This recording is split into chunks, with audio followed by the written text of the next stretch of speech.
We're live. Hi, everybody. This is Jesse Hal, and we're welcoming to, her first Truth Telethon on the Toxin Truth Telethon here, Miss Jamy Lyn. Hey, I'm so excited. I'm so excited for this. I've watched a couple of the things you've done before, and I can't wait to hear what these speakers have to share, the value they have to share with us tonight. Yes, I'm so excited. If you guys have been able to see the first or the second Truth Telethon, we've arranged a whole bunch of speakers. I think we have 12 speakers from around the world that are going to be chatting with us and giving us their insights and knowledge on the possible dangers of EMF frequencies and the technology that we're all facing together. Yeah, absolutely. And if you've noticed that we're talking about toxins here, a lot of people don't think of frequencies as toxins, but they can be incredibly toxic to us, especially in higher levels and higher concentration when it's close to us. It really affects our bodies. I mean, our cells, every little cell in us is affected by these frequencies. So it'll be really interesting to be able to dive deeper into that and learn kind of how frequencies work and what they are and how they affect us. Yeah, I was listening to Bruce Lipton talk, and he was saying that, they did some experiments on cells in two different dishes and having two different environments around it. And so, on a cellular level, just the environment impacts human cells. So, depending on whether or not you're in, say, a toxic, full of EMF frequencies, radiation, chemtrail spraying, environments is going to affect our body. It's going to affect our cells, hence why we want to bring you all this information so that way we can make better decisions on what we're going to do and maybe, get some things that can help us, through this new, I guess, fourth revolution, they're calling it, this AI technological, frequency revolution.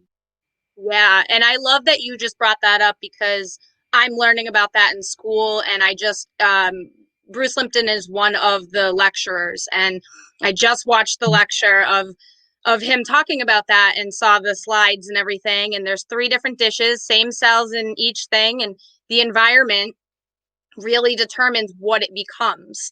Like one of them became a muscle, another one became a ligament, or something along those lines. They became completely different things. So our environment really is so important because every our environment is our home to every little cell inside of us, every cell that makes us. So it's really interesting to be able to learn this different level because we are exposed to these toxins. But like you said, like what can we do about it? We can't eliminate everything, unfortunately, in the world that we live in. It would be really hard for the majority of people to do that. So, how do we offset that? What does that look like? So, I love that you brought that up. Yeah, and if not everybody's aware, but the skin is our biggest organ in our body.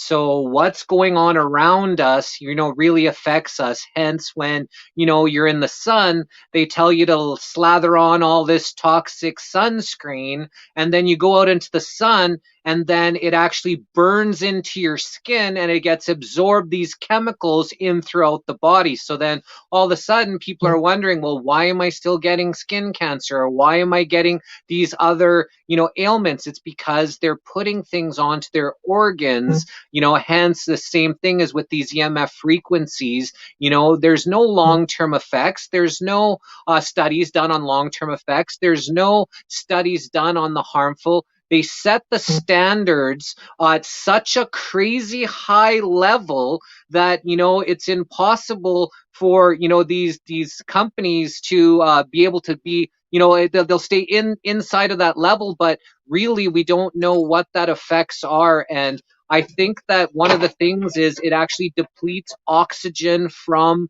the body. So as they turn up these frequencies at these microwave frequencies, hence it starts to cook us, and it helps, we need to do things and learn about what it is it does, and then, find out different things that we can do to help us protect us, or at least the best that we can to stay ahead of, what is coming.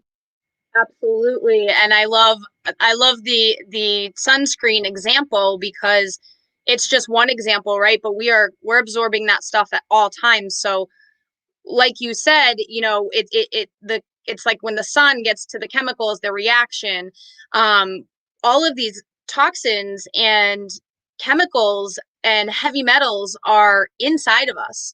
And our bodies are not meant to handle that. So we are essentially like a fork in a microwave when these frequencies come, and get higher and higher around us. The more metal we have in us, the worse off we are.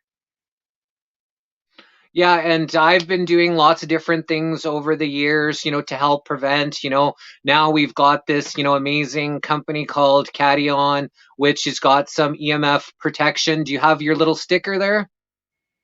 I do. And I actually did. So I got an EMF reader as well. And I did readings today and zero reading from my phone with the sticker on. And then I went to one of the Wi-Fi devices in here and it went up like well over 300 milligauss. We're only technically supposed to take 1 to 3. And just think that's one device at 300 something, milligauss. Then I put the shield up to it and it was only 60. So there's things that we can do to just kind of offset that. And although there's still frequencies around us, right? It's a huge reduction, and that's so important. And there are many ways, to protect ourselves and remove the metals from our bodies and kind of disperse the EMFs around us and things like that. So at least that there are solutions, right? At least there are ways that we can help ourselves. And I think that's important. We know about these truths in the world, right? And it's important to share them. And I love that everybody in here is sharing their truth. I think it's so important that we're able to do that, right? But we also need solutions for these problems. To recognize them is one thing, and then to be able to realize that we have control over our choices and what environment we put ourselves in. And I think that's really important to understand. 100%. And I always wear my Oregon, which I got from our friend Gail Stark, who makes it out of Texas. She's been creating Oregon for 20 years. There's different things. I got the stickers on my phone. There's Faraday cages that you can put around your Wi-Fi boxes and bags. And, there's just a whole heap of information. And hence, we're going to start the, Toxin Truth Telethon now with Yeah. our first speaker, Miss Elizabeth Monroy. She's coming to share her information. So welcome, Miss Elizabeth Monroy. I hear that you are writing a book about EMF frequencies and, the possible dangers that we all face. Yes, it's finished. I've just finished it. I'm sending it off to the editor, and I've been so, let me just say, it's not been easy to get this book out. All right. It's called The Infinite Human. And I always like to start my show. God, I just feel like I'm telepathizing with you guys because what you're saying is just, in fact, I've got it written in one of my chapters. I'm going to expand on that. But I like to start off my show or whenever I talk to people by saying, hello, you divine, infinite human beings. You are all that is, ever has been, and ever can be. You are divine, infinite truth. You are divine, infinite love. You are divine, infinite source. And we are, I want to, we call this spiritual journey we're on life, because that's really what it is. And we are in a frequency war. And I had someone that's actually taking care of me. I'll tell you in a minute, because I had a really bad accident. But what she asked me, why is all this happening now? And I said, because we're in an ascension cycle. And this is not just new age kind of stuff. It's actually very scientific that we have now entered into a photon belt. And, we're in, it's a long story called the Platonic Year by NASA, which is a 26,800 year cycle. So we are ascending in frequencies. And what's happening is we are being bombarded. If we were left alone, we would just naturally have this wonderful expansion and return to the divine, infinite human beings we were, with 12 strands of DNA, with the ability to heal and repair ourselves, with our multi-dimensional nature. This is our true nature. But this is a war that has been going on for eons, and both sides are playing itself out. And although I think a lot of I've been part of a lot of spiritual groups, and a lot of people don't want to focus on the negativity. But, I actually had a very bad accident, and I had my tendon severed, and I had to get an operation. And I'm just going to say it because it's very relative, because I had my tendons finally connected back together, but I got a really bad staph infection. And the doctor, who happens to have the same name as a intelligence agency called ARPA with a D in front of it, I won't say his name, it was like so symbolic. He didn't recognize the pus coming out of my wound and kept telling me to put honey on it, which to me was so symbolic, because we have to see that our world is being infested with toxins daily. And that is how we're going to make intelligent decisions. And we are evolving to become infinite. But, it's just not, I'll be honest, I'm not to the point where I can just reach over and heal myself, my tendons. I can do a lot of healing. And likewise, so I think we need tools. We need to know what we're facing. We're facing technology that humanity has never seen before. That's why I've used my intuition, and I'm just so thrilled to have this opportunity, because I kept getting attacked by 5G, and I thought I was going crazy until I began to research and realize the technology can do this. And I moved 3 times, finally here to Sicily, and I was here a year ago. And when the scandemic happened, I knew exactly what was going on. My computer mysteriously broke while I was writing my book. Twice it broke. And all I could do was do live, broadcasts on Facebook, which kept getting interrupted. And I was Italy small, so I could see the truth. We didn't get distracted with all the other distractions that were being thrown at America. And I was trying to get this information out. And I actually got called by a New York film maker to tell my story. Well, what he did was he had me, like the backstage. He said, we're having technical problems. And he just kept talking like about nothing. And then when it came time for me to present the facts, he cut them all out. So I would like, if you don't mind, to just take a minute, because I wanted to tell you the facts that are now coming out about 5G millimeter. This is something that the University of Rome, and I copied it. You're not really supposed to have this, but they printed this. And every time I tried to print it, as everyone knows now, almost everything I researched on my book has now been taken off the internet. But right here in May 13th of 2020, okay, the University of Rome, the Department of Subnuclear Radiation Physics, said, in this research, we show that 5 millimeter waves could be absorbed by the dermatological, just what you were saying, cells acting like antennas, transferred into cells, and play a main role in producing coronaviruses in biological cells. DNA is built from charged electrons and atoms and has an inductor-like structure. This structure could be divided into linear, toroid, and round inductors. In short, without getting, I'm sure we're going to have other presenters that can get really into this, but the waves produce holes in liquids within the nucleus to fill these holes and create extra hexagon, pentagon bases. These bases could join to each other and form a virus-like structure such as coronavirus, all right? There are also a lot of people who are saying that, of course, this is just regular detoxing because the 5G, we don't even know what it's doing to us. I got this in the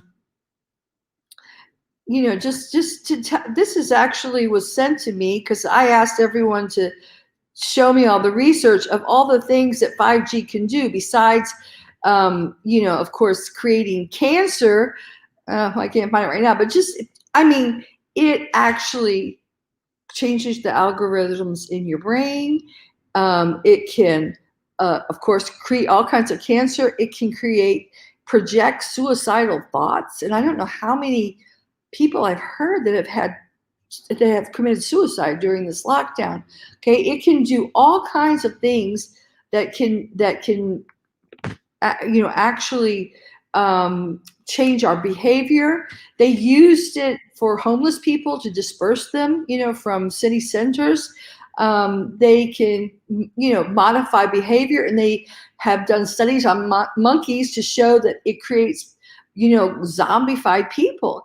And I think a lot of people nowadays that are starting to wake up are beginning to wonder, why is it I'm saying something that's scientific, but it's just like it doesn't register. It's like people are not hearing what you're saying. And, their minds are almost going what's called in MLK mind control, mind slides or mind loops. So another thing that's going on, am I making sense here? Do you have any questions? No, 100%. I'm following you 100%. And, Okay. everything you make, everything you said resonates with everything that's going on. Okay, good. So one of the things that is coming out right now on, let me just find it here. I think I closed the wrong book, but this was on CNN. Okay, so it's not something subvert. They're coming out and they're actually showing it right now. But I got it. Sorry. So do you know, I knew someone in Australia that he told me once they installed the smart meter onto his house, he was very energetic sensitive, that it started making him go crazy and getting headaches. And he had to actually leave his home and lived in the bush because he couldn't stand being around. It actually affected him psychologically, just the smart meter, that he had to leave his home. Okay. Well, okay. I'll tell you my story because I don't want to sound crazy because I'm trying to prove it. But I first was living in South Carolina, and I bought a condo in Pawleys Island, and everything was fine. But then I started getting like terrible vertigo, nausea, diarrhea. I was diagnosed as bipolar. I was put on all kinds of pharmaceuticals. I was depressed and everything. And I found out later that they had installed, and they've done this all over the States in secret, this really fast internet, but they didn't tell us what it was. Plus a lot of surveillance cameras. So finally, thank God, I sold my condo and I moved to Florence, Italy, and I felt great again, Then after a year or two, I started to get the same thing, this vertigo, headaches, nausea, diarrhea. And I walked around Florence, I know Florence really well, and looked into the manholes. They were putting all these wires down there, and I kept asking, what is that? Finally, someone said, 5G, we're installing 5G, fiber optics. So I got out of there and moved down to Sicily, where I am now, and I never felt so great. I mean, it was wonderful, sun, fresh fruits and vegetables every day, and I was lucky because I was going to a volcanic springs, and I was feeling wonderful until the lockdown came. And the same thing started happening. Not only that, each time I also had teeth pulled. And this last time I had to have 3 teeth pulled. So I went to the springs, escaping my lockdown. It was Liberation Day in Italy. So I'm like, Libertad. It was 5G protest day. So I just kept going. And I saw that they had installed over 20 5G masts in a matter of 3 days. And I began to feel sick again. I had to get all the metal taken out of my mouth. And I thought I was crazy, but then I researched it and I found out, yes, metal pulls the frequencies into you. So I wasn't going crazy. And then I started listening to the 5G Summit and Dr. Kierkegaard, and I started to, make these teas and drink distilled water to get the metal out of my systems, which helped. But ironically, I went to a 5G, protest in Palermo, and it was an Italian lawyer that first told me about this clinopiptolite, zeolite, that is all over Sicily. And they said, we are lucky because we have this. And I'm like, what is it? So I started researching it and realized, that in fact, ironically, Etna has been erupting like crazy now because the 5G is everywhere and it's really saving us. And then when I found out from you guys about the product that you sell, and I've been taking it, and it is the only thing. And, I thought I was going crazy because I can drive and I can feel the beam steering, and that is their ability to actually beam steer it. And I can feel it, and it starts as a terrible headache right in the center of my brain and my pineal gland. And then I have to start drinking a lot of water. And this is the only thing that has gotten rid of that for me. And, I asked some other friends, and they said, you know what? I've been feeling that too. So I think it's important for us to talk about this because I think a lot of people are, the radiation causes so many different types of illnesses that are being masked, I believe, I believe it's a covert 19 operation that is covering the toxicity that is happening. And it's not just from the 5G antennas. They're actually making us into antennas by putting, this has been planned for a long time. It started back, God knows when, back in the early, in the past 100 years, when they started adding glycemates, pesticides in the pesticides, fluoride in the waters, mercury fillings in your teeth, artificial ingredients. When I remember I studied in Italy a long time ago, and I came back to America, and I realized America doesn't have they have one produce aisle, and everything else you pick up to eat is filled with like aluminum and arsenic and all kinds of metals. And then now the worst part is that they're chemtrailing with smart dust, and smart dust. Okay. So this guy that I wanted to talk to you about, openly on CNN is talking about, his Professor Brad Nelson is a pioneer in the field of nanorobotics, who's developing tiny nanobots for the human body, that go inside them. And 3 billion of them can fit inside of a teaspoon. And what happens, so I'm not crazy when I tell people about this, this is on CNN, and they're showing them inside the body, and they actually showed how these nanobots respond to frequencies, or they said they danced to a waltz, and they played a waltz, of course, which is a frequency. So these nanobots are dancing, are responding. These micro robots are responding to this waltz inside of your body. So what does that mean? That means you're breathing in. I mean, you can't get out of it because it's in the air every day. These tiny nanobots, he shows them on this finger, and they actually replicate inside of your organic tissue. So to make matters worse, besides just these toxic materials, we're actually breathing in these micro computers that are replicating, and they're taking over our organic tissue. And they are corresponding to whatever frequency is being broadcast from not only these 5G antennas, but you have to realize we are now totally encased in a gabba, as we say in Italian, a cage of satellites. And there's even a satellite. I'm so excited that you got someone on talking about geoengineering, because There's a satellite now that's really, they're doing so much with that, that's controlling the weather.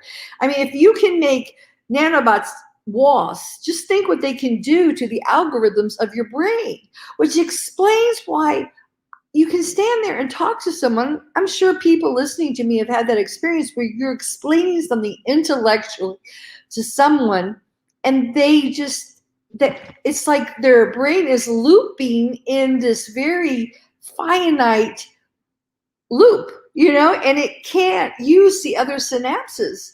And I feel like I'm in the movie, Body Snatchers, and they're like,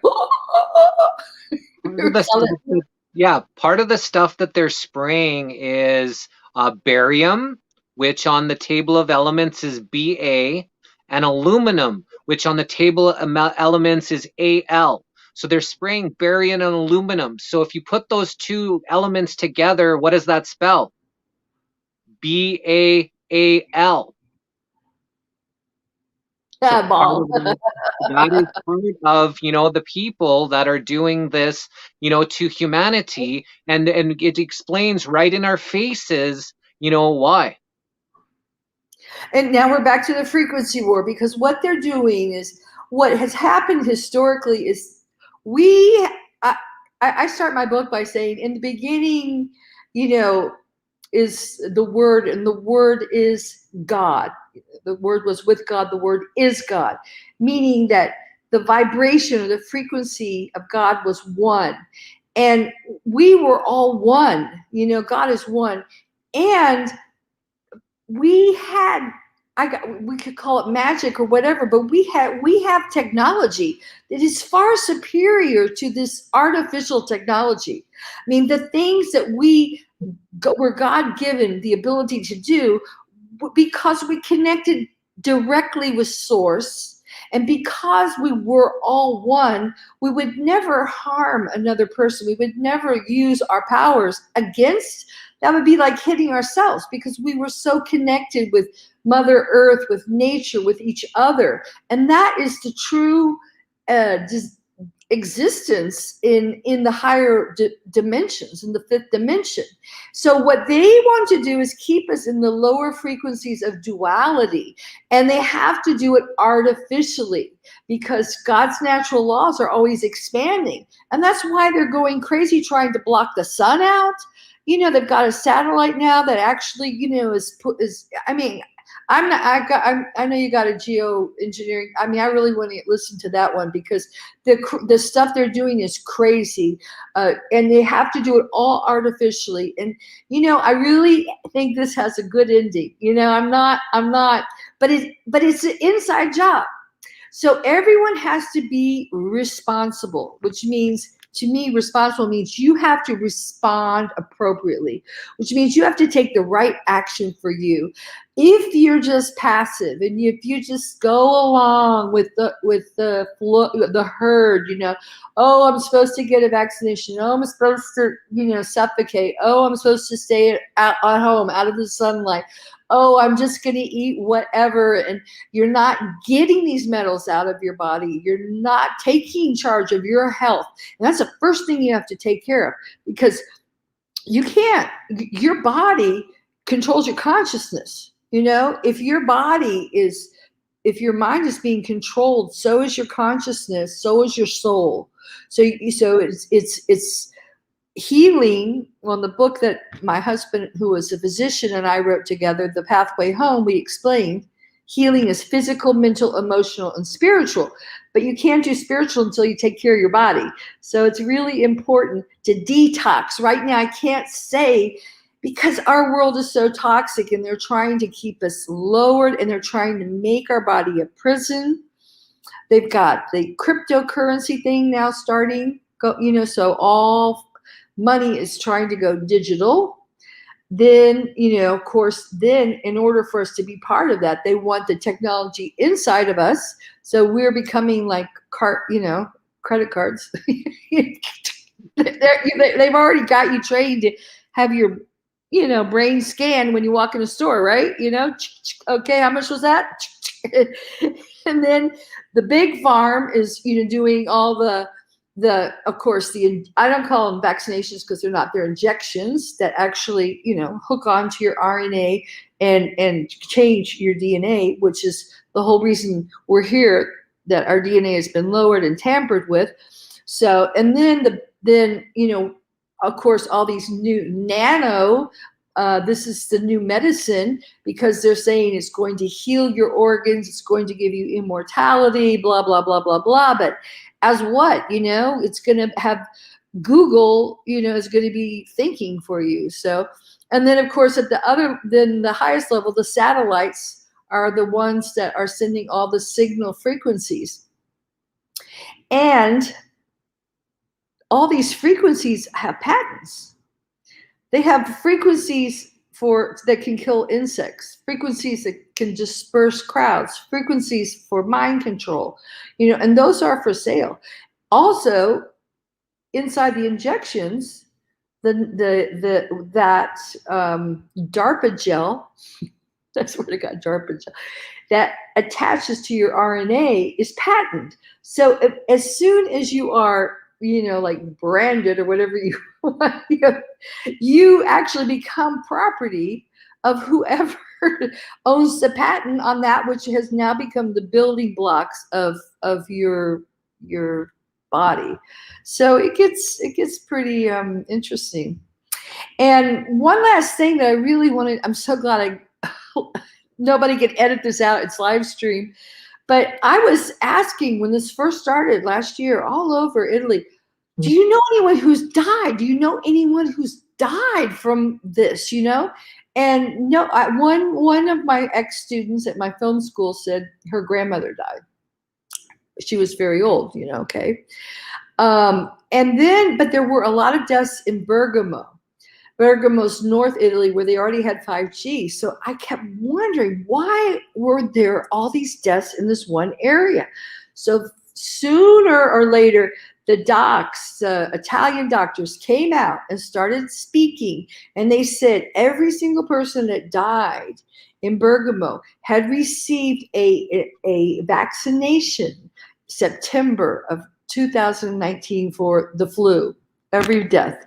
So that was very unusual. And when, we have to wear muzzles here in Italy, and right now we're on total lockdown still. I mean, total lockdown. You can't go in and sit down and have a coffee or anything. And because, they don't want us talking to each other. But on the beach, I met two women from Bergamo, and I said, what's really the story? And they confirmed exactly what I was told, that the people that died had received vaccinations. So for the frequencies that are there, what you guys are experiencing, so you guys have the zeolite, which is obviously helping in Sicily, but how are the frequencies there? Because I know that in, China, where this whole, thing started with China and in Italy, I know they kind of lit up some of the new technologies of these G frequencies. People had started getting sick. And then I believe they had to cover up with this kind of fake, pandemic, in order to cover up, the craziness of, what it was actually doing by depleting the oxygen from people's blood, and people were dropping everywhere. So that's why they had to cover up how nasty technology can become. Yeah, I think I call it in my book, not COVID, covert, the covert operation, because I believe it is a cover up for the 5G genocide. I really do. And they haven't been firing them up as bad, or maybe it's just me because I have been ingesting the zeolite, so I don't feel it. Because before I would be driving around and I would drive right into it and I'd start getting a splitting headache, But I think, people are waking up. People are waking up. They stopped the vaccination in 5 countries. They stopped the vaccination here in Italy. Did you know that? Wow. Yeah, because just here in Sicily too, we have a carabinieri, which is our police, and the poliziotto, and they were both given it to 44, young men, and they died. So, it's small and it gets around, and, people, yeah, I mean, you just can't hide it that much longer. Plus, Italy's a beautiful beautiful place. It was considered one of the healthiest places to live in the world, which is one of the reasons I was here.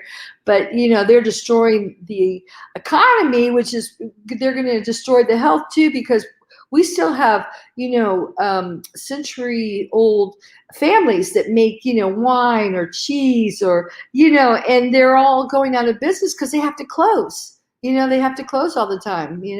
So it's sad because I feel like we're going to have McDonald's and Subway. And then, now you have to take care of yourself. You have to eat healthy. You have to cleanse your body, detox your body every day, because they're just dumping it in the skies, if nothing else. So we got a few minutes left. Anything that you want to say before we wrap it up? I really think get the metals out of the body. I mean, I really want everyone to read my book, The Infinite Human. I go into great detail, but I was just realizing if you don't have your brain capacity, you're not going to understand the book. And there's so many people that are just not thinking anymore. I mean, you just look out and they have lost their ability to think. And I really believe they're just being overrun by nanobots. So people need to get this out of their body. And I really believe in the zeolite. I think Mother Nature always has a solution, a better solution than the dark side does. So that's I think we have a good ending to this story. Awesome. So let everybody know how they can connect with you and how they'll be able to find your book. Okay. Yeah, my website is infinitehuman.com. infinitehuman.com. And also I have a 5G full disclosure web Facebook that I always am putting all this information, all these videos that are connecting, because it's a big story, but it all connects perfectly together, the puzzle pieces. But please subscribe to my website, infinitehuman.com. And you are also able to provide people with zeolite. So how can they connect with you if they're looking for zeolite? Well, my store is Infinite Human, the Good Inside. And it's also on my webpage under health. So it's on my website. And infinitehuman.com. And if you look under health, I have a whole page about zeolite and you can click in and order it. So awesome. So thank you very much, Miss Elizabeth Monroy, for gracing us, with your intelligence, your knowledge, and just your passion to, let people know what is going on, what's affecting you, and how we can, go through this together, because we are in this together, no matter who uses that slogan. We're just figuring this out, and, we're here to assist humanity any way we can. So thank you very much, Miss Elizabeth. Thank you, guys. You're doing a great job. Thank you so much. So thank you. Thank you. Wow, that was amazing. I hope you're all able to check her book out. I want to welcome our next guest, Mr. Derek Schotten Gonzalez. I haven't, been able to, listen too much to this man, but I put out a post who knows a lot about EMF frequencies and who would you like to hear speak. And there was a bunch of people that said you, Mr. Derek. So I welcome to the Toxin Truth Telethon. Well, thanks for having me on, and I appreciate everybody, I guess, requesting to hear from me. It's very humbling. A lot of what I've been noticing throughout the world is a global pandemic of corruption. And I think that one of the most effective ways that man consciously can deal with what we've been subjected to is to start going to the root of the problem. And the root would be the judiciary through all nations and lands. It started out with good intent, with good conscience, and doing things for good reason. But shortly after the 1800s in Europe, when they went to the fiat currency, and they started to create the Sestakevai trust, and things just started to manifest from there. Of course, everything that they created in the beginning was with good intent. I mean, I firmly believe in all my studies, it shows that good men who had morals and integrity set up a trust to benefit mankind. And so quickly as time evolves, we find that sinister actors find themselves in a position of power over something that was once created for man's best interest, only later to be used against man because of his lack of knowledge. And so what we're finding today is that there is no such thing as a legitimate government throughout the world. Not one. They're all for-profit, private corporations that are working at the behest of the International Monetary Fund, the Federal Reserve Bank, and they're unjustly enriching themselves by generating securities off of our ignorance. And we are unwitting, unknowing, willing participants of the very scheme that they're orchestrating against us. When I started to discover what was going on, it was hard for me to wrap my head around it, because my entire life I was led to believe respect authority, do what you're told, don't question them. Derek, they wouldn't break the law. Well, the older I became, the more I started to realize these guys aren't following the law at all. Statutes, codes, city ordinances, rules, and regulations are just that. Statutes, codes, city ordinances, rules, and regulations. Law is very simple. Do no harm, trespass not against your fellow man. Where my rights stop, yours begin. And it's really, really elementary, if you will. I mean, we learned all these principles when we were just little ones.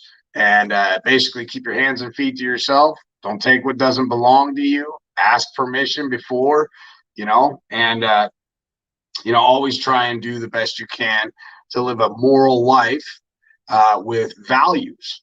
And in the 21st century, I'm afraid that it's starting to slip and dissipate. But there's hope. There are a lot of people throughout the world that are now waking up, because this is, as I stated before, this is a global issue. This isn't just a United States of America wave a flag issue. It pertains to all of us globally, worldwide.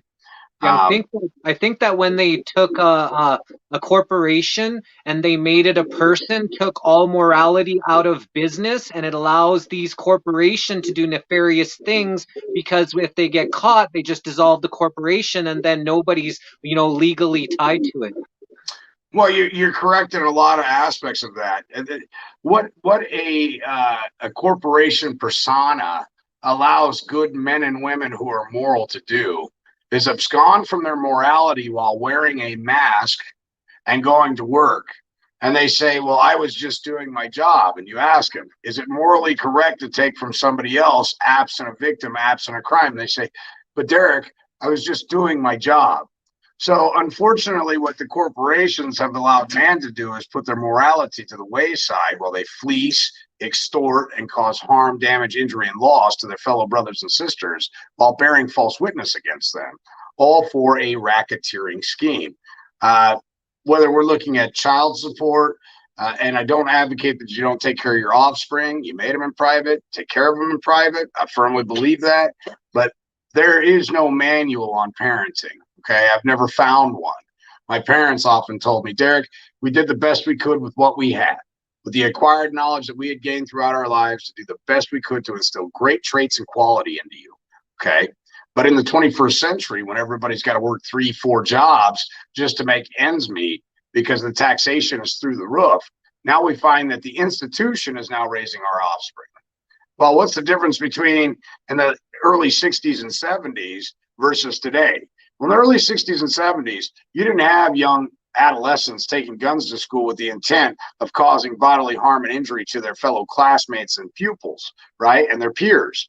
And in the 21st century, we have this major disconnect from morality. And a lot of it is propaganda that is spewed forward in the news media, the radio, the music that is now being listened to.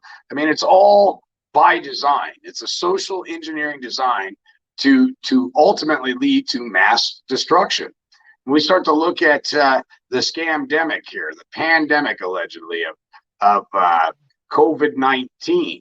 And I guess I should be careful on what I say on your show, because I don't want to get you banned if you're on YouTube. Just merely saying that might have some drastic implications, and I apologize if it does. But let's look at the reality. Today I was on an airliner, Okay. Before I got on the airliner, we were all supposed to stay 6 feet apart. Now, I don't wear a mask inside the airport, but in order to get into that steel bird on that tube, that aluminum tube, I got to have a mask on. So I put it on and I leave my nose hang out, you know. And of course, people who aren't medically inclined are telling me you're not wearing your mask properly. Now, I've been through OSHA training and certification for dealing with hazardous materials, and I know very well on how to wear a mask. And I also know the type of mask that you would need in order to prevent the spread of a pandemic. Let's just say if it was the Black Plague, for example, we wouldn't be wearing N95 masks. And quite frankly, N95 masks don't do anything for you. I've drywalled for a number of years. I've worn those masks. At the end of the day, it looks like I was blowing coke with Pablo Escobar. Okay. So those N95 masks aren't stopping drywall dust. They're not stopping pathogens, period. So when we start to look at it, what is going on? Why are they implementing such drastic measures for what appears to be nothing? Literally nothing. More people die from spoons every year, from cardiac arrest and heart attacks from eating the wrong foods. But we don't have a war on GMOs. We don't have a war on chemtrails. We don't have a war on cigarettes. We don't have a war on alcohol. I mean, all these things contribute, yet seemingly they're legal and perfectly fine within society. They're socially acceptable. And here comes along another opportunity where the economic system's about to collapse. And what do? They manifest another invisible boogeyman. First, we had ISIS. Then we had the Taliban. Now we have COVID. Okay. And when we start looking back at the history and we start looking at the declassified documents from the CIA that are clearly showing that the US government funded ISIS, funded the Taliban, and it just seemingly manifests overnight. So these fear tactics that are used, they have they have an effect on our mental mentality, and that directly affects our health. And so always constantly living in fear, always constantly being afraid of something weakens your immune system. It weakens your mental ability to cope with things as they come. And so you're always in this weakened state. So with mass manipulation at hand comes the ability to be able to control the narrative when people are scared. And that's what I see unfolding today. I mean, in the airport today, there wasn't anybody else in there except for me that didn't have a mask on. And everybody stared at me like I was a problem. And I'm like, man, it's nice to see all your smiling faces.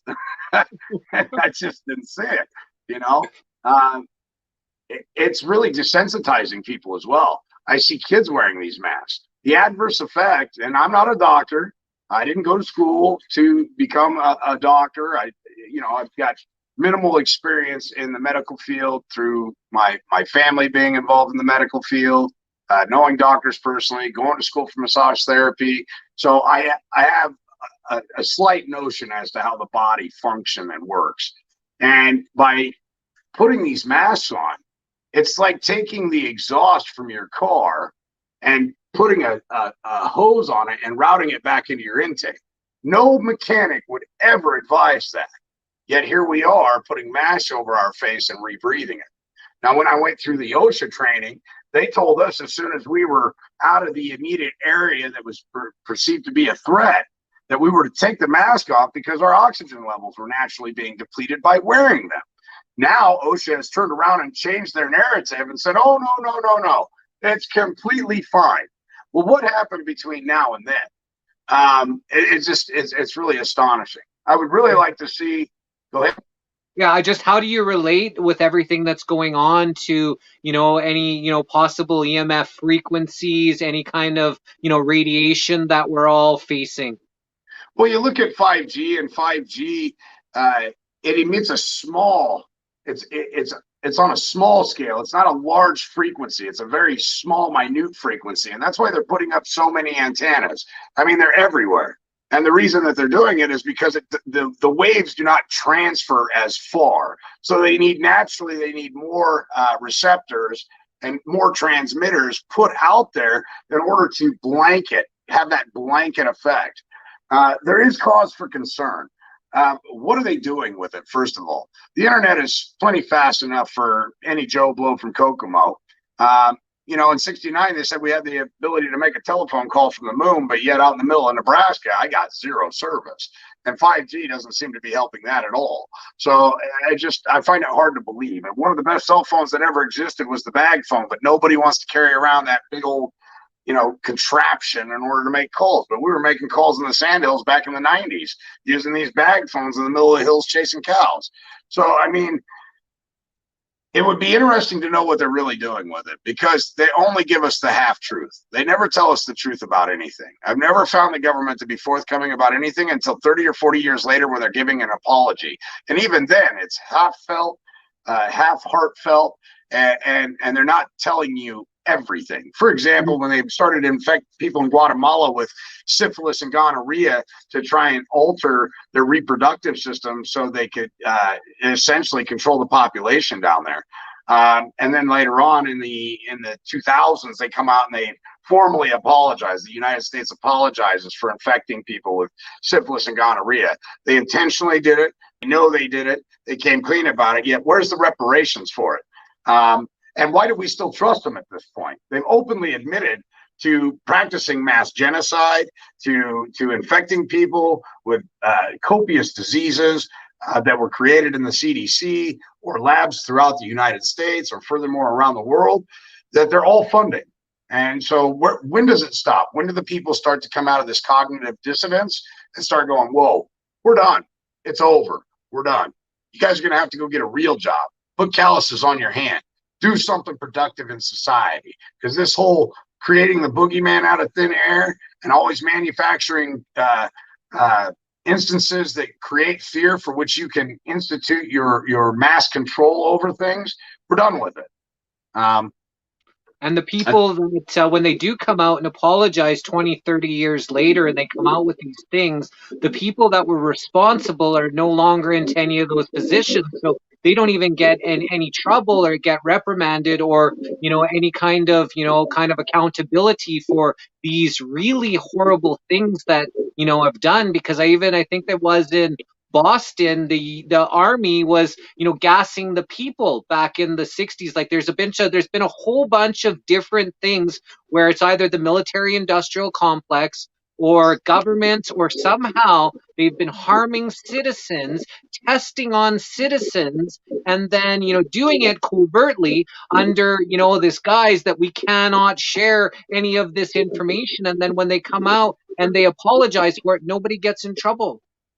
That's right. They've always got plausible deniability, but we know nothing happens without the swoop of a pen. Somebody signed off on it. Somebody authorized it. These people are very sadistic and sick. Nobody really talks about the Jesuitical order. You always hear about the Knights of Malta, and you hear about the Illuminati, and you hear about, but nobody ever dare speak or mention or utter the Jesuitic occult that's out there. And the Jesuits are just brilliant. I mean, they're abolished from like 148 different countries. And yet they're some of the most brilliant savants in the world. Every last one of them having an IQ of 160 to 170 plus. And nobody talks about it. And the other thing is the news media. I mean, everything is just so propagandized at this point. Just hearing that garbage when you turn on the TV just makes my skin crawl, because I know that all of it is just bullshit. It's lies. It's propaganda. So I guess one of the things that I've noticed is where we could truly make a difference is the judiciary. If we can take back the judiciary and put it back into order and make sure that it's administering the grace of the Heavenly Father once again, that what should be done shall be done, will be done within those four walls yet again, and we can start teaching people civics again. The educational system has to change. I mean, this Common Core thing, they put it out in your face. Nobody objects to it. People bitch about it, but they never object to it because they don't know a private administrative process. If they knew the private administrative process, they could have got together in their communities, petitioned their board and everybody else, and put everybody on notice going, we are not going to allow you to insult us by educating our kids to such a fashion that 2 + 2 = 5, so long as little Susie can explain it. I mean, math is the one thing that just doesn't lie. It's either right or it's wrong. And so to have these people pushing this concept of common core, and so long as everybody participates, everybody gets a trophy. I mean, there's winners and losers for a reason. When you lose, when you fail at something, it should cause you to assess the situation, figure out why you lost, and figure out what tactically you need to do in order to persevere in the next go around, right? But when we're giving everybody participation trophies and we're telling them it's okay to be mediocre, we're not incentivizing anybody to push harder, longer, to be stronger, and in the end, persevere. Because failure is part of success. So embrace it. There's no participation, trophy for failure. It's this is what went wrong. This is what we need to work on. By gosh, we're going to do 2-a-days and make it happen. And I only relate to sports because it's about the best way that I can explain it, But same thing with curriculum. You don't just give them a participation certificate and say, okay, get out of here. You've graduated from our league of stupidity, and now you can go get more brainwashing at a local college with your grade point average that, quite frankly, I mean, if you don't even know the common basics of math and you can justify anything, that's what the court system's doing. I mean, that's exactly what they're doing. So I see what they're doing. Dumbing down the population makes it really, really easy for them to control in a court, because so long as the judge can explain his juxtaposition, well, then why would little Susie ever argue? Because after all, 2 + 2 is 5, Judge. So how do we take back the judiciary to help protect us against some of these, EMF frequencies or these technologies that seem to be harming, people? Like, some people don't get affected as much as others. I think we're all getting affected, but there are really sensitive people. Like we just had our last speaker, this Elizabeth Monroy, husband's a doctor, and I believe she's a doctor as well. They've written some books. She's written a book on EMF frequencies, and she's getting like severe headaches, and she can feel these frequencies. So how do we protect ourselves? And, like you said, take back the judiciary to do it. Sure. First off, I think is ascending of the mind and realizing where your power comes from, because your power ultimately comes from the divine creator. And, I don't care if you believe in Buddha, Allah, God, Yahshua, I don't care what you call it. So long as you comprehend there is something greater than mankind out there, will give you the basics to be able to understand what I'm about to say. No man on this earth created themselves. Thus, all men are created equal, period. Doesn't mean we remain equal mentally. There are some that need help. And in the beginning, when the government was created, it was created for just that, to help the people that were less fortunate mentally or maybe even physically, right? But how quickly that's been perverted after 1933, especially in the States. So, when we're talking about the judiciary, on my Facebook wall, on my website, you guys can see it every day. I go into these courtrooms, and it's just a mockery. It's an abortion of justice, and I don't use that word lightly. And that's what it is. It's an abortion of justice. These people are presuming and assuming to have authority. They're pretending to be a legitimate government. They're for-profit, private corporation that are working under RICO. They're creating artifices and schemes and falsifying records to fleece you of your labor. And some people say, well, Derek, they're doing it for the better of mankind. A wrong is a wrong is a wrong. And I don't care if you break into your neighbor's house to feed 6 orphans. You breaking into that house, although no matter how noble the reason you broke into that house may be, a wrong will never be justified. A wrong is a wrong is a wrong. So if you did a wrong to do something good, that good that you did is not good at all, no matter how good your intent was. Pales in comparison to the wrong. Right.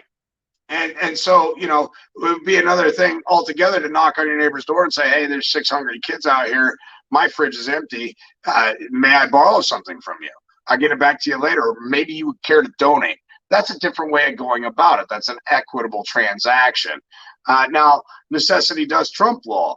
I don't need a fishing license. If I'm hungry, I have a right, an unalienable right to forage for food. But today's day and age, if you do that, more than likely, if you get caught, you'll end up in jail.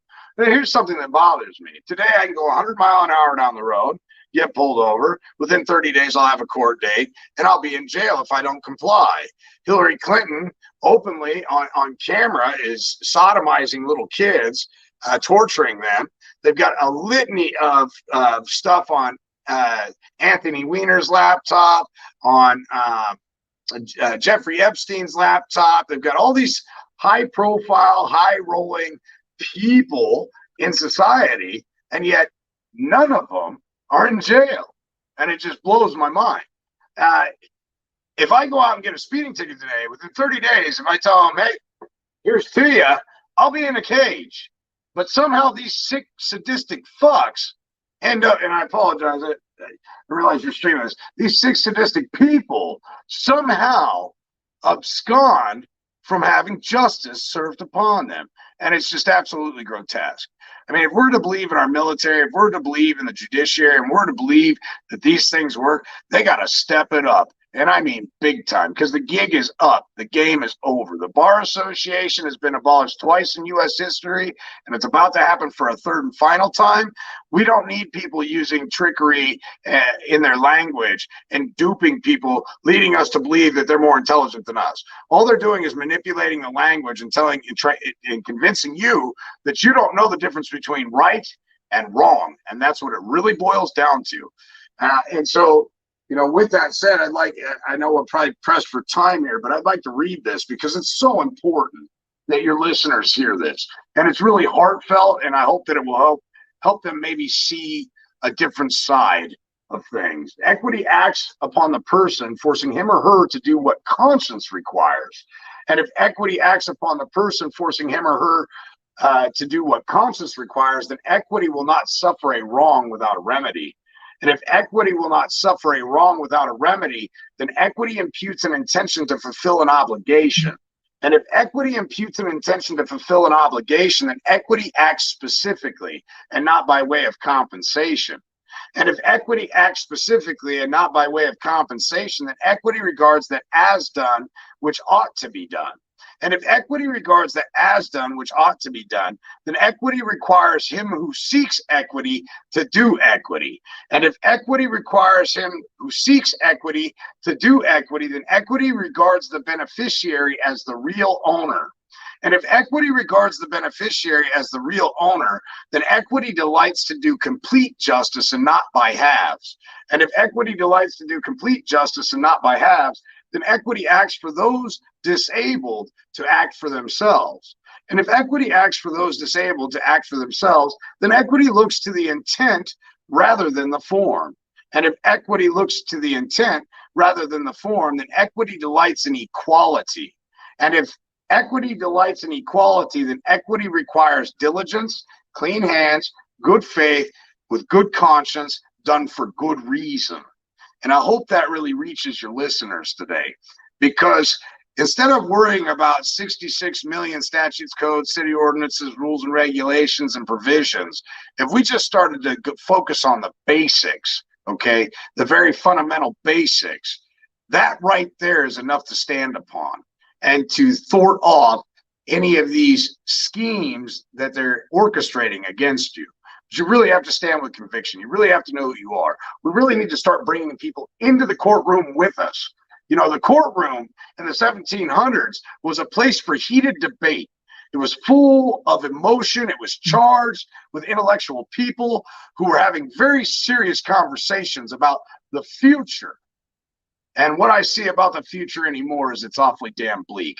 And if we don't start standing up for our young ones, for the future, then I think that very near time frame, we will soon see our offspring in real chains. And I say that now, but thinking about it, we're already seeing it with the private for-profit prison system. Our offspring are in real chains, manufacturing car parts at the prison. They have to pay X amount of dollars to go to work every day. So that's the slave labor. And it was authorized by the Constitution. But the way they went about it, was trying to legislate people into morality. But the truth of it was they passed a bunch of legislation so they could enslave people. And that's the truth. Without a victim, there is no crime. If the glove doesn't fit, you must acquit. Without a body, there's no murder. Okay? And these are the fundamental basics we need to get back to. We need to start taking our friends and our family into the courtroom. We need to start holding these bar rats accountable for what they're doing. We need to learn civilian due process of law. We need to re-ingrain in the educational system private judicial core, judicial core private rights that are enforced by the DOD, the Department of State, the Provost Marshal, and the judiciary. We need to get control over that judiciary. It's essential. People all the time call me up. How do I abscond from having to go to jury duty, Derek? Don't abscond from it. Go. Because you could be the difference between me spending the rest of my life in prison for standing up for what is right, just, and fair. Because in the judiciary, it doesn't exist anymore, ladies and gentlemen. It's all about how much you're going to line the judge's pockets, how much you're going to line the lawyer's pockets. A divorce in the 50s didn't last longer than 60 days. A divorce in 2021, depending on what your financial wherewithal is and what your credit score is, could last for the next 15 years before they finally execute the divorce. Now, why is that? Well, it's because lawyers have the opportunity to do a background check on you, check what your credit rating is, look at your bank account, and they'll continue to create that controversy until you don't have a damn dime left. They're like vampires. They suck you and bleed you dry. They bleed your offspring dry. Any 401k, any college fund you had set up with them will absolutely be sucked dry. And at the end of the day, they'll go on to their next victim and leave your carcass laying there. So yeah, and when you say that the future looks bleak, it's like, you know, they're blocking out the sun now. Like, so how good is that when they're actually telling us they're going to block out, you know, our natural God-giving sun that gives life to this entire earth. So I really appreciate the talk with you. You've got a lot of information. You know, I've got a new weekly called The Missing Link, where I definitely want to bring you for a one-on-one interview for a couple hours. We can just talk about these things. So I'd like to bring you on. Please let everybody know how they can connect with you and, you know, kind of get more information from you. Right. I have selfgovernanceu.com is a place where you can go. It's a paid membership that helps support me on my quest to bring people together. The other thing is I have a Zoom that runs 24 hours a day, 7 days a week. If you go to my Facebook wall, it's just Derek Gonzalez, facebook.com or at Facebook. If you go to my wall, that Zoom link is open to everybody, and it can hold up to 500 people, and it literally goes 24 hours a day, 7 days a week, and it's just phenomenal, the amount of learned men and women that have come in there with their firsthand knowledge, trials, and tribulations, with people that have worked in securities and debt collection that are dropping their trade secrets, and how they go about ensnaring people into these contracts and these dubious schemes in order to extort them. So come on out and check us out. Again, you can find me on Facebook and also selfgovernanceu.com. There's a couple other things out there, but those are most important. And then again, you can find me on YouTube as well. So I really appreciate your time, and I love your work that you're doing. And I look forward to talking to you in the near future. Sounds good. We just got word that the next guest is not quite available, so we can still got a few more minutes to chat. What do you see is happening with you know, technology and this EMF stuff? Like, what have you learned that's directly harming, you know, people and you know, humans right now? Well, you go back to the chemtrails. I've been talking about the chemtrails for over 10 years or longer than that yet. There's a difference between a condensation trail and a chemtrail. I've always been a big fan of aviation. I was born on Luke Air Force Base. I've always been enamored from going from zero to balls to the wall at a 90-degree angle. I've always thought it was just fascinating. So I've always had my eye in the sky. When I was in Boy Scouts as a young adolescent, what I found interesting was there was a forest ranger who started taking soil samples in a vicinity in Colorado, and he started to notice that there were a lot of heavy metals on the top of the water and on the top of the soil. And we know naturally that those metals don't exist on the top. They've got to be mined. So how are all these heavy aluminum, barium, strontium, how are all these heavy metals getting on top of the soil. Well, as he starts doing more research, he starts to realize the bees are dying, the trees are adversely being affected by it, the sunflowers aren't growing the same. We're just slowly, like you said, killing Mother Earth, and it'll reclaim itself. Look at Chernobyl, for example. Chernobyl was a horrific accident. Okay, I don't think it was intentionally done, but it was horrific just the same. And Mother Nature is reclaiming the concrete, reclaiming the rebar, reclaiming the nuclear waste. The fish are thriving. The deer are doing good there. I'm not saying they're not riddled with cancer, but Mother Nature always has a way of reclaiming it. So no matter how much destruction we actually do, in the end, when we finally allow these psychopaths to destroy it to the point where we can't habitate it any longer, once we're all gone, she'll bounce back. I firmly believe that. Totally. Well, thank you very much. That was your time. You're an amazing man. I support what you're doing. Keep doing what you're doing, brother. And I can't wait to have an in-depth conversation with you. Absolutely. Thanks again for your time. And you have my email. I look forward to hearing from you soon. God bless you, brother. Wow, so that was that was amazing, Mr. Derek Gonzalez. Welcome, Miss Jamy Lyn. Hey, how is everything going so far? this is awesome. This has been really amazing. I'm loving the different perspectives, but how it all comes back to the same issue, the same understanding that these things are affecting us, and it's just about learning how is it affecting us, where is it affecting us, so that we can take control and responsibilities for ourselves, our health, our quality of life, right, and do something about it. And I just love all of the information. I just been sitting here like, yep, this is my language. Awesome. So I'm going to jump out and I'm going to let you introduce our next guests.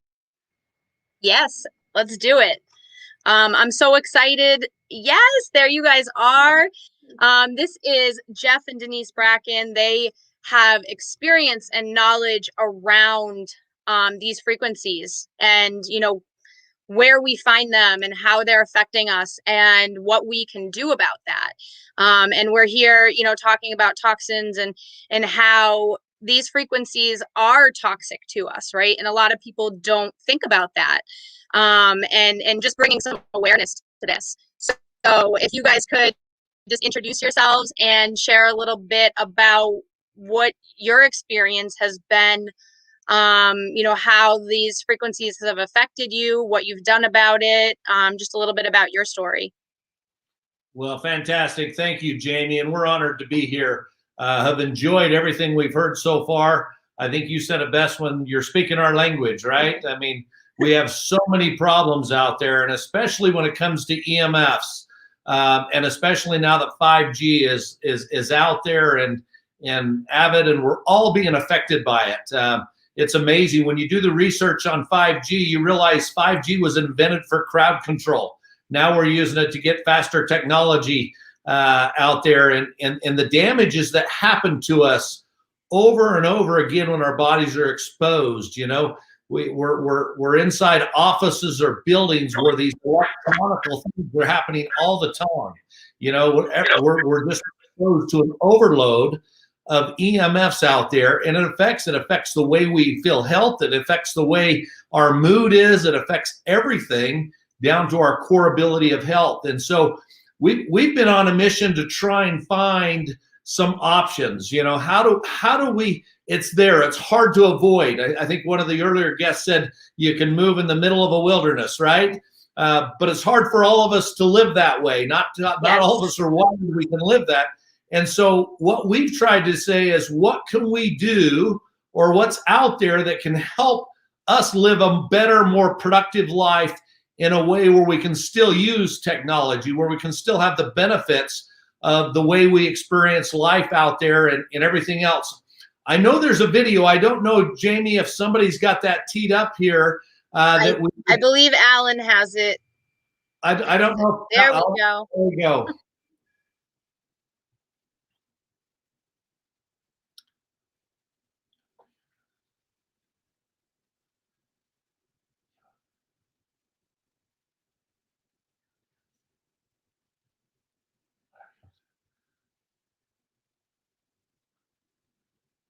I don't know that we got the audio.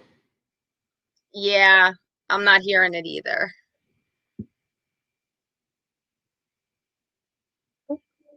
Maybe it'll pop back up in a minute. Well, Yeah, we're gonna pop up a short video just to give you guys a little perspective and insight. Sorry, my connection. Oh, there we go.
So you're seeing that video. It's interesting because about 12 years ago, I had Bell's palsy and we couldn't figure out where it came from, what was happening. And I met with a neurologist, and it was interesting at that time. She said, you know, we are affected in every home, every building. She says the lights, the electricity that is surrounding you. She said, we're finding that there's so many things that are affecting your body, and there were no answers. So it was, there's problems, we have no solutions. So Jeff and I were so excited when we were introduced to the cation shield, which is the video that you just saw, because we felt like we could take some power back and have some answers. And you see it on Jamie's phone.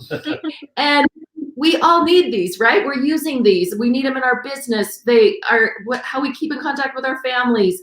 And so knowing what's out there and what our family is subjected to, we have a solution that can help you, that can help your body be able to fight what's happening around it. yeah, and the interesting thing about the shield is it comes with an ion technology. These EMFs are an overload of positive, which is not good for us, and ions. An overload of positive ions make us go down. As a matter of fact, all pain and inflammation comes from an overload, and our bodies get overloaded with EMFs with positive ions. And so what we have found in the cation shield is an overload of negative ions that neutralize, and you saw that in the video, that allows your phone, your laptop, whatever it may be that's emitting these to continue to work, but negates the negative effect on the body.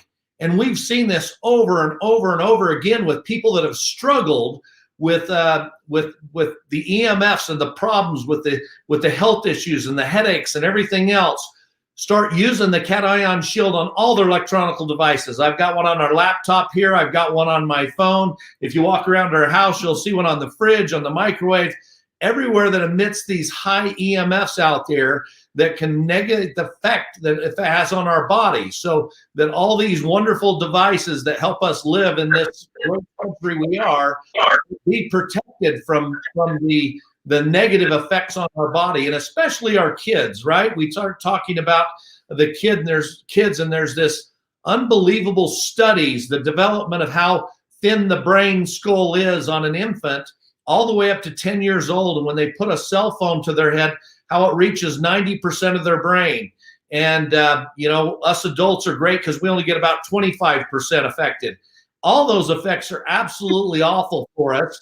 And the benefits we have with the cation shield is we can still have those devices. They can still work, but we can mitigate the negative effects on the health issues that come from these out there. And we've done it with the shield. We see it all the time. There's been so many tests that they've done here with this shield, where even they cut an apple in half and put a shield on one apple in there and keep them 6 feet apart. And in a matter of 10 days, the one apple's brown and the other doesn't look real appetizing because it's still been there for 10 days, but you to have that effect on our body is huge.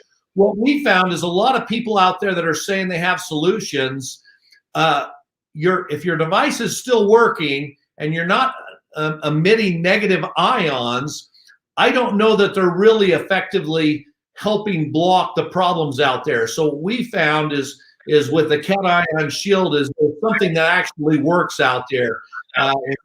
Your devices still work, but you get the same benefits of not having the negative effects on your body. And what a great tool it is for all of our electronic devices to have that benefit. Yeah. I mean, I'm like, every time I hear this stuff, I'm blown away. You know, you're talking about like we're surrounded by these devices, right? And we still want to live in the human existence, you know, be able to use the technologies that we have without being harmed. Even I got this this reader today. I got it in the mail like today, right before this, and somebody had asked me on one of my posts, what about the Wi-Fi? Like, what about what that gives out? And I was like, well, I'll let you know. And I checked it out, and it was like over 300 milligauss. And then I put the shield in front of it, and it was like between 30 to 60. And it's just even seeing those numbers, like what a big difference. I mean, we're still exposed to things, you know, we can't just shut down everything around us, but we can make a huge difference on, you know, what we're experiencing and absorbing. No, absolutely. And we've seen such a great effect, especially with people we've run into that are really affected by EMFs. And 5G just takes that to the next level. But the life change that they've had because they've now got a shield on there, and they can go back to sleeping, and they can go back to having a regular life, and the migraine headaches have stopped. All those things out there. It's been awesome to be associated with a product that is actually helping people overcome some of these huge problems they have with the overload of EMFs everywhere we go. We just find technology brings more and more and more, and you know, we're just surrounded. There's no way to escape them. Absolutely. And I know that you guys are allowing people to try these right now for a really, really generous price. And I'll tell you, when I got it, I thought, you know, I've tried different things, right? And the first 2 nights, I don't know what, I felt like I didn't know what hit me. I slept better than I have slept ever, maybe. And, you know, years ago, somebody told me, you're probably not sleeping because of the devices in your house, the EMFs. And back then I was like, yeah, okay, right? I mean, there's a lot more awareness now. We're having these conversations and having this telethon, right? But back then you know, and now it's like, wow, you know, if I had only known what a difference, because that's 5 years that I could have been sleeping if I was doing something. So, you know, I think it's incredible that we can get this in people's hands and just let them feel the effects and, you know, have a better quality of health. You know, I mean, even just my sleep, I wake up and I'm like, all right, I'm ready to go. Like, let's go. And I'm a self-motivated person, but I have to do the motivating and I haven't really had to lately, you know? So it's just those little things. So I love that you bring up how people have been affected. And I love, you know, Denise, that you shared your story. We look for answers, and sometimes there's just this little missing piece that we didn't understand, you know, these frequencies around us until somebody tells you. How would you know, right? Sure. Well, and especially some of the latest stuff that's come out about 5G, like I mentioned before, you know, it was designed and developed for crowd control because of the damage to the body, the uncomfortableness that's out there, and as many antennas need to be put up, you just can't escape it, and it's all for convenience, right? So we can have faster internet out there. It accesses whether we have phones or not, because those waves are so frequently. And so to have products that protect you whether you have devices or not is absolutely huge. And we found this company that's helped us out personally, obviously, and so now we're associated with it. But we've convinced them to give this at cost to a bunch of people that will put this cause out there. So once again, the first 500 people that go to emfshield.net will get this at cost. There's absolutely zero profit being made here. Actually, the company's eating the shipping to get it into your hands so you can see the benefits and we can get the word out there so that others can benefit from this great, great product. Absolutely. You think about it on your cell phone, you know, in the legal guidelines, there's the RMF exposure. And if you read that, they're there to protect themselves. And so you're in charge of protecting yourself. So it's so nice that there's something like this. And it works so simple. It's like your microwave. You got the pinpoints on your microwave, so it doesn't bake you, right? So it just gets them so that they separated and they're not going to harm you. And it's a very simple, same kind of concept with the cation shield. It's going to have 1,200 of the negative ions. That's just all natural. It's all natural that's coming to help your body so that it can do what it's supposed to do. I love that you said that. That's the way, all natural, right? That's another thing when you're looking for ways to protect yourselves, make sure that you're going the natural route. So, you know, thank you guys so much for being on here. If anybody, you know, wants to try out the shield or has anybody that they think this might benefit, maybe you know somebody that works around a lot of technology or has kids that are on it for school, you know, feel free to share the link with them. And we really appreciate your time, Jeff and Denise. Thank you so much for being on with us tonight. Well, No, thank you. Appreciate it. Thanks, Jamie. Thanks, everybody. Jamie, have a great day. You too. Thank you so much. All right. So that was amazing. Jesse, what do you think? Wow, that is amazing. Thank you, Jeff and Denise, and thank you, Jamie, for discussing all that information with us and teaching us more about the effects and how we can protect ourselves from it. Absolutely. Thank you. I'm excited. So we have our next guest, Miss Mona Azabi. Welcome, Miss. She goes also as Moon. She is one of our fellow High Vibe Love Tribe people that we've been connected for a long time. I understand your dad was a diplomat, in the military. You were an airline hostess, and then all of a sudden, something turned around and you started to realize things weren't the way they were. So what was that? Maybe give us a little brief introduction to you and what changed your direction.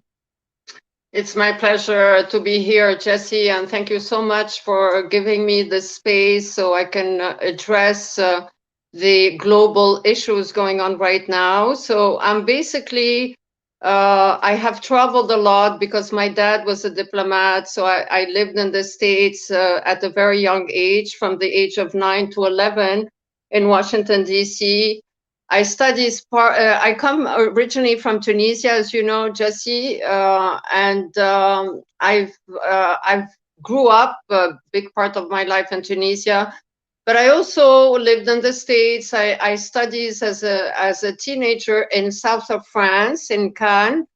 And I've been air hostess for Emirates Airlines in Dubai, UAE, which was an awesome experience, of course, because I had the chance to travel all over the world and to connect with different people from different backgrounds, different cultures, which enriched me a lot and opened my mind a lot. And I've been now for over 16 years in Canada. I live in Montreal, Canada. This is my country of adoption. It's my second love after Tunisia, my home country. And I was very grateful to Canada because initially when I decided to migrate to Canada, I had this idea about Canada being the fair country in the world, having good values. But of course, with all the Agenda 21 coming in, then we realized that the government is not working for us, that the government is working against us.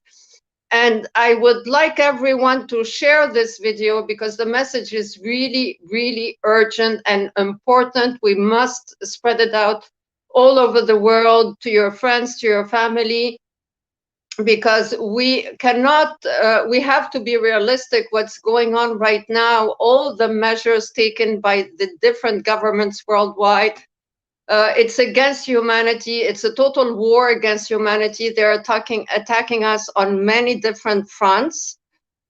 We have, for example, the water, which is polluted with fluoride. We have in North America, all the food is injected with GMOs. GMOs, that's to make us sick and dependent on pharmaceutical industries. We have the chemtrails, which is a big problem as well. I don't know, people, if you know, if you look up the sky, you see sometimes these white lines crossing each other. That's also to pollute the air, which is very, very, very bad because first of all, it covers the sun. The sun is really, really important right now. The rays of the sun are very important to recharge us and to re-empower us and to give us more light coming from source. Now they're trying to block the sun with all the chemtrails.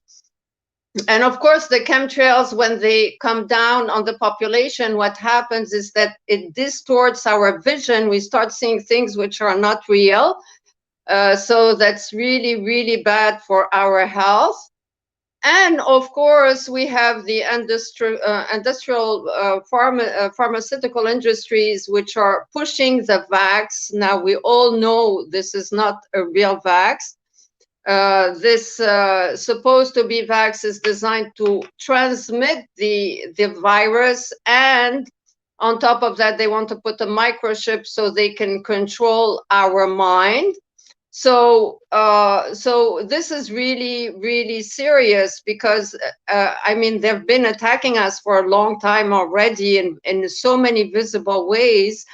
But here they're trying to now take our soul. And if the people accept to take this vax, that means they will lose their humanity and they will become a slave to the matrix and slave to Satan. That's why we call it the mark of the B666. What else? What else they do? Of course, the media is also to, you know, to manipulate our minds and to put us in fear and in anguish. So everything, all the matter they're doing is to lower our vibrations. Let's not forget that the most important thing for the human being, Jesse, is breath, is oxygen. They're asking us to put masks. These masks, if you read on the mask, it's written on them. It's not even, it cannot protect us. So I don't know what's the purpose of wearing this mask. And whatever measures we accept to do, we will never go back to normal. So people have to be aware that this agenda, we will not go back to normal. Now, just so yeah, right now, for what you're saying is that they're spraying these metals in the air, they're feeding these metals and things in our foods, they're, you know, giving these toxins into our bodies through all kinds of, now with the frequencies are going to be able to, you know, harm us once they intensify. So what do you know, recommend for people to do to help detox, or, you know, to get rid of these negative or these dark forces that are trying to invade our bodies? Exactly. Exactly, because it is very important that we do protect ourselves and that we keep our vibrations high right now.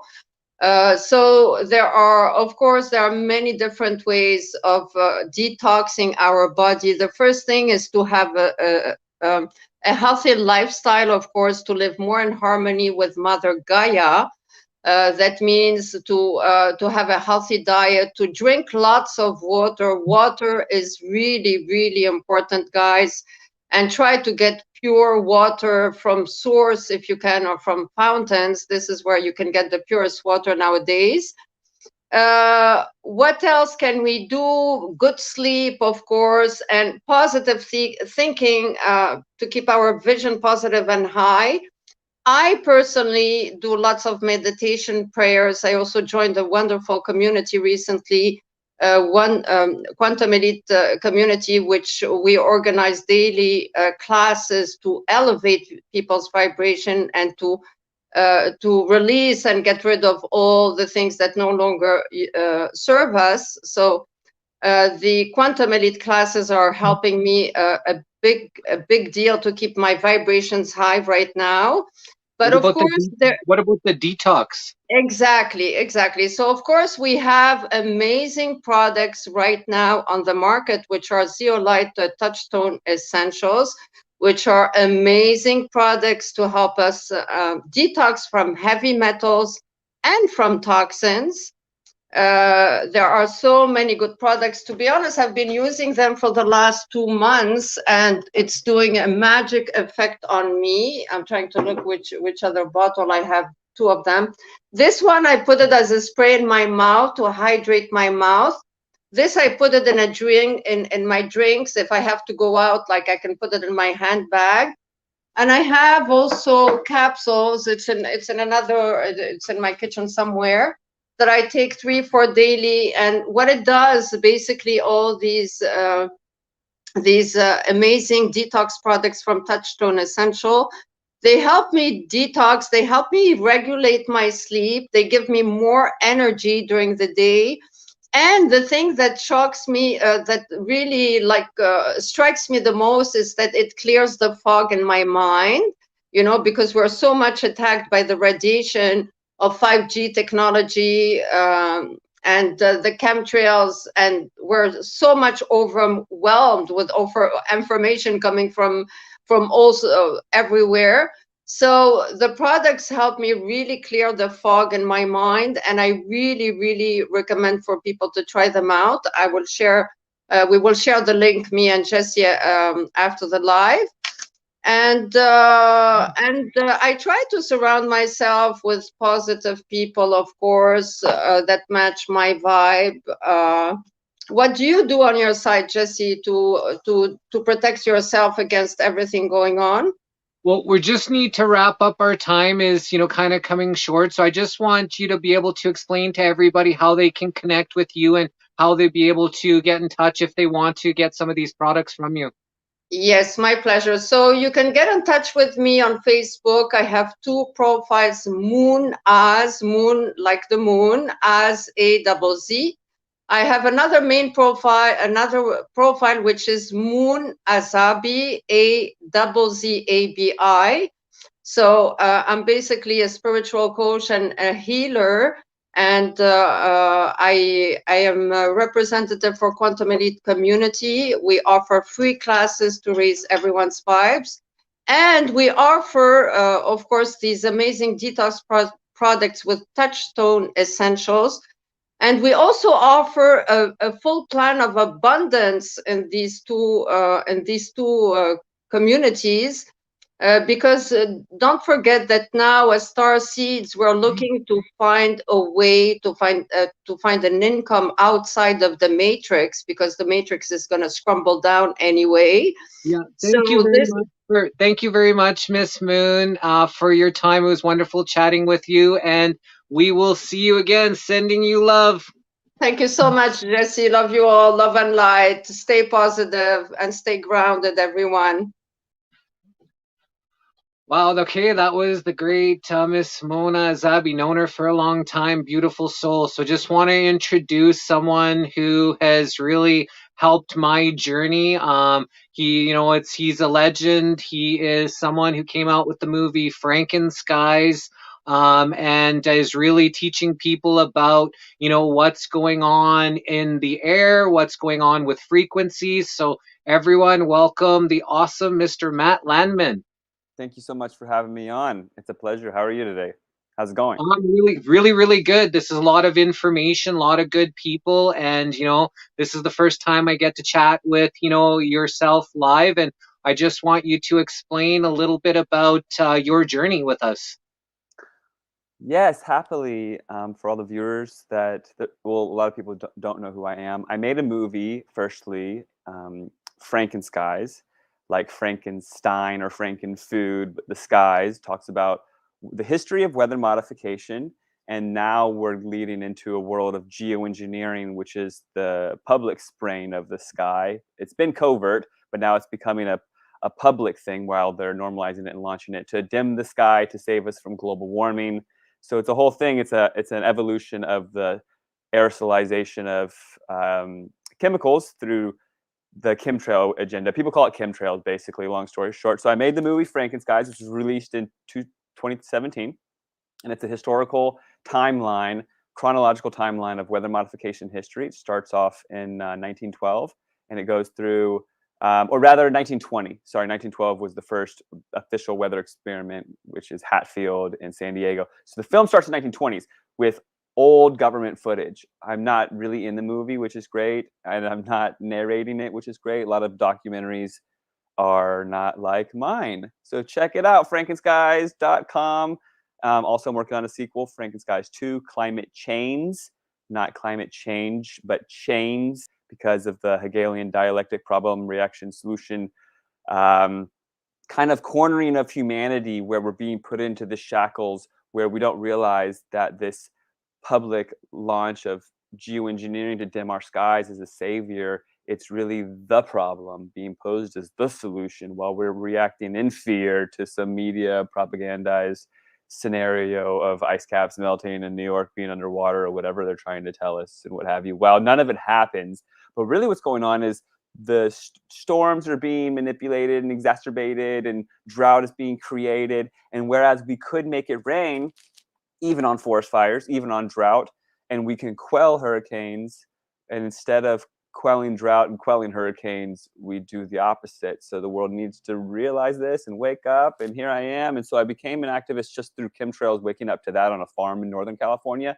I witnessed straight up weather manipulation where we were supposed to get this big storm for a week, and they came and zigzagged the sky, and I didn't even know anything about chemtrails at the time, but I saw these persistent linear cirrus clouds out of the back of like 20 jets, whereas the rural area that I lived in Northern California at the time, there was no airport. There was very sparse air traffic. I'd see a plane in a day, never 20 at once, zigzagging in front of a storm. And then the storm didn't drop any water. And I was, after I learned about it, after I completely gathered the information and learned about it and got grounded and realized what I had witnessed, I definitely realized that I had witnessed weather modification, and it was really storm quelling, and it was causing drought, like creating drought. And on the media they're saying, oh, climate change and all of that. Well, climate change is seemingly being orchestrated to convince us that we need some manipulation through these powers that be that are already manipulating it. So that's my first step into activism. But then I made this website, actualactivists.com, and on there I have a daily kind of blog thing, and I encompass the primary truths that were being kind of blindsided by the propaganda machine and whatnot that everyone needs to know about. And it's the attack on humanity, on our actual, health and consciousness, and it's everyone. We're all involved here. And so I split and I'll wrap this up in a second, but I split the website up into a few categories, which are very important. And it's chemtrails, vaccines, fluoride, GMOs. Those are the primary ones. And then health as well. And then 5G now is a new tab on there on the top. But those topics alone, if you can sink your teeth into them, and everybody wants to maybe pick one sector of the truth movement or whatever, but truth is a frequency, and either you're pregnant or you're not, it's like one or the other. And truth is like that. All those truths come right in on that frequency, and it's all encompassing. And I'd like to give them all their due justice and respect. And so in that regard, I started getting into the 5G space because they're also connected. The aluminum in the air that they spray is connected to the forest fires, because aluminum oxides are a patented fire accelerant, and then they cause drought, and then they don't make it rain, and all those fires, and the weather engineers are of course connected, but the aluminum's connected to getting into our systems through vaccine and the aerosols, the chemtrails, and geoengineering. And then the fluoride game is directly intercorrelated because fluoride comes from the production of aluminum. Those things like to bond together in our brains and cause chemical reactions and dementia, all this stuff. And then GMOs are right there with it. We've got, well, I could go on forever, but they're all interconnected and you have to give them all due respect. So once I learned about 5G and how that was being so dismantled and nobody really knew what was going on or what that even is, and it's still very daunting, but I started learning about EMF frequencies and smart meters and the dangers of that. And I ended up making a EMF protective clothing line and accessories, all silver lined, called Sparrow, S-P-E-R-O.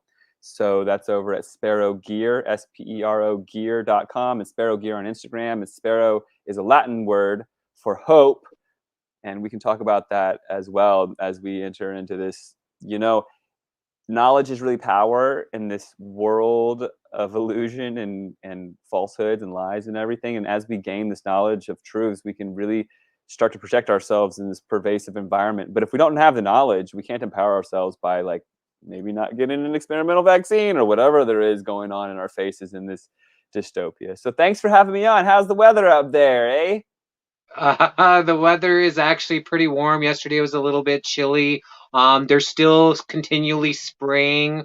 I did a couple days ago, just showed some live video of them spraying and stuff. So it's a pattern that seems to repeat itself with these nefarious people that are controlling things, that they create the problem and then they try to extort money to create a solution for the problem that they created while destroying anything in its path.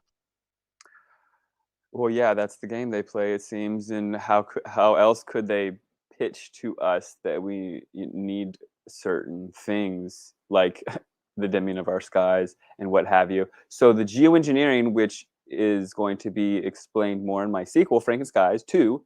Check it out, frankenskies2.com. And what we've got is this Bill Gates boogeyman, which everybody who's in the truth kind of awareness path right now, Bill Gates is popping up on the radar as maybe a depopulation agenda kind of guy, or maybe the guy behind some of the vaccine stuff. Or you've heard about he's launching this experiment in Sweden to potentially do this Mr. Burns out of The Simpsons dim the sun thing. And he's now the largest agriculture landowner in the United States. And there might be some food supply shortage on the horizon and what have you. But yeah, we've got this boogeyman, Bill Gates. And there's an experiment rolling out in Sweden. It was first supposed to happen down in Tucson, and I had a conference down there. I've had a few global conferences and about a dozen or so regional, smaller conferences. And I look forward to having, hopefully, more global conferences regarding geoengineering as we bring light to this subject, because it's really important. And the propaganda machine is so deep. They want us to argue over, is it a chemtrail, is it a contrail, even when we get there to even realize that chemtrails exist. But in the 1960s, high bypass turbofan jet engines came out, and these engines on these planes are not expelling super hot air. You know, that would not be efficient. They're just fan blades. There's no hot air being blown out. So anytime you see anything coming out, there's this ballet of orchestrated different things being sprayed in your sky. Some of them are primer gases, some of them mixed with other stuff, some of it's barium, some of it's strontium. All these, I mean, Oh, your sound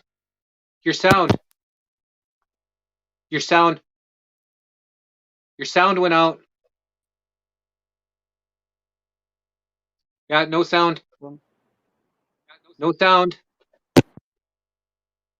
Yeah, no sound. Try that. Yeah, I can hear okay. you. Testing, you can't hear me? Yeah, I can hear you now. That was weird. How about now? Yeah. It's fine? Yeah. Okay. So sorry about that. So with the chemtrails, there's a lot of ongoing agendas all at once. So sinking your teeth into it, you can realize that NASA has a program. It's called CARE, Charged Aerosol Release Experiment. And NASA has a budget of $52 million a day.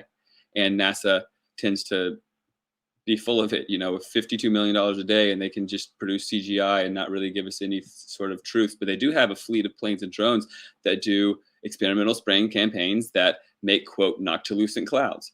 And those noctilucent clouds, they spray barium, aluminum, strontium. All these things show up in the patents and what have you. The research is really there. you know, if you start looking into it, or if you don't know much about it, just watching the film Frankenstein, and you can get there. But the sequel really get into where we're going, which is Bill Gates and Harvard. They want to get the public on board through a series of experiments to basically spoon feed the public that they're going to be doing what they've been doing for decades, and then sidestep decades of treason. So what is going to happen in the public eyes is the following. This is super important. And sorry about that audio thing. I don't know what happened. And this is important for every human on earth, especially parents and people that know children and all this stuff, or anybody who's going to be breathing air, wanting sunlight in the next decade. So Bill Gates is going now to Sweden, where we can't go to Sweden if we're in the United States. And out of Canada, this guy, David Keith, he's a Harvard professor out of Calgary. He's the one getting the backing from, he's getting Bill Gates involved. And they're together launching this experiment to do the following. They're going to first go up with a balloon and spray the sky with chalk and say, oh, we're looking at what chemicals work best to dim the sky. And they're doing it in Sweden because Sweden has this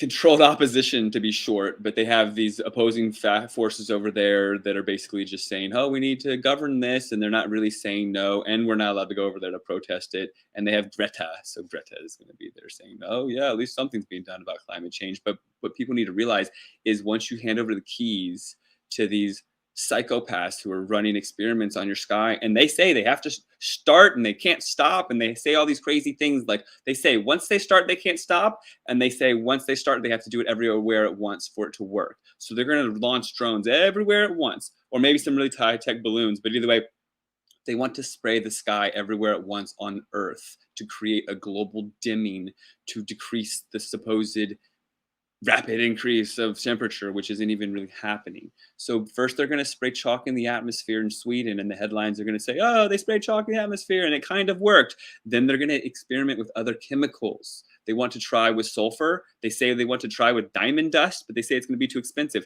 They want to try with mirrors, but they say they won't float. And they want to try with aluminum nano dust, which is what they've been using, is aluminum oxide. Every time someone sees some crazy chemtrails and it rains and people test the rainwater, it shows up with these high levels of aluminum, barium, strontium, which are patented weather modification chemicals. When it's not crazy sky and you test the rainwater, those chemicals aren't showing up. And it's taken decades of people scratching their heads trying to figure it out. But now that we've got these fires, crazy fire seasons, whatnot, and these trees are embedded with patented fire accelerants, it's all starting to make sense. And dementia and Alzheimer's going through the roof in the UK and what have you. All these things are very pertinent. But more important than ever is the dimming of our skies. Okay, no one's going to ask permission. It's going to be this globalist agenda. And it's just one thing that is part of this collaborated effort to take away everything that we've got all at once, it seems. So we're 1 year into this flatten the curve kind of thing, and nothing ever happened. They said 2 weeks, and now it's been 1 year. And now people are wearing 2 masks out and about on a beautiful sunny day where I'm at in Ashland, Oregon, in the Pacific Northwest of the United States. And it's getting weirder and worse as we go. For instance, I don't know if anybody knows, but Texas is very much about their rights and guns and this and that. In Texas, they reopened, okay? But a woman went into a bank the other day not wearing a mask, and because the bank is privately owned and wanted to still observe those requirements because of COVID craziness and the media and the propaganda machine and the New World Order, the police were called. This woman was arrested for coming into a bank without a mask on. Okay.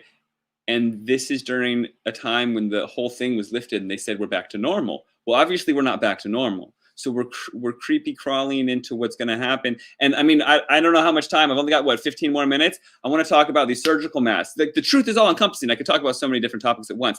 But let's talk about these one-time use blue surgical medical masks. These are one-time use medical masks for surgery. They're actually laden with chemicals, and you can look it up. Type in the Google search, PTFE, polytetrafluoroethylene, PTFE masks. Click images, and it'll be that blue mask that they try to hand you as you walk into a grocery store at the entrance, you know? And I've been looking at all this word magic and what have you, and there is very interesting things when there's a man standing at the grocery store, security, making you put on a one-time use surgical mask, and you go in, it says in trance, and everyone in there looks like they're in a trance. It's very fishy and fascinating when you can, start to see through the right lens. But either way, what is polytetrafluoroethylene? And it's coming straight from China. It's coming right out of a plastic bag. Here you go, huff on this while you're in the grocery store, one-time use medical mask. Well, what is it? PTFE, it's Teflon, which is fluoride. It's synthetic fluoride. I can guarantee you these things are off-gassing. It's just at least a little bit. We're getting fluoride in our system. Well, guess what these adjuvants in the vaccines are? Aluminum. Guess what they're spraying our skies with? Aluminum. It's also in different, ingredients. And, please read the ingredients. This is how I first really started to wake up, aside from chemtrails and 9/11. I started reading ingredients, my food and my products that I put on my body and what have you. You don't want triclosan, which is in hand sanitizer. You don't want that in any of your stuff because it's a hormone endocrine disruptor. It's no wonder there's this crazy agenda now where everybody, even at 10 and 11 years old, they don't know if they want to be he or she. It's because they've been literally hand sanitizing themselves into an endocrine hormonal disruption at a very young age.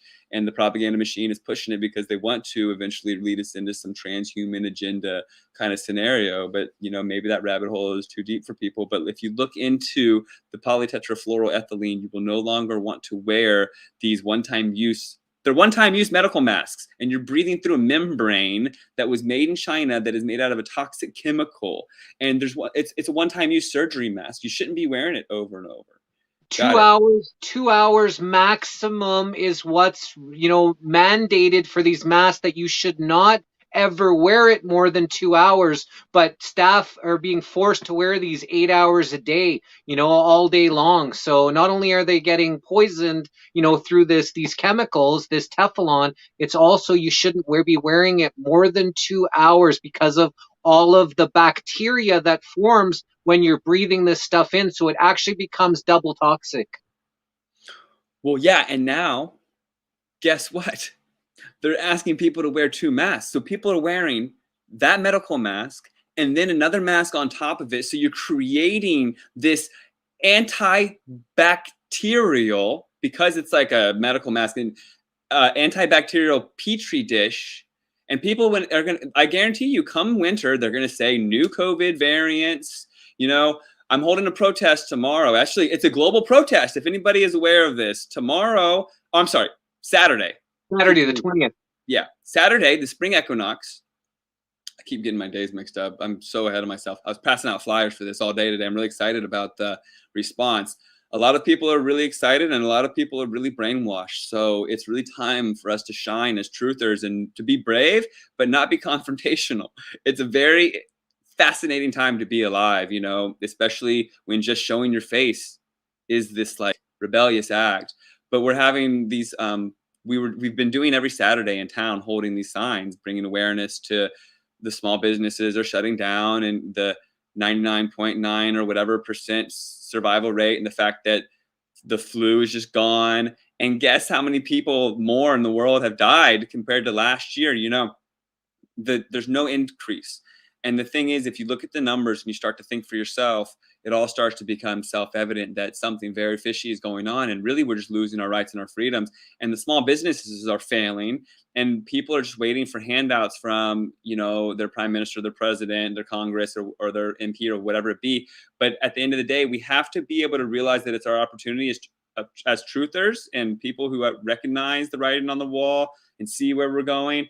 If this is literally an Agenda 2030 thing, and they're starting this full spectrum dominance kind of rollout where they want to release a technocracy, maybe with a social credit system, there seems like there's something real unraveling if they want to dim the skies, vaccinate everyone we could talk for hours, but I don't even like calling this a vaccination, because vaccinations before, they had like malaria or the chickenpox or the flu isolated to some degree. And then in that syringe, along with adjuvants that are toxic, like toxic levels of aluminum or polysorbate or someone else's DNA or whatever, duck fetus or something. So the adjuvant creates an immune response, and then your body's immunity response is there, and then it sees this version of malaria, and then you created an immune response to malaria. That's how vaccines work. These new vaccines are totally experimental, and I mean, trying to alter mRNA and DNA, and I mean, Yeah, it's not the same. it's not actually a VAX. It's actually, they're just putting it under that rule so that way they don't have any liability, for what this experiment does. So I just wanted to ask you more about the EMF frequencies, and what got you into creating your EMF frequency, the Faraday bag. Okay, so I really want to get this across. So I've only got 8 minutes, right? Yeah. Okay, so I make these foam bags, and this is a very amazing topic to go over while we wrap up this all-around approach to activism, because there's so much that we could talk about. And please, if anybody wants to reach out to me, I'm an open book. I'm on Facebook, and you can email me at frankenskies@gmail.com. So I make these foam bags. And I first got into it all because of a smart meter that I was living right next to that started giving me heart palpitations. And I started learning about EMF that way by actually developing a sensitivity myself and realizing that there were a lot of people out there that had it way worse than me. And then once I learned about 5G and how 5G could potentially decimate what I think this agenda is that eventually children born in this environment, when they become of age, they won't be able to procreate, unfortunately. Yeah, thanks. My email right there. Please reach out to me. Unfortunately, the effects of the 5G rollout won't be seen for probably one generation. And then they won't admit, wrongdoing, probably because who knows, maybe it was these experimental vaccines or whatever, or maybe that's what these vaccines are designed to do, whatnot. So there's a propaganda. So I came out with the clothing line, and especially the baby blankets and the men's underwear and the pregnancy line and the belly bands. And I've got men's and women's t-shirts and hoodies and beanies, like this one is one, and caps and all sorts of stuff. It's all this silver woven. Silver is the technology that's been utilized actually globally, and I'm just now bringing it to the West is really what I'm doing. I thought I was kind of reinventing the wheel when I first learned about it, but it's already existing in Korea, China, especially Europe and Israel, where the tech has emerged from. Israel is very up to speed with the wearing of silver to protect from Wi-Fi and whatnot. So as I learned more about it, I really wanted to protect children, and I'm still not done with coming out with clothing for children and all this stuff. But what's really been fascinating is right when COVID came out about a year ago, there was this big propaganda machine came out with this viral talk, which I very much question things when they go viral, because the machine is controlled. Okay. And I can't hardly get things to go viral when they're amazing unless they're fear mongering. And then even then it doesn't get that much. But everybody and their mom was telling me that 5G was causing COVID, that COVID was 5G, and that people were dropping dead in Wuhan because 5G was turned on. Now that, I believe, after developing discernment and really giving this a lot of thought, because I mean, the cultivated discernment that you have as a truther, it takes years and years and years, and even like admitting, oh my gosh, I can't believe I was wrong about that, and da da da da da. So at first I thought, oh, they're crazy, but then I realized maybe it's a propaganda machine. And then when I saw that 77 cell towers were attacked in the UK, and they say, oh, crazy conspiracy theorists are becoming domestic terrorists, we have to start watching them and get to them and all this stuff. That's like suspicious, right? Like, what is that? So I start to put the pieces of the puzzle together. And then in my life, here's what happened. So I make these single layer cell phone bags, and you put your phone inside, okay? Slip your phone in, and it just kills the phone signal. You can't get COVID tracked or anything like that. No contact tracing, no phone calls, no radiation. And it's just meant to showcase the material and to maybe check out for a date or when you're sleeping or whatever. It's like going into the mountains and not having any cell service. So I have these bags that are one layer of this silver fabric, and they'd worked for 2 years of my business. But I realized that this fabric was actually, I wasn't reinventing the wheel. The fabric had existed for a while, and it works everywhere. So I want to show you the fabric. It's this woven, it's silver. It's really nice. And you can use steel And you can try to use copper and nickel, which copper and nickel you don't want to use because you can't really weave it, and it's actually ends up being toxic and stuff. Silver is actually amazing. So guess what, Jesse? I start getting all these phone calls and complaints and actually some like threats because people's phone bags stopped working. And I was like, well, I don't know. I don't understand. And I start getting these returns. And I'm like, well, this is last year. And I'm like, okay, I'll send you another one. I send these people the phone bags and they're like, it still doesn't work. And I'm like, well, and I start doing these investigations. Well, what happened? What kind of phone do you have? And how come it works for me over here in California? Because that's where I was living. And I started to think, well, maybe I should make double layer bags. And I did. And now I only have double layered bags and they work across the board.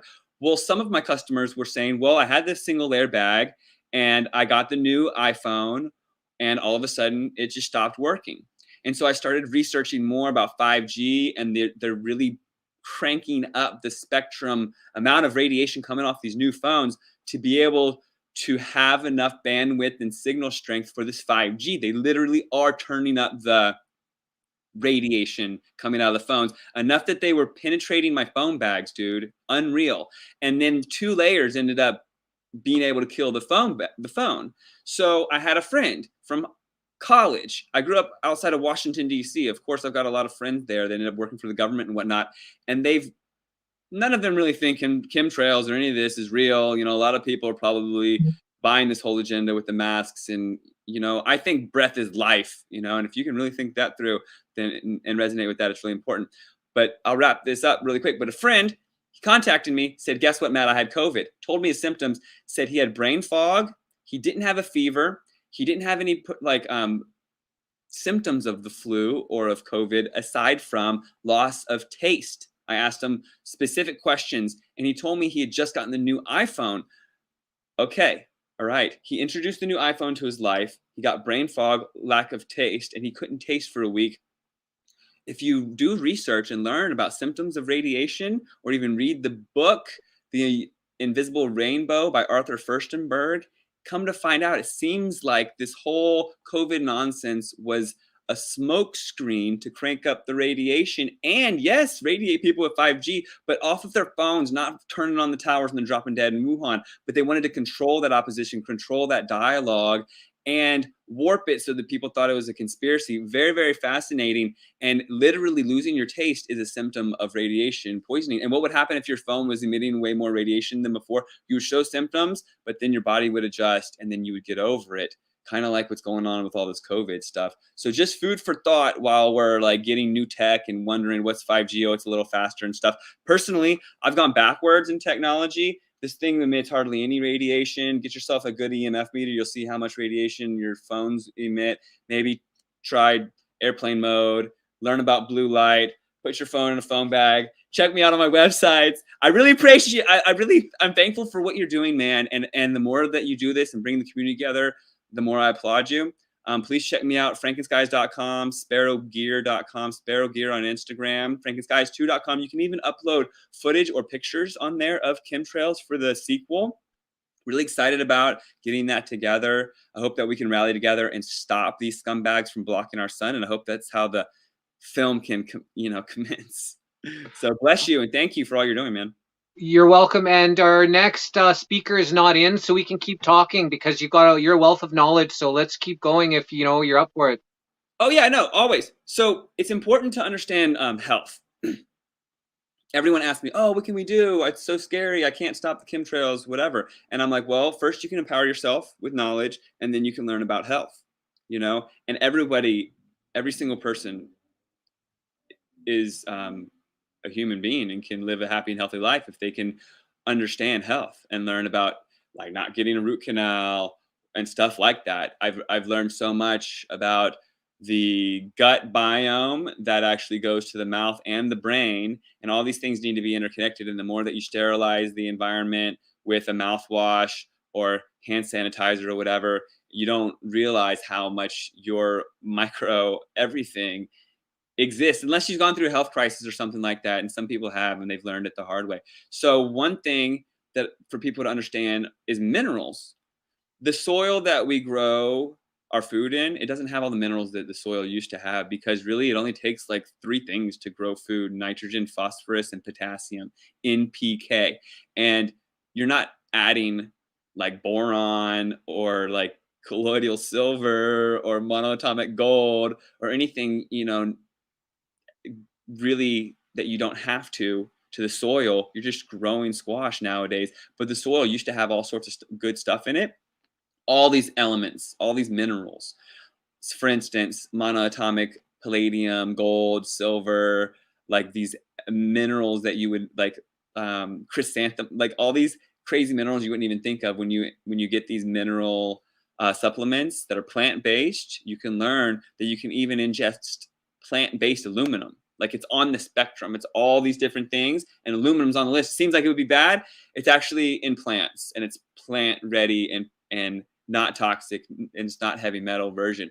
But guess what? If your body's got all these minerals in it, it's going to be up to speed. You're not going to be mineral deficient. You're not going to absorb the toxins from your environment, because we all live in a very toxic environment.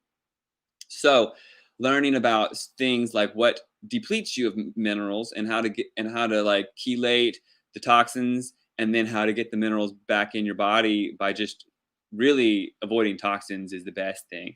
Like, you think you're saving a dime by eating like that really cheap ramen noodles, but it has this preservative in it, Coating.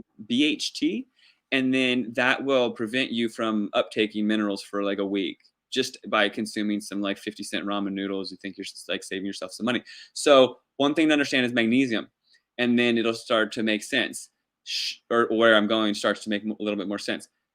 If you ingest sugar, you're depleting your body of magnesium. And sugar has actually been bought up by Monsanto.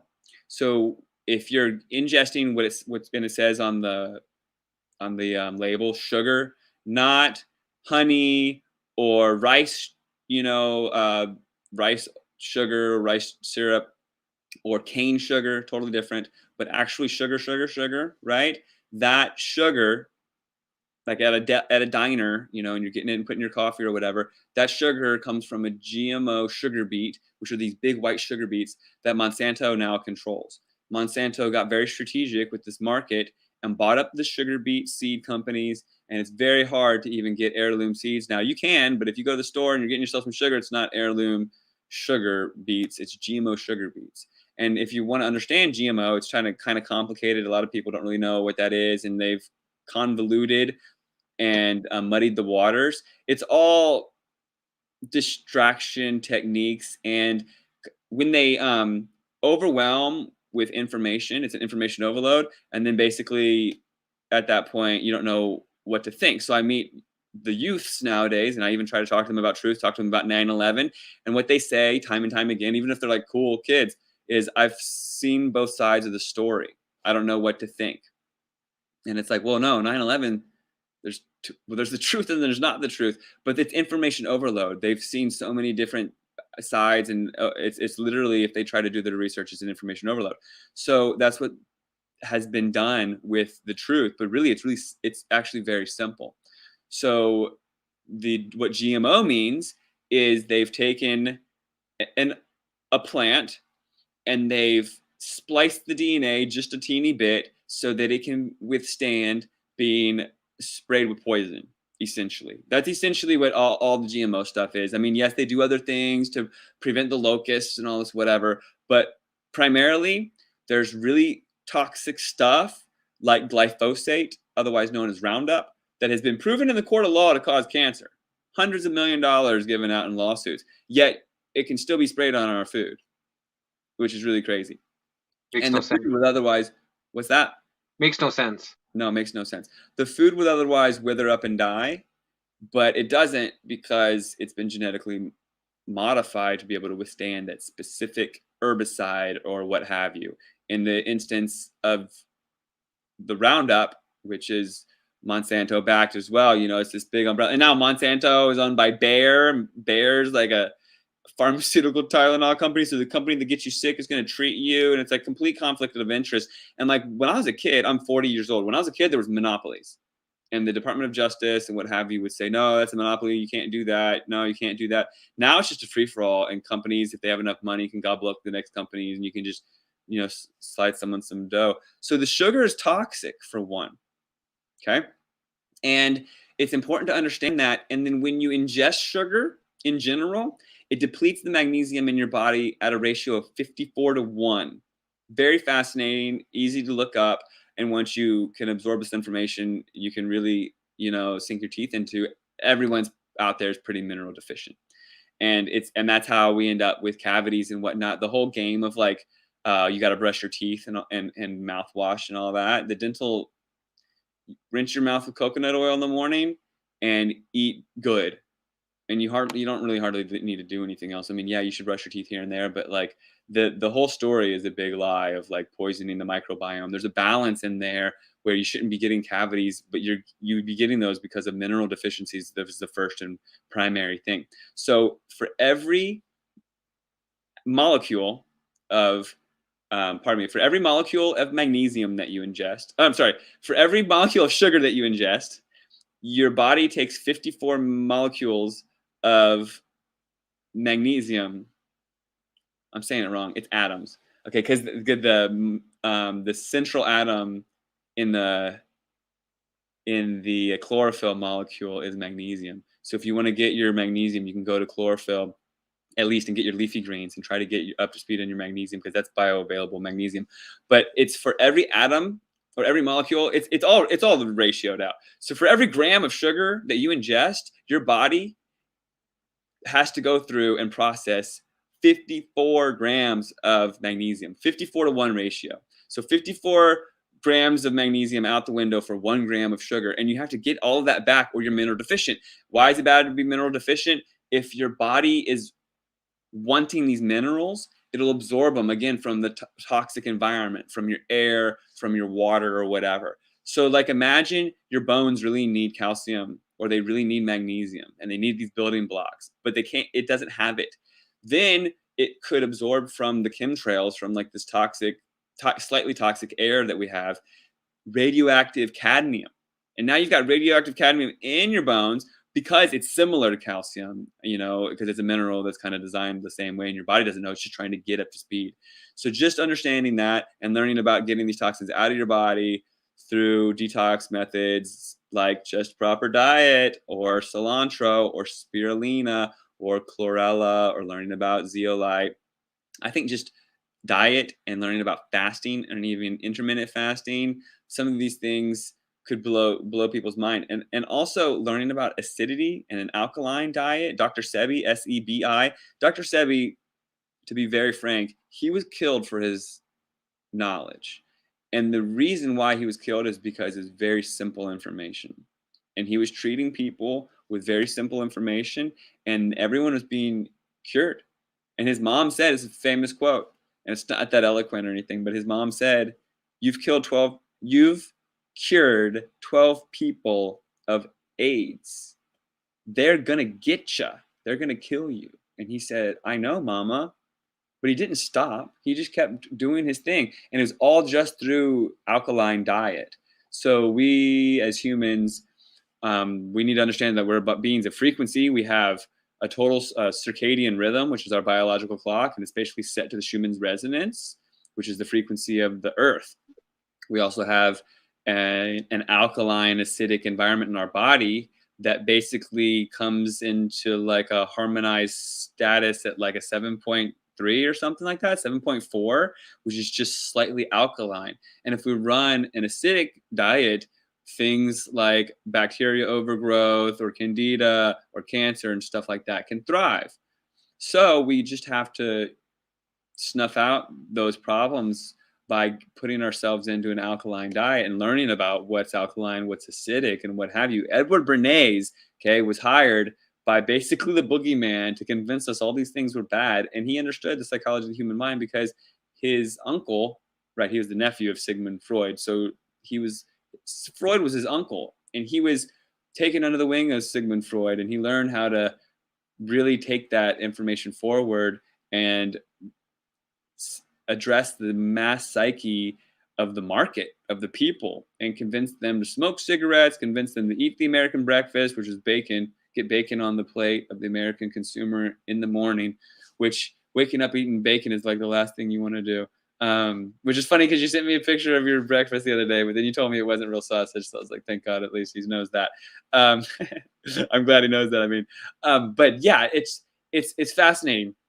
And Edward Bernays came up with the slogan "Trust your doctor." He also came up with the slogan "Trust the specialist," and also got fluoride in the water through propaganda machines, basically. That basically through the slogans campaign, like "Trust your doctor," people don't think for themselves. When you put a toxic chemical, a toxic byproduct of the aluminum Alcoa industry in the tap water and say it's good for the teeth, when does it sit in your mouth long enough for it to even bond to your teeth? There's never been a single study ever. There's never been proved that drinking tap water with fluoride in it helps your teeth. It doesn't even have time to bond to it, even if it was good for it, which it's not. It's a toxic thing. But when you go to the dentist, they're like, oh, we're going to give you a fluoride treatment. They want your teeth to sit in it for a while because it takes time to like sink in. Putting that in your gut is actually just killing your microbiome. It's really horrible thing for a lot of reasons. It gives you fluorosis of your teeth. It deplenishes your body of minerals, messes with your bones. Fluoride is super toxic, messes with your pineal gland, your toxicity of your body, messes with your brain, lowers your IQ in children. Harvard research study proved that. Like, this is put in our tap water, and it's an amazing opportunity for people to wake up. So being bombarded by an attack on our food, an attack on our water, the air and the weather is being manipulated and all that stuff, it's really daunting. And people are like, why? How could they do that? Well, it seems like it's a spiritual game, and they want to dumb us down to make sure that we don't fully, wake up and come together and join forces and change the world and create anew, right? Well, what would it take for a lot of people to rise up and wake up? Well, it would take, we've been as truthers and activists, there's been a lot of seeds planted. So many seeds. So many people are on the fence and don't really want to come off the sidelines because maybe they don't want to be shunned by their family. Maybe they think their livelihood would be at stake. Maybe they have a job where they think that they might be shunned and lose their employment if they came out in representation of the truth. But as we enter further into this dystopia of COVID-1984 and technocracy and whatnot, the soil, the metaphorical soil, is becoming so fertile that I truly firmly believe that there's a consciousness rising on the horizon where people are going to start to really wake up, because the seeds are there, the seeds are planted. All we need is that those conditions for the seeds to come, to propagate, to sprout, and rise and shine. And there's all these cliche quotes about it's always darkest before the dawn, or it takes so much darkness to Leonard Cohen, it takes so much darkness to see the stars. For me, I really see it as this balancing act. So when the First Nations Aboriginals did rain dances and called into the ether rain, it was because there was an imbalance. There's too much drought, and they knew that they could call into that, to their world, of the balancing act, because we live in a yin and yang, environment of good and evil, of duality, of polarity. And there's always a balancing act. And here we've been overwhelmed with fear, lies, falsehoods, and it's only going to take so much more of that to break the camel's back, like literally a straw that broke the camel's back, or whatever. You see where I'm going. So I firmly believe that people, even though they may think that they are on the side of the media and they're out there wearing their masks and believing the lies, I think they're believing the lies because they're hopeful that it's almost over. And when they see that it may not be over how they think it may be over, I firmly believe that there's like a consciousness rising, and we'll get to create we'll get to create the world that we always wanted. Because yes, it was better before than it is now, but it really wasn't that great. Our kids were getting indoctrinated in a public school system that didn't serve them. We were in a perpetual war, and still are, overseas and with ourselves, and all we are fed is is lies, and we really have to fight to even get organic food on our plates. But what did we do? You know, we bought organic, and when GMO activists stood up, we listened, and they risked their lives. But now there's GMO labeling in the grocery store. So activism does do something, but it takes heart and courage and pride and honoring the truth with integrity, right? And really asking your soul what matters. And when you go out in the world and you put on 2 masks and you live a lie riding your bicycle while you are probably on the verge of giving yourself a stroke, getting in line for an experimental vaccine while shaming people for not doing it, there's definitely going to have to be like a backlash, because we live in a world, we live in a realm of balance. Okay, just look at nature, look at all of it. And when I've seen it in a day-to-day, just today I was passing out flyers for the protest. Somebody was really mean to me. The next person was really, really nice. And I know that just sounds crazy, but there is a balancing, and we all know it. And karma and whatnot does come around. And if you plant those seeds, and honestly, God or the universe or Gaia or whoever definitely has a plan that's is well beyond this elitist, satanic, weird, nefarious agenda that I'm still surprised is impacting the entire world. I usually think that it's like my town or maybe the US, but to think that everyone on earth is going through this, and that the children are now going back to school for only a couple hours a day, wearing masks, not being able to be within 6 feet of each other, and just the programming that does to the very susceptible children, I'm taken aback.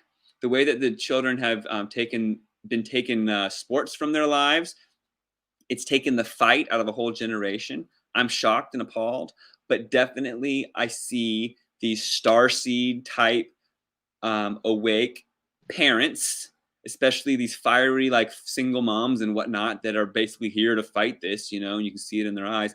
I see a truth awakening where they're going to raise their kids the right way and show them the way. And it'll be like libraries and beautiful gardens, and we'll create the world that we always wanted. And then it'll be cyborgs and obviously some life that humanity does not resonate with. And I think that it'll just have to play itself out to show the world the way, you know. But eventually light will prevail and will win. And you know, you gotta see the darkness kind of to know that there's light, and vice versa. So I'm hopeful with it all. I know I got on a little tangent, but there's knowledge and there's truth and there's power, and embracing it and then living it, you know. And then at the same time, it's believing that it's all for the good, because we're all here for a reason. If you're aware enough to be watching this conference and resonating with myself and Jesse, then you're there enough to like meet your friends on the level, and you don't have to persuade them, but you can plant these very critical seeds of truth while we go deeper into this dystopia. Because like I said, the soil's becoming so fertile that every truth seed will blossom. And so it is.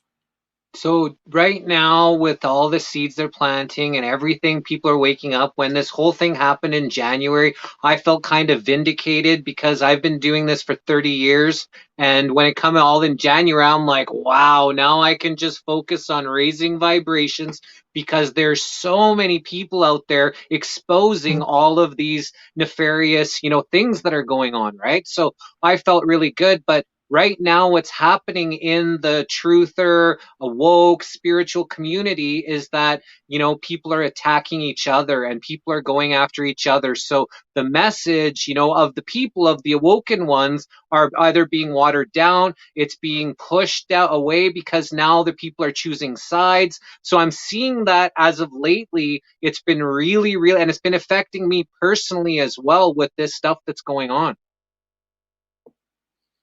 Well, it is vindicating at first, right? But then, yeah, it gives us more and more responsibility, right? At the end of the day, it's a roller coaster ride. It has been for me. It's difficult, but it's also inspiring. And we get to find our tribe finally. Like, your vibe really attracts your tribe. And for me, I was going out in the world with Frankenskies flyers, and maybe I was handing out a lot of them to people that would now just be wearing masks and wouldn't want to have anything to do with anyways. So maybe it's our time to shine in that way, and to just kind of round up the frequency, like-minded type people that can, you know, lead the way, because we need to find those people. I don't want to be friends with someone that's going to shut down their business and lock their doors and go bankrupt because they didn't want people in, you know, in their business anymore. I want to see the community thrive and open up to truth and understand that this is all, I mean, I see where you're coming from, and it is daunting, and especially wherever you're living. Like, okay, some of us are planted there for a reason where we're at, and we have to really acknowledge that, because some of us are the black sheep, and it's not just our family but our community, right? And we have to own that we are there to raise the vibration of that area in one way or another, even in subtle ways, you know. But we have so much power that we can do that. We just have to find each person and each community where it's at. And you can even buddy up your mayor or your MP or your local politician and start raising their consciousness in subtle ways, including like what 5G is and how you maybe don't want those towers in your neighborhood and stuff like that, and get that ball rolling, because activism is shifting in a drastic way. We used to be able to go into city hall meetings, and now we can't. We used to be able to go and lobby and put ordinances together, and now the world has shifted into a Zoom online world where most people just get to type in the side their opinions, and you can't get that momentum that you used to. And they say, oh, don't worry, this will be over soon. It's not ending. 1 year ago, they said it'll be 2 weeks to flatten the curve. It's been over 2 weeks, and people are stuck in this vibration of fear. But guess what? Is the opposite of fear love and hope and all these things, that it's so easy to see the flip side once you snap out of this kind of trance that people are in. And I think every day people are snapping out of the trance. Every day people are waking up, but also a lot of people are going deeper and deeper into it. And that's what's scary. And in my community, when I got out there and saw almost everyone walking down the street wearing a mask, it was daunting. But I went out and I held up signs, and I got so much support. People pulling over, giving me hugs, so many honks and thumbs up, a few middle fingers. But I was shocked that the community is still there. The people out and about wearing masks, they're doing it to show off that they're zombies. And it's not like the other people are going to want to go get yelled at for having their faces out and stuff like that. I live in a farm community where people are probably out there doing their own thing. But my point is I was shocked by the resilience of my community of honoring the truth and being there when I thought everyone was brainwashed, but really they're not really. And on Saturday, I'm thinking we're going to have an amazing turnout to kind of turn the tide. But it's really up to us. We have to have little concerts. We have to have little things where we show our faces, and other people will see, oh, wait, they didn't die. Nothing happened. We can do similar things. Even just going out and having a walk with your face out in a crowd of people with masks on, it's a show of you not being controlled by fear. And some people really need that. It's one person at a time. It's really our opportunity to shine. And it's so fascinating. For those of you that don't know about Event 201, Bill Gates and these globalists came together in around November, just before the COVID thing happened, November 2019. And they ran in a supercomputer simulation of a COVID pandemic pandemic through supercomputer. And they responded and extrapolated how the populations of the world would respond. And now they're just literally putting the variables of how we've responded into the supercomputer and seeing how the feedback goes, and we're responding and blah, blah, blah, back and forth. But guess what? The supercomputer doesn't have a heart or soul. So I definitely think humanity will have its response, and we haven't seen anything yet. And it'll come when the timing is just perfect. I think that the powers that be, the nefarious characters behind the scene, they know the astrological timings. For some reason, they have maybe a little information that we don't. And I think that the stars are aligning, and that's why they're doing their setup as we are trying to figure out what's happening. But as the stars align, we're going to become more in tune with the frequency of truth. It'll become so much more self-evident. And I think that the adaptability and evolution of the human spirit and overall consciousness is nothing that these elitists could ever predict. I swear that even just the people out there that are wearing their masks, I think that people are becoming more psychic, and they're communicating in other ways. And this is just a little taste of the evolution of humanity. If you start to cut off certain senses, of course we're going to evolve in certain ways, and of course it's going to backfire on the nefarious characters. Like these evil a-holes are looking into this crystal ball with their witches, and they're like, if we do this and we do this, and the witches are like, yeah, then it'll be this transhuman crazy, in the year 2050 or 2100, right? They're looking at a trajectory and a timeline that doesn't have any response from the good, like God or whatever forces you want to give it. They're just seeing their evil little timeline fall out in their evil little way with their script by their writers. And the reaction of the universe, the reaction of Gaia, is the truth, which is like us incarnated in physical form, right? So there's no way that they can really know the outcomes, and there's no way that they can see what's coming, which is the evolution of the human mind, spirit, and soul, right? Like literally our destiny is going to go on hyperspeed because they're trying to sidestep our trajectory through seemingly like steering our timeline away from some sort of trajectory towards a positive outcome, right? Whether it be ascension or utopia or whatever it may be. It seems like there's a well-calculated attempt to steer us humans away from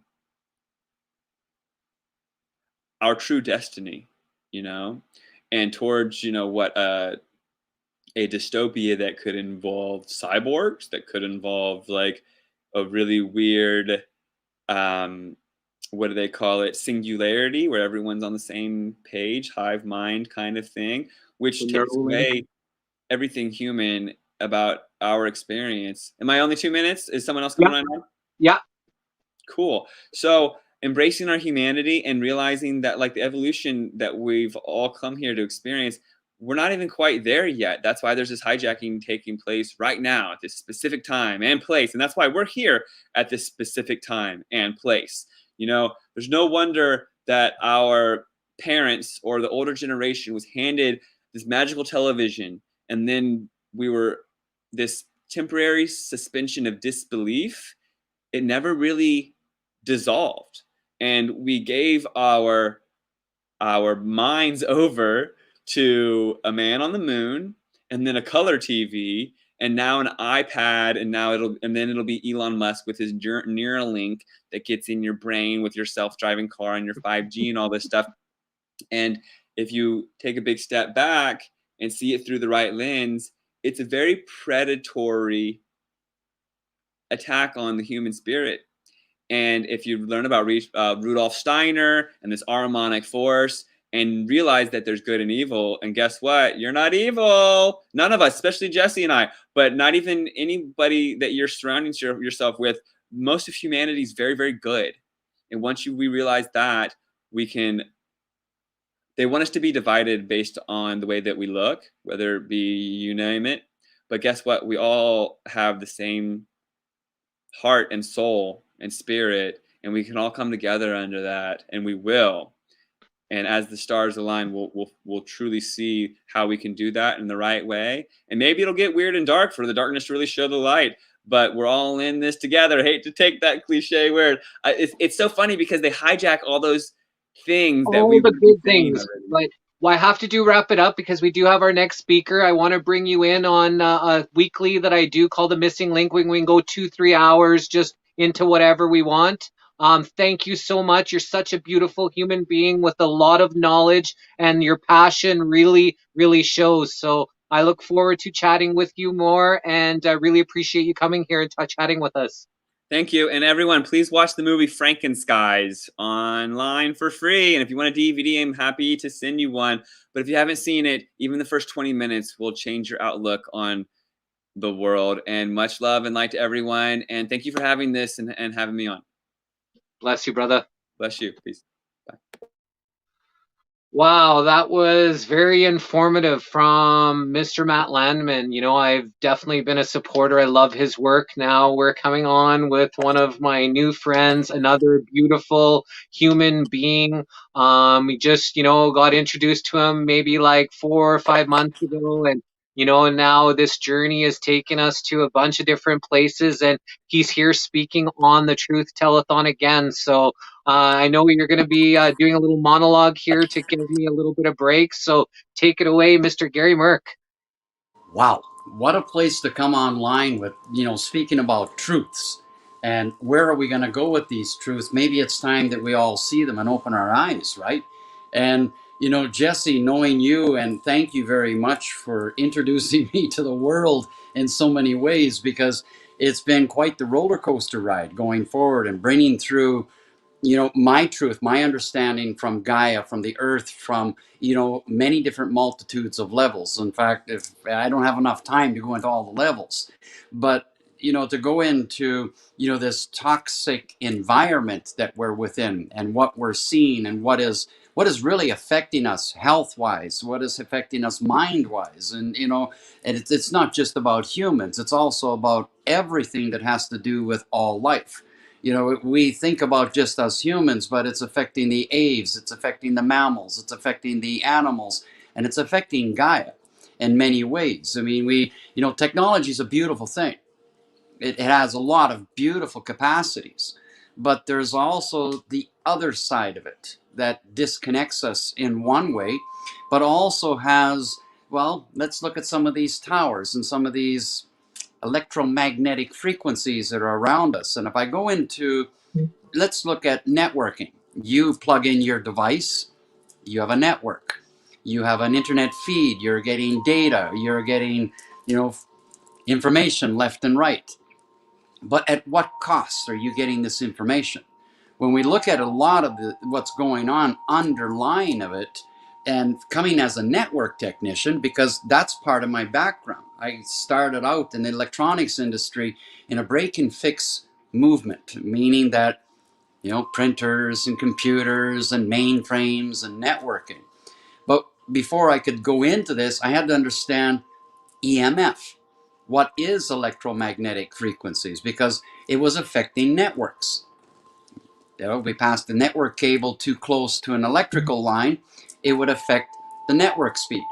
So we learned how to work with these electromagnetic frequencies. And coming from a technician's point of view, well, break and fix them down at the circuitry level, understanding electricity, resistance, capacitors, and so on. All of everything that has transpired over a number of years and decades to get to where it is today. And then we have this, everything is connected. And the reason that we're moving to broader spectrums and 5G and so on is to be able to handle all of these internet devices, everything that connects. We got fridges that connect, which doesn't make sense to me. Like, do you really want your fridge to look after maybe something in your fridge that you cannot see? Maybe you should just take more time to look at it. But when we get into these electromagnetic frequencies, these EMF that's all around us, there's a reason why we feel electricity. Sometimes we feel off a little bit when we come close to these radio towers, or we come close to, even electronic equipment around the home. And one of the things that we can do is find ways to offset this information or offset these electromagnetic fields. There's a number of things that can be done. One, well, you ground yourself. And somebody says, well, how do I ground myself? Well, grounding yourself is letting go of your device, looking where your feet are, because your feet have a purpose besides putting shoes and socks on. One of the techniques of earthing is the ability that we ground ourselves to the earth. In fact, everything that is electric, everything that is electromagnetic, anything that is with frequency, no matter what it is grounded to Gaia. Earth ground. There's a reason, because without it, it won't work. We need all of what the earth has in order for us to ground these radio towers, we ground electricity, we ground everything that runs through your home into earth ground. Why? Because if we don't ground it, if we can't control what's going on with this electricity, okay, or frequencies, if we let's get away from electricity. Let's look at frequencies. Everything that is electric generates a frequency. In fact, you and me, as humans, we generate electricity. You know, when you touch somebody, you got a little bit of a static charge and you get a zap, right? Well, you're a conductor. You can absorb electricity and you can also disperse electricity. We can do it in a way that is by touch. We can do it in a way that's by verbos, because verbos can set intent through frequency. So what is a good frequency? Everybody's questioning 5G and 3G and 4G and all of these different spectrums that we're using to give everybody information and access to your connected devices. But you need all of these devices when we look at it. You have a Fitbit, you have an Apple Watch, you have a telephone, and then you come home and everything else is connected, and wonder out why maybe you're a little staticky. Maybe your emotional side's a little staticky. Maybe you're, everything about you is just not feeling right because you've absorbed a lot of this EMF radiation that's around you, or EMF frequencies we absorb. Let's face it, whether it's through verbos or whether it's through something that we touch, we are conductors in many ways. And many of us are going to say, well, I don't believe in that. Well, go ahead, stick your finger in an electrical socket and you'll see that you conduct electricity, okay? Because it passes right through you. And as it does through everything throughout the spectrum of life around us. Now let's look at a forest where we put these big, massive towers. And if you look at the trees that are closest to these towers, you'll see that on the side facing the tower, it's dying. It's not showing as much foliage, or even the tree itself is completely just, died. Why? If it can do this to a tree, what is it doing to us humans? The difference is that tree is grounded right there and it's constantly bombarded with this electromagnetic frequency.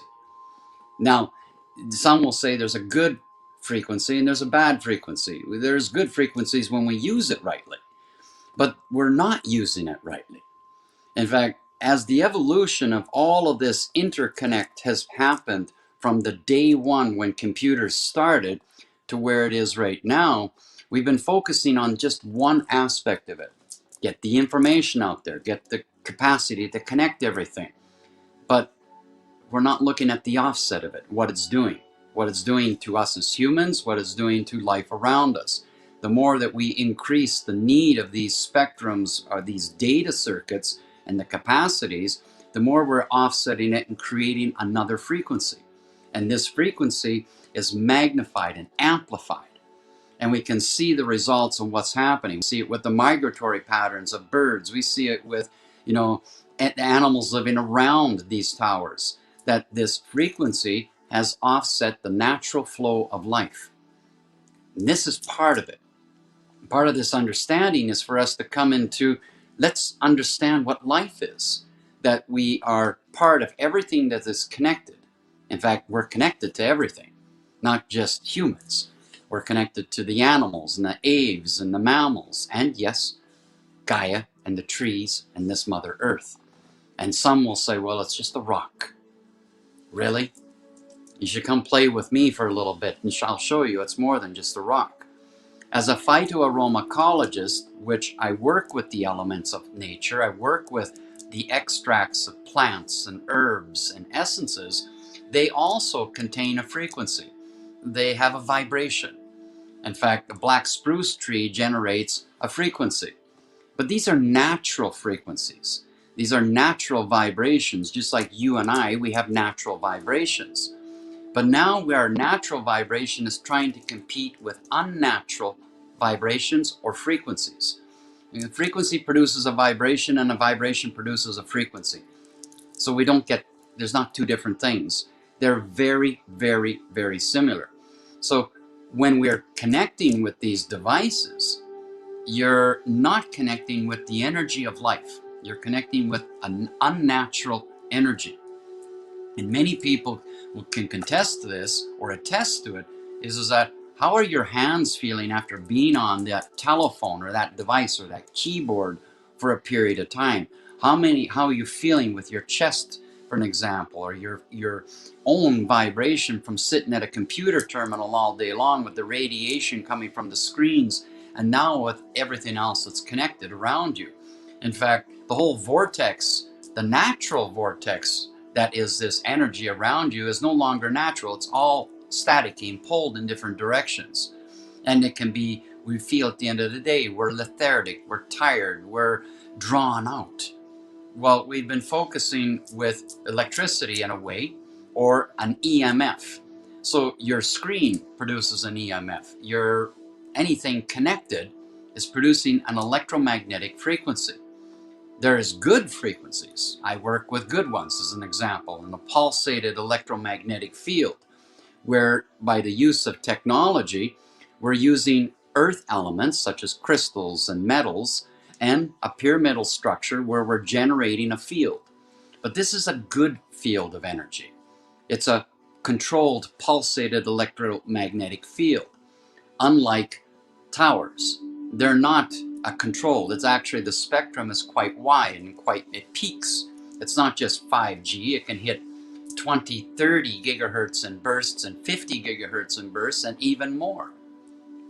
But we also know at certain frequencies or certain electromagnetic waves that we can vaporize water. So now we have a situation where the frequency that is the intent of 5G is not just 5G.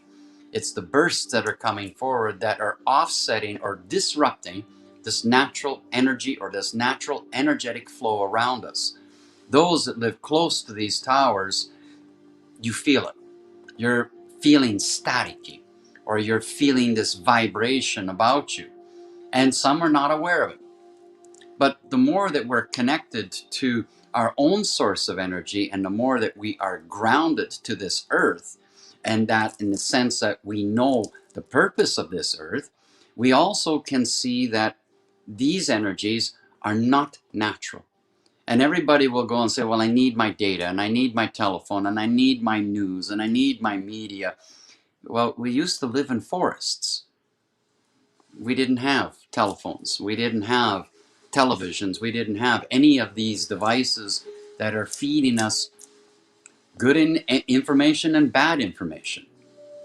So where are we going forward with all of this? And if we allow it to go forward, is there a safe way to use these frequencies?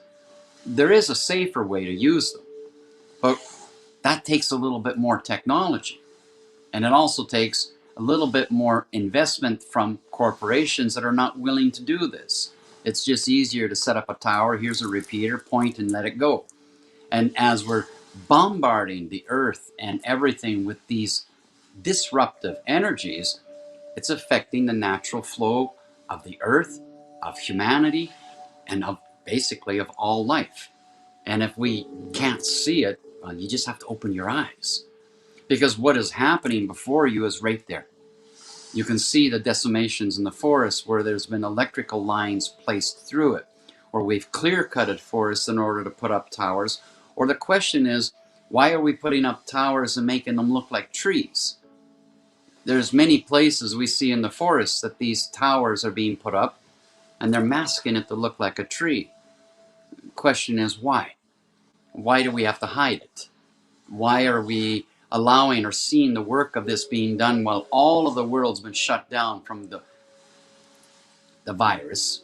I guess we can use it and talk about it. And as we're shut down for it, there's work going on in the middle of the nights, anywhere from 2, 3, sometimes even 4 o'clock in the morning. In fact, just across the street from where I live, there's a tower. And all the work that was going on over the last couple of months wasn't done in broad daylight. It was done in the middle of the night. And my question was why? Why is it only doing in the night and not doing the day? Is there something that needs to be hidden? Maybe it's something that we all need to look at and do some homework and look into what is really going on. Not as what has been told to us. And when we look at all of this quarantine and that we've been locked down and secluded and isolated, there's still work going on in installing these networks and these towers around the world. Something doesn't make sense. There's something that irks me by seeing this, because it leaves questions and doubts. As much as I enjoy the technology, I also detest it at times, because I can see where it disconnects us. If I look at some of the younger generations that are focused on just this connected device, many of them don't even know how to communicate in this verbos that's between you and I. We can speak. You're listening to me speak, as an example. But in today's world, who's listening? Many of us are speaking out about the truths, and we can go into a lot of other different things about what's going on and what's coming forward. But what we need to address is, what is the purpose of this technology? What do we need from it? Is there really a necessity that we have all of this interconnectivity at the onslaught towards our health? And it's proven that EMF frequencies affect health. We are electromagnetic ourselves. We action reactionary. We feel emotion, we emit emotion. It emits vibration, it also emits an electrical field. And someone's going to say, how the devil do we emit an electrical field? We do. As water beings, we're made up of a great portion of water. Think of it as a capacitor. If you don't know what a capacitor is a filter for electricity. It's used to dampen down, or it's used to change the frequencies from an AC current to a non-AC current, to a DC current, for an example. But as a capacitor ourselves, we have this physical body filled with water, almost all water, and we conduct or connect with electricity. We can feel it when there's an electrical storm. You know, the electrical storm is going on, and in the air, the static and the energy, and we feel it, we can sense it. And even within your home, you can sense it. There's natural frequencies and there's unnatural frequencies. One of the things that I learned a very long time ago was to offset my electromagnetic frequencies around me was to use something quite simple. Himalayan rock salt. The Himalayan rock salt in some of these lamps actually negate EMF. And everywhere in my home where I've got a network, or I've got a computer, or I've got an electrical system, anything that's electrical device connected, I've got a salt lamp everywhere. One here, one behind me, one in the computer room. It's all around me. Does it have benefits? I say try it. I know what it does for me. I know what it's been doing in my environment. I know what it is when I take it away.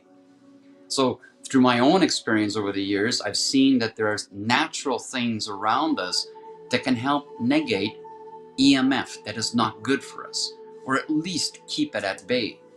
But the stronger we increase these frequencies, the stronger we increase this capacity, the more that it's being harder and harder to negate it or to offset it. So where is it going? I don't have the answer. The only thing that I can see is that the more things that we bring to connect, the more that the networks of the world, the internet, needs this bandwidth in order to turn around and support all of these devices. I see people with Fitbits and Apple Watches and telephones and all of these things that are on you that are connected. Like, why do you need a Fitbit to figure out what your pulse rate is? Do you not know how to touch your pulse? You know, it's right here. Or touch your heart? Do you not know what's going on with your breath work? Do you need a device to help you understand that? I think this is some of the things that we have to look at. We have to look at, what is the true purpose of that? Is it just to facilitate an ease of use rather than doing the work, rather than doing the process? I grew up without it. So many have grown into it or born into it. When I was born, there were no telephones, unfortunately. And maybe fortunately, Because one of the things that it gave me the ability to do was to step outside and play and be in the environment, and be in the nature, and be in the dirt, and be in the mud, and be in all of this that helped enforce my own immunity. So when I look at today where everybody's running for, I got to get a vaccine for a flu, and I'm not talking about the one that's we're talking about right now, but every year there's been a flu vaccine that comes out. You can choose, that's your choice. But I can say from my perspective, my age, where I'm almost 60 years old, I've never had a vaccination. I won't have a vaccination because I know my body, I know my health, I know my mind, I know my spirit. I also know that in order to be healthy, I also have to face the elements. But if I'm facing a 5G tower and I'm living right beside it, that's an unnatural element. It's not quite the same thing. But in the world where we're faced with many sicknesses and, the flus and the colds, part of boosting that immunity is facing these elements. It's a common law. In fact, one law of nature. And at that law of nature, this is part of it. We're meant to face these elements. We're meant to face the sicknesses that come forward that are natural, not the man-made ones. That's a different perspective. But you can still be healthy against it by understanding what's going on and the choices that you have before you. We have choices to make. We have choices when it comes to supporting a vaccination or not, or supporting an injection or not, or supporting the belief of what it's all about. Do the work. You need to do the work. I don't have the answers for you. In fact, nobody has answers for you. You have the answers for yourself by doing the work, doing the process, gathering the information, and then applying common sense to it. You can apply common sense by just looking where you've put your feet and breathing in that moment. Many of the things that I do with many of my clients is that I work with energy of the earth, of Gaia, in the simplistic, not the mystical and the magical. No, in the simplicity of it as, where's your feet? Are you grounded? Have you earthed yourself? Are you aware of your environment? Are you breathing? How many of us are hyperventilating? And then, we're in an office space all day long and we have to wear a mask and we're working around the computers and we might be in an office space that has lots of interconnectivity and we're wondering out why we're not feeling good at the end of the day. Step back and reflect. Because if you understand what's going on around you, you have choices to make. You have a choice of freedom to wear a mask or not. You have choices of freedom to work with equipment that may be outdated or not. There's reasons why we talk about, blue screens and the EMFs and the radiations or the frequencies that are being emitted from your computer screens. It's tiring your eyes. It's wearing out your vision and the strength of your vision. And other things that happen. If I look at all the years of my working with the computer technology, it affected my physical health to my wrists because of this position all the time and being always embedded in this electrical field and the collapse of the nerves and the collapse of the veins and around the wrist system that produced an offset of carpal tunnel called Raynaud's syndrome. It's like getting frostbite and it can be 40 degrees outside Celsius. That's fairly warm, but yet the hands seize up. And because of this manipulation and also the compression of the veins and also from the electrical frequencies around me, it started to affect me. When I pulled away from the computer industry after 9/11, my health got better. It was surprising how my lungs were filling with a deeper capacity of airspace. Things changed. And I didn't realize a lot of it until a little bit later on. Because the more that I was no longer away, or no longer surrounded with these electronic fields, I found out that, I'm feeling something different. And recently I was pulled in to go into work with some networking again, installing servers and an iframe, you know, all of the equipment that makes your data work. And as I stepped into this server room, the sensitivity around me just rose, you know, goosebumps and hair rose, because all of this energy that was being generated within this small space. These are small devices that were offsetting an electromagnetic field that was affecting my health. I can see it now because I understand a lot more about it as the years have gone by. It's the same thing when I walk close to a tower. I get this feeling of a staticness within inside of me. It's a vibration, and it doesn't feel good. And I know many people that are living beside these towers, and they're saying the same thing. I know farmers that have towers, and their cattle are erratic around them, and other animals are. So if we open our eyes and see the truths, then we have choices to make. Do we need all of this interconnectivity? Do we need all of the technology around us? Man or humankind will have you believe, the elite of the world will think we're going towards an AI world. I prefer humans. As smart as the AI is, it's not the same thing as interaction with a human. It's not the same vibration. It's not the same frequency. And in our world, as we become more and more disconnected, we've lost connection with other humans. Just look around. Can you not see it? It's all around us. But there's more of us that are coming together and understanding that in unification, we have the power of people that can induce and incite change, not through aggression. Aggression never works. But if we do it peacefully in unification with this essence of this vibration of love, love heals. It's just as high vibration as anything that is created by man. But the difference is that it's natural. And when we connect into this love vibration, we see change happening. That's natural, not unnatural. So can love generate a frequency? Sure it can.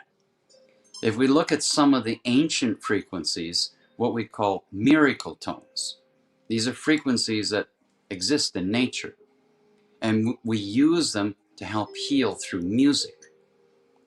Many different frequencies exist. 432 is found as an example in many different instruments. But why did the elite in the mid-1950s change it from 432 to 440? That offset frequency allowed something to happen. It allowed us to manipulate mind control and subliminal messages. So we can use frequency to be healthy, or we can use frequency to be disruptive and manipulative. And when we look at some of the higher frequencies, when we get into 5G, we find out that, is it truly healthy? Stand beside a tower. Go to where there's a repeater tower or an amplifying tower. Stand by it. How do you feel? Does it feel good? If it feels good for you, then by all means. Got nothing more to say. But if you are like me and like many, when we stand beside it, it doesn't feel good. We know it's not good. Don't have to think. You just have to feel. And this is what I see. This is not what maybe many others see. But what I see in a natural world, because of this connection to Gaia, I see that there's things that are not connected to Gaia. And it's going counteractive to the natural evolution and the natural process that this earth goes through. These higher frequencies affect everything. They affect the environment, they affect the air, they affect the waterways. We just have to open our eyes. Jesse, nice to see you back again, my friend. Nice to see you. You're such a beautiful human. You've got such a beautiful heart, and we really appreciate all of your information here about frequencies, technology, and just, all the wonderful bits that you'd like to share. So please let everybody know how they can connect with you more. Best way to connect with me at the moment is you find me on Facebook by just looking for Gaia's Alchemist, or you've got my name. You can friend me, and if you're a good friend, I'll keep you. If not, I'll push you off to the side, right? Okay. But that's the best way to connect with me. Facebook, Instagram. I do have a YouTube channel as well. Just Google Gaia's Alchemist, and you'll find me one way or another. That is for sure. And if you can't, you tag you, Jesse, and you'll send them the right way. Sounds good. Thank you very much, Gary Merck. And we have our next guest, is, the wonderful, amazing, brilliant, he's been on the Truth Telethon #1, #2, and now the Toxin Truth Telethon #3. Welcome, Mr. Adam Ringham. Hi guys. I'm so sorry I missed my previous one. I literally had everything go out on me. So you know what? We made it. So we're here. That's all that matters. We'll just move right along. So thank you for having me. I highly, highly appreciate it. Glad I could make it in. You're very welcome. And the story of my life is things always work out. So however things go, something this way happens, something happens here. We had Matt Landman, the creator of Frankenskies. He was able to talk for a full straight hour and just had some amazing information. So we filled in perfect, without a little glitch, so it all works out. And then the next person, he had some issues going on with, being personally attacked, and, he didn't really feel good to come on. So this slot opened up, and, now you're here. So everything just works out the way it should. Yeah, we'll take it. We'll take it. So thank you for having me. Honored to be here. It's always, I'm just glad we got the kids in bed. We're ready to go, and technology is working again. So Baruch Hashem, here we be. Perfect. So we are here talking today about EMF, radiation, the potential dangers, technology, how to protect ourselves, and just any information about what's going on in the world of technology and how it's, impacting or affecting or possibly even harming, the human cells. Yeah, okay. Well, perfect. We can jump into all this. Actually, I got a really interesting set of stuff we can visit about on this. So before we get started, I got a little present for us. Supposedly, I'm supposed to channel some messages for us tonight. So if we could, we've got my little singing bowl. We've got the Arcturians and the Pleiadians and the Jesus and all the other ones. Hold on, they have a message for us. Perfect. Let's tune in.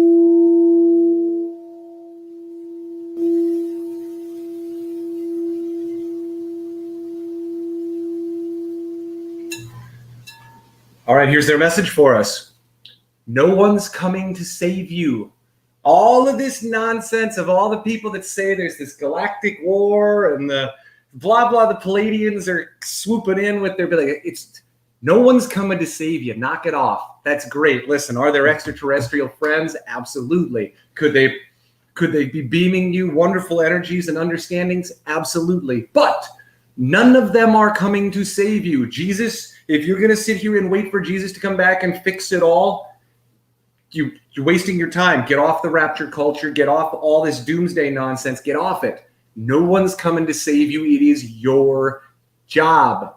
Your job. Just like when my child doesn't clean up his crap in the living room, if I constantly keep cleaning it up for him, he never learns his lesson. It is the same with humanity, that we have to learn our lesson. You have to save yourselves. That's what's going on. So I apologize. I just had to bring that on and do a little message channeling to be just people, it is a literal waste of your time. All the people that are talking about, oh, this galactic war is coming and all these things are going on, the Pleiade to be stop it. Stop it. Get your shit together and save yourself, because that is the whole point of this. So much of that coming into this comes into the 5G technologies that you're talking about, the EMFs. We got an incredible little conversation we can have about all of these things, because we can wrap in Schumann resonance. Actually, I do love these crystals. As much as I was mocking it, I love my crystal singing bowls, because Crystals are fantastic. Shungite, black tourmaline, and black smoky quartz black or smoky quartz, unbelievable EMF grounders, and they're also teachers for your genetics to turn you into a literal mobile grounding station. So a lot of people get so freaked out about, yes, these frequencies are not good for us, but that's the whole thing. As Jesus said, that which I can do, you can do, and more. So as you start to upgrade your personal consciousness, and as you take responsibility for your reality around you, you can then, when we say alchemy, you know, a lot of people toss around the world, and I'm not targeting anybody, especially not our last speaker. I didn't get to catch a bunch of his stuff, so I mean nothing personal to him wherever I'm going with this rant.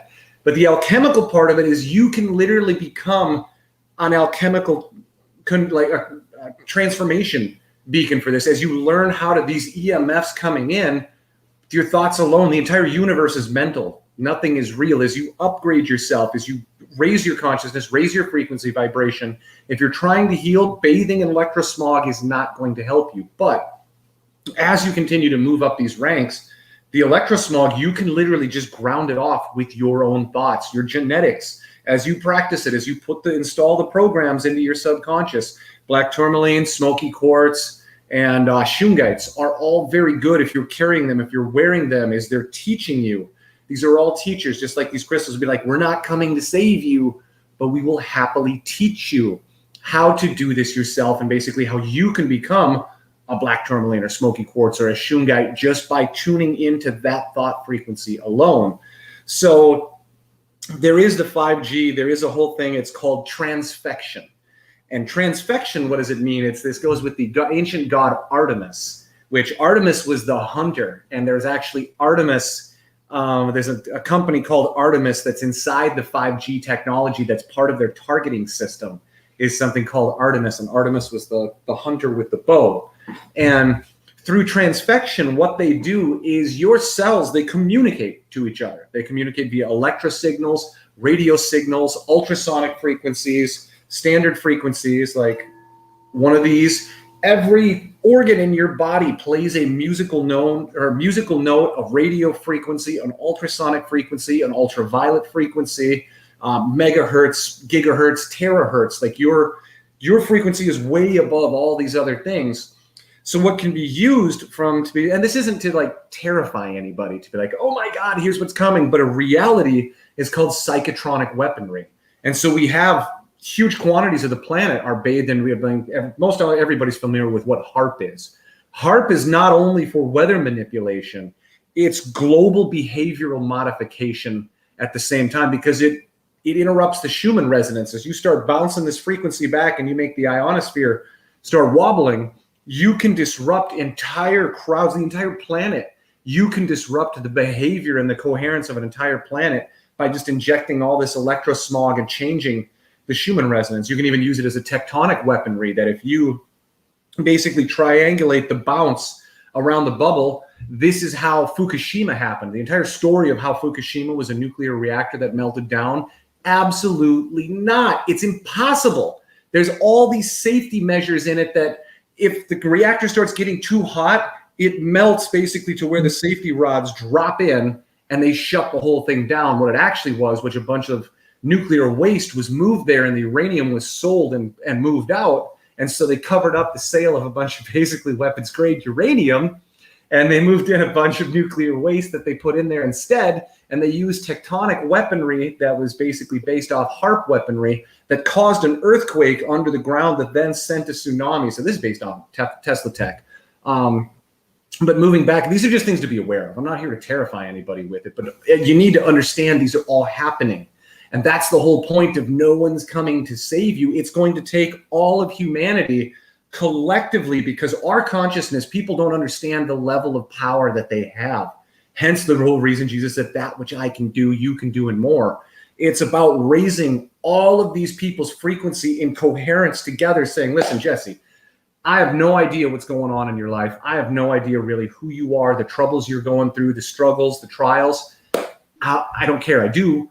But I love you unconditionally. It doesn't matter, because you're pointed in the direction. You're saying, I'm trying to get here. I'm doing my best. Same with me. I'm a bit of a train wreck at times. Like we're all navigating these twists and turns and portals and dimensions. And healing. I was just doing a post today about circumcision trauma and it being the mark of the slave, and we're going to pin in that for a little bit.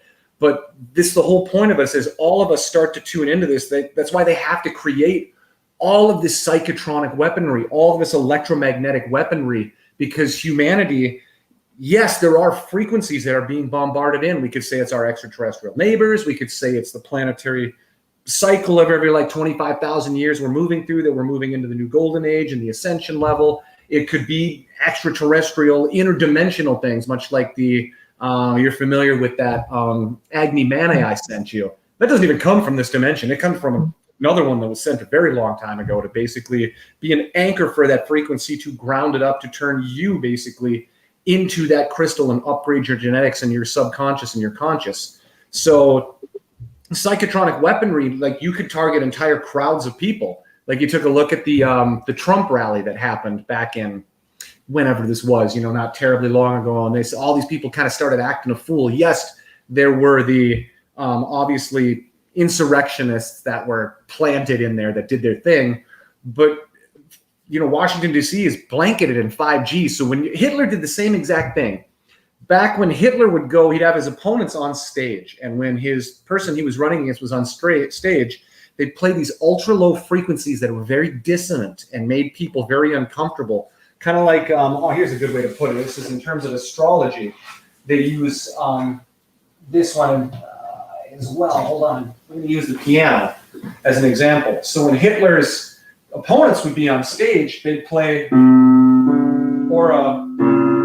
they play this in an ultra low frequency, which basically just made you feel, doesn't feel good. And then when Hitler would come on, they'd resolve it and play this at an ultra low frequency. So the same thing can be done with psychotronic weaponry in mass via 5G, that you can disrupt the behavior of every emotion. Anger. I was actually hit by microwave frequencies for years. Couldn't figure out what it was. I tell this story a lot of times, like my wife, and it sounds absolutely nuts, but it's perfect. The word nuts for this story is great, because I'd tell my wife and be like, Carrie, God, my nuts hurt and I can't figure out why. Like they just ache and I can't figure it out. They're like, what on earth is happening with it? So at the time I'd go on, I started learning about psychotronic weaponry, basically target individuals with microwave weapons. And I said, well, you know what?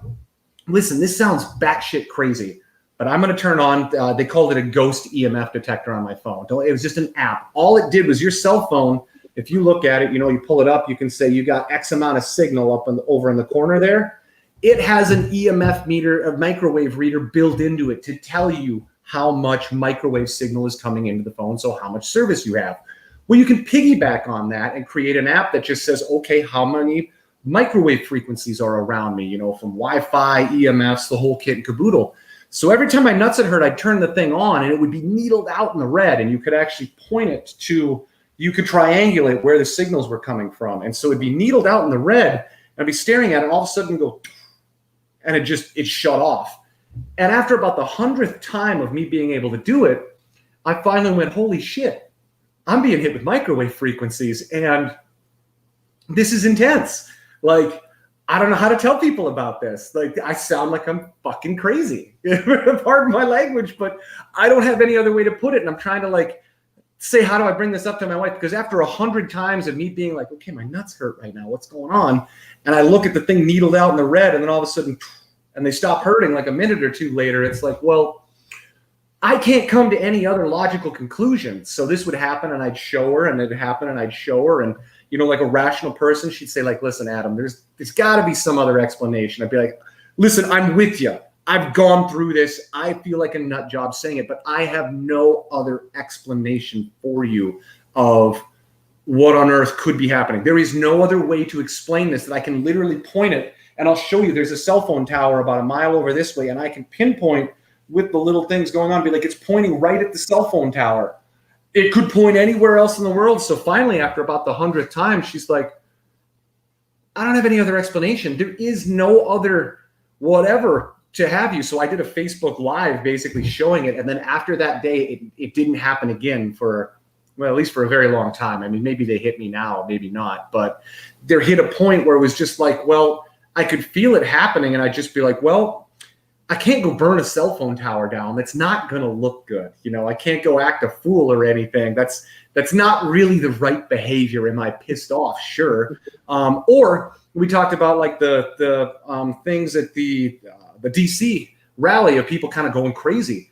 Why be sitting there watching? I talked about this story with a couple of different interviews. I'd be sitting there with my wife watching, you know, just some stupid chick flick or whatever, saying, you know what, you've had a long day. I'm going to chill out with you. I'm going to just kind of read a book and, you know, do whatever while we watch a movie together and some stupid chick flick. I'll be sitting there and all of a sudden I'd be just furious out of nowhere, being like, I'm so angry and I don't know where this is coming from. And I, you know, after a bunch of different times, I finally thought, wait a sec, let's take a look at let's pull up the EMF meter. Sure enough, the thing's needled into the red. So there's behavioral modification. They can physically induce cancers with it. They can cause viral growth. We get into obviously nanotechnology, that it can be steered with magnetic fields and with microwave weapons, and you can actually corral the immune system or even block it through microwave weaponry and microwave frequencies and electromagnetic fields. You know, it's a very real thing. We've got in our brain, we have white calcite crystals in our pineal gland in here, that they're piezoelectric, which gets into the word of transfection. And transfection means I can digitally infect you with a signal by hitting with this Artemis targeting system. I can hit the right cell receptors on your body that are responsible for communication. Astrologically and alchemically, we consider this a Mercury and sometimes Jupiter based energies, but Mercury is the messenger of the gods, and Artemis, you know, combines with it. But we can hit these cell receptors with the frequency that we can digitally infect you with the virus through a mechanism called transfection. We can also use certain frequencies, like 50 megahertz can cause yeast and candida overgrowth. So there was, where was it, in Cuba? They just, the Pentagon's been trying to suppress this, that a bunch of the people there were getting sick because they're being hit with microwave weaponry. And they've been trying to brush this story under the rug, but it's a very real thing that, you know, the Pentagon and whatever else also has like the pain rays. You know, you've seen those like Humvees mounted with the pain rays that they can hit you with EMF weapons and cause incredible pain with these millimeter wave weapons. So I'm not saying any of this to terrify anybody. That's not the whole point of this. The whole point of this is saying, the point is to be aware of it and then say, well, you take the personal responsibility to say, what do I do about it? And one of the easiest things and one of the greatest things you can do, biblically as it's stated, when two or more are gathered in my name, I'm there. It's incredible what a group of people coming together can do, be it on Facebook, be it on whatever, you know, non-censorship platforms we have available now, or even just people who just agree to meet and sync up through sympathetic vibratory resonance, it's called.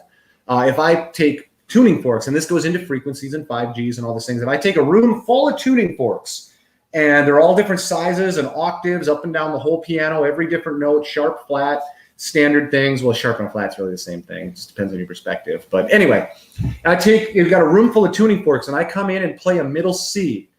Every C note in that room of tuning forks will start to vibrate in resonance through a concept called sympathetic vibratory resonance.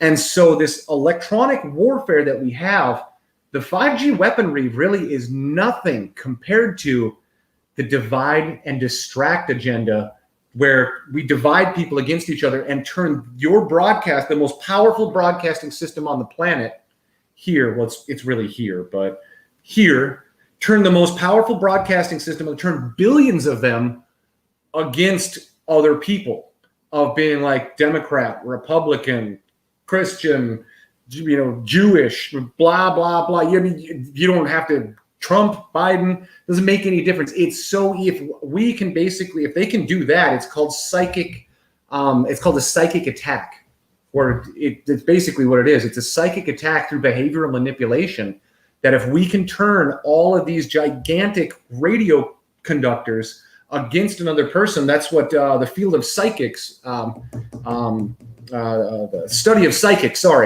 it's called the field of noetics, of focused human attention and its ability to collapse quantum waveform functions from probability into reality, or spirit into matter, thought into manifestation. Like everybody talks about the law of attraction and manifest whatever you want. Well, you have to take those thoughts, and it has to do with the masculine-feminine relationship. But the whole thing is, that's why the divide and distract agenda is so bad, because the 5G weaponry and all this other stuff can't hold a candle to the power of human consciousness, and especially groups of people coming together focused on that heart-based intention. When the heart and the mind work together, the sun and the moon, well, and left brain, right brain are sun and moon too. But if you can bring these two together to work with each other, especially if you can get groups of people together, whether it's just like Jesse, you've got your online party thing you do that you throw sometimes. You're just like, hey, dance party guys, come on in, feel good, whatever else.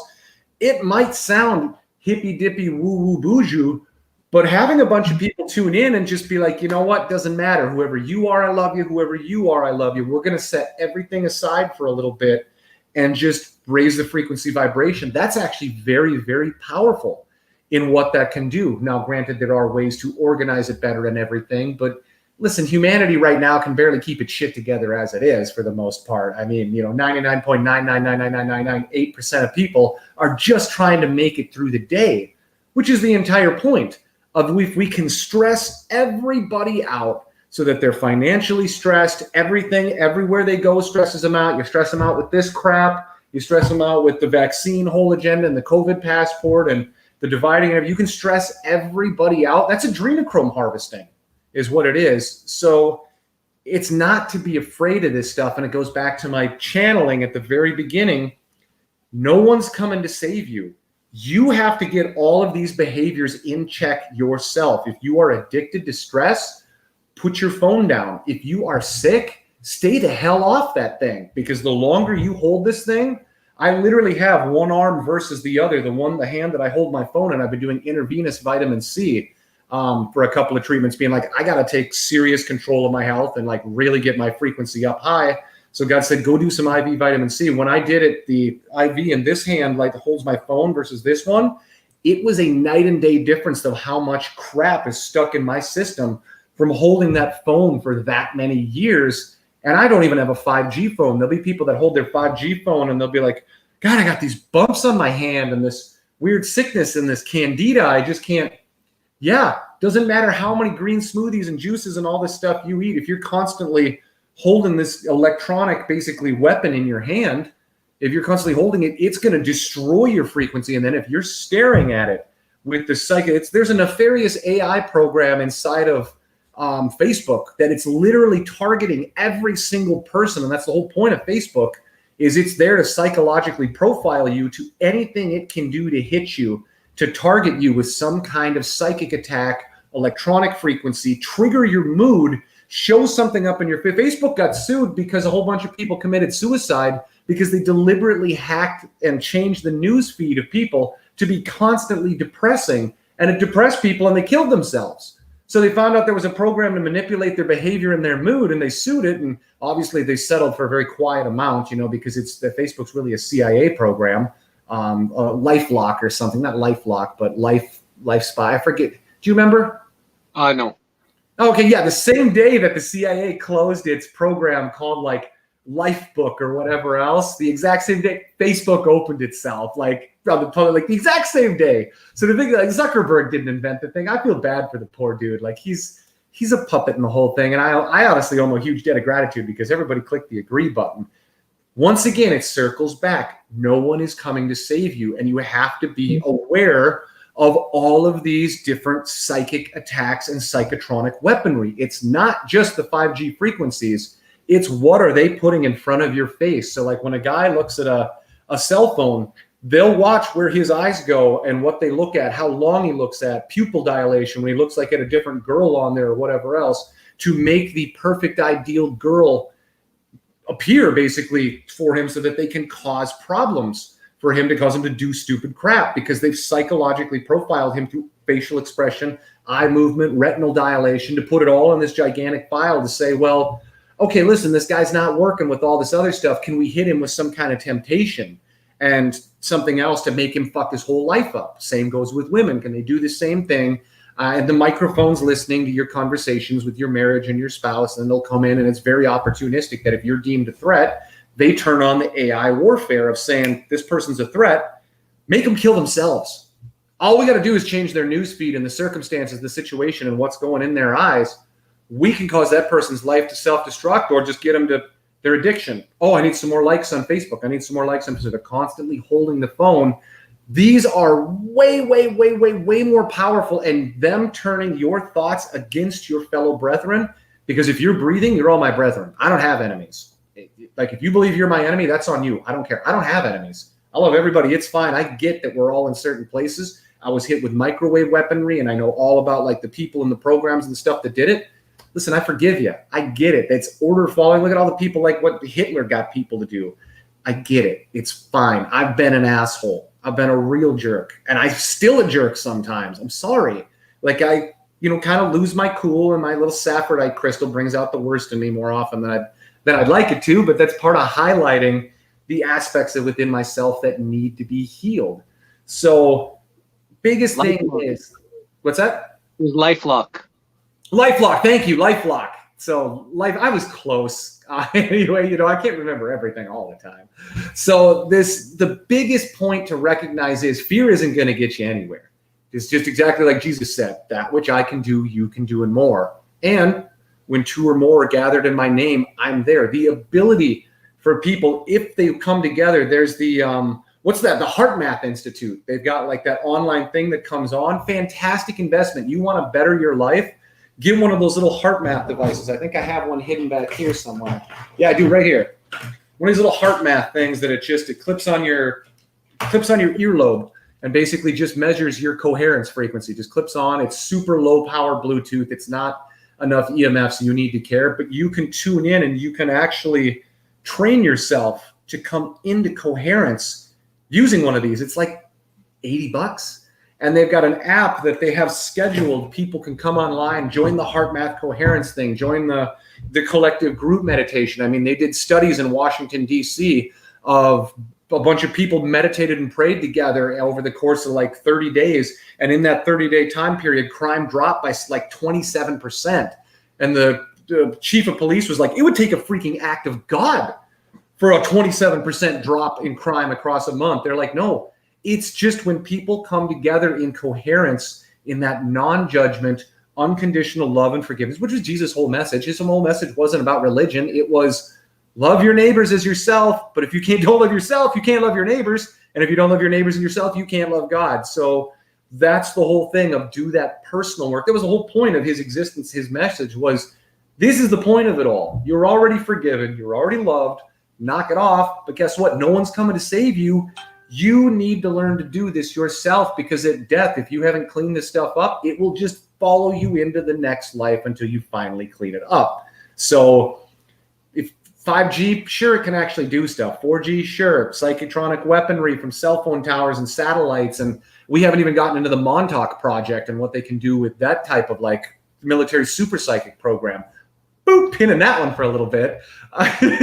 Well, we do only have 1 minute left, so we're just going to wrap it up. But I did start a new weekly kind of interview where I spend 2 to 3 hours with somebody in depth. So I will have you on the missing link coming up. That sounds like a fun time, my man.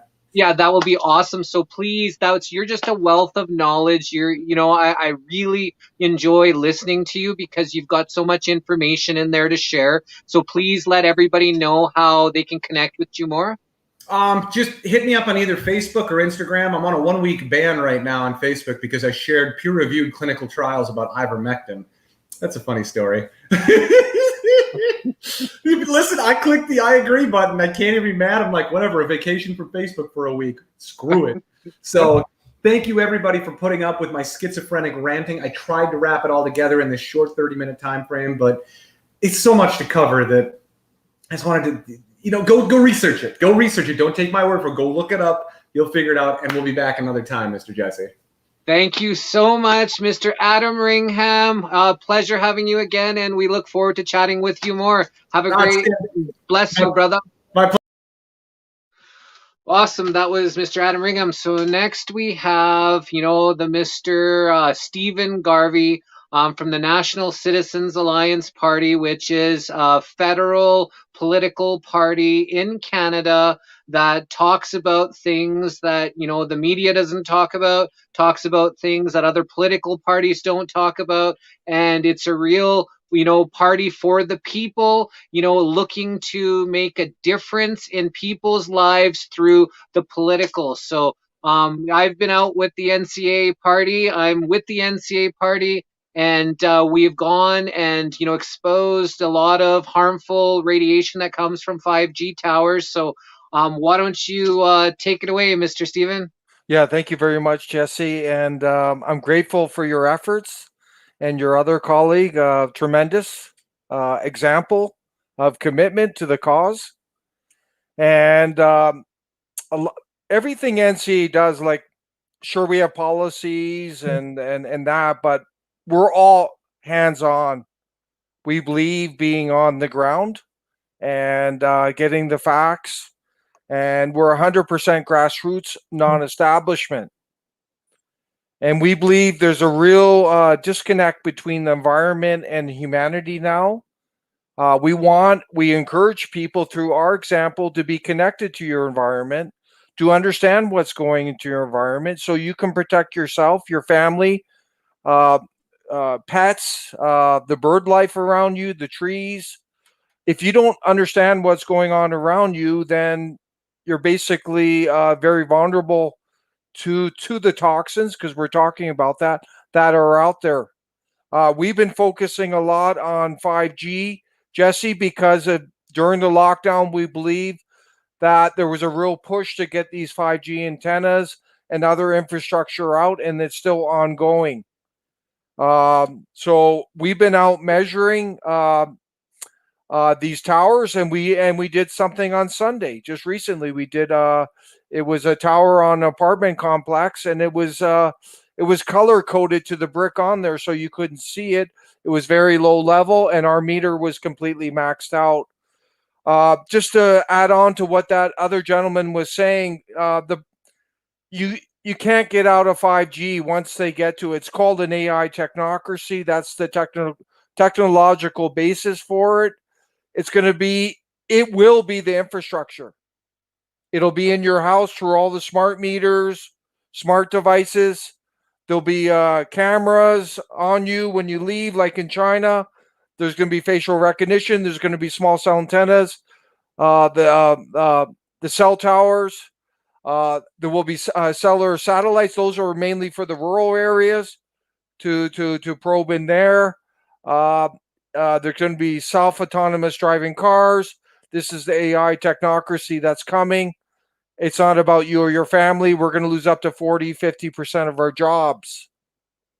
And we're not even talking about the health and privacy impacts. Privacy is a real issue right now. We're losing it every day, Jesse. Right now, we have a political social credit system online. There's indoctrination all the time online now. We just put up a post, Jesse, and we put vaccines in the keyword on Facebook, right?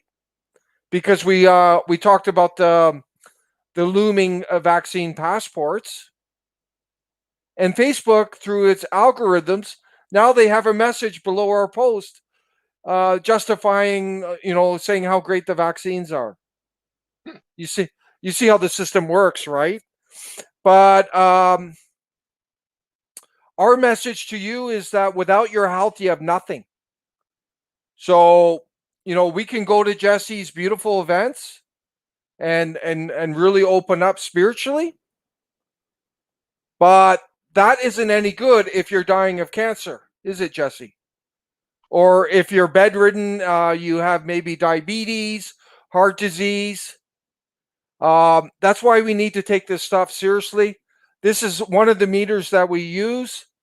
And I want to do a demonstration tonight because there's nothing like real life stuff. So is that okay with you, Jesse? I'm going to do a demonstration on this radiation. And I want to be very clear. Yeah, go ahead. I'm just going to jump out while you, do your demonstration, or do you need me here? No, it's going to be with the Wi-Fi. I want to show how strong Wi-Fi can be, what you can do about it. Okay. as a potential toxin. But if you need a break, by all means. Okay, I'm just going to take a little bit of a break, so you Sure. take it away. You've got a lot of good information. Okay. So basically, what's going on now, we're dealing with 4G. If you're in the United States, there's a lot of 5G that's being deployed under the Trump administration. And so that's taking it to another level. But in Canada, right now, it's basically 4G across the country. We've been measuring it, and we've been getting very extreme readings. So we're basically documenting the base level. At the tower on Sunday, our meter was maxed out. We were getting up to 31 volts per meter peak signal. And what that means, the safe level, according to the Bio Initiative, is 0.5 volts per meter peak signal. And we were at 31 in excess in a public area, at a strip mall with a gas station. And that's only one example. To understand what 31 volts per meter means in the Bio Initiative, at 4.76, scientific study in rats, they've detected DNA breaks.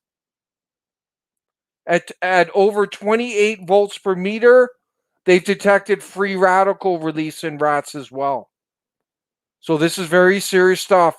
There's over 10,000 RF, radio frequency, scientific reports warning of the dangers.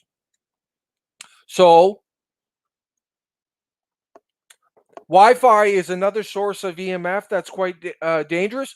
It's a great technology. You can, if you use it safely, it's great. But if you don't, you can harm your health in the long term. So I'm going to do an example now. I'm just going to take this down.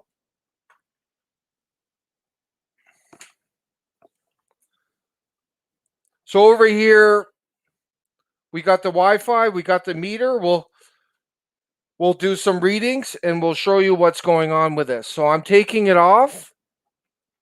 So there's the Wi-Fi there. And we're gonna put the meter on. So look at that.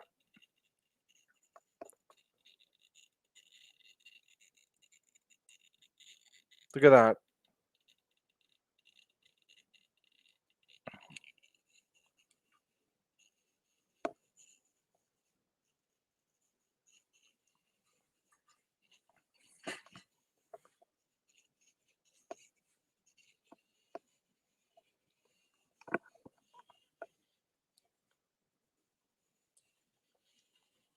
So we're at 15.4 peak signal. It's at 31 volts per meter there. I'm going to turn this light off so you can see the meter there. Hopefully that works. It's not showing up. Let's put it there.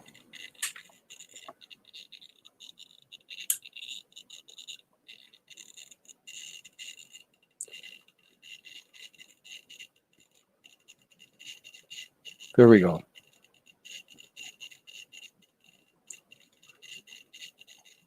So those are the strong pulsations coming from the Wi-Fi. That's only one source of RF radiation.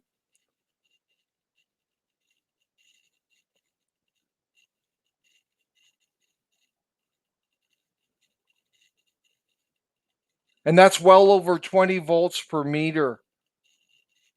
The safe level is at 0.5.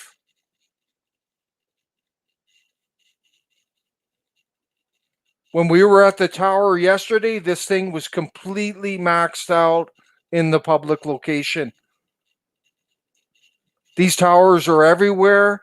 When 5G comes, they're going to be even more spread around. There's going to be more, there's going to be all these small cell antennas, and the radiation is going to be 10 times plus more. What are going to be the health impacts? We believe they're just going to go through the roof. Look at that.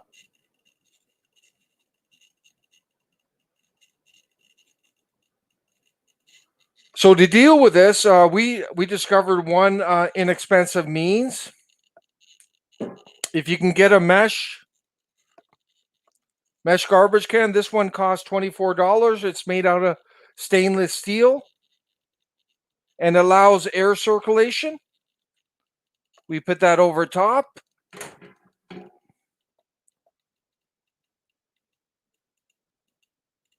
Look at that, right down. And the Wi-Fi is still working in this room.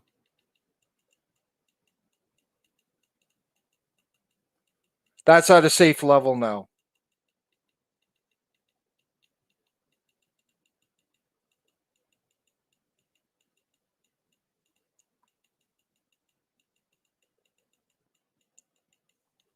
And there's the garbage can over top. And what you can do,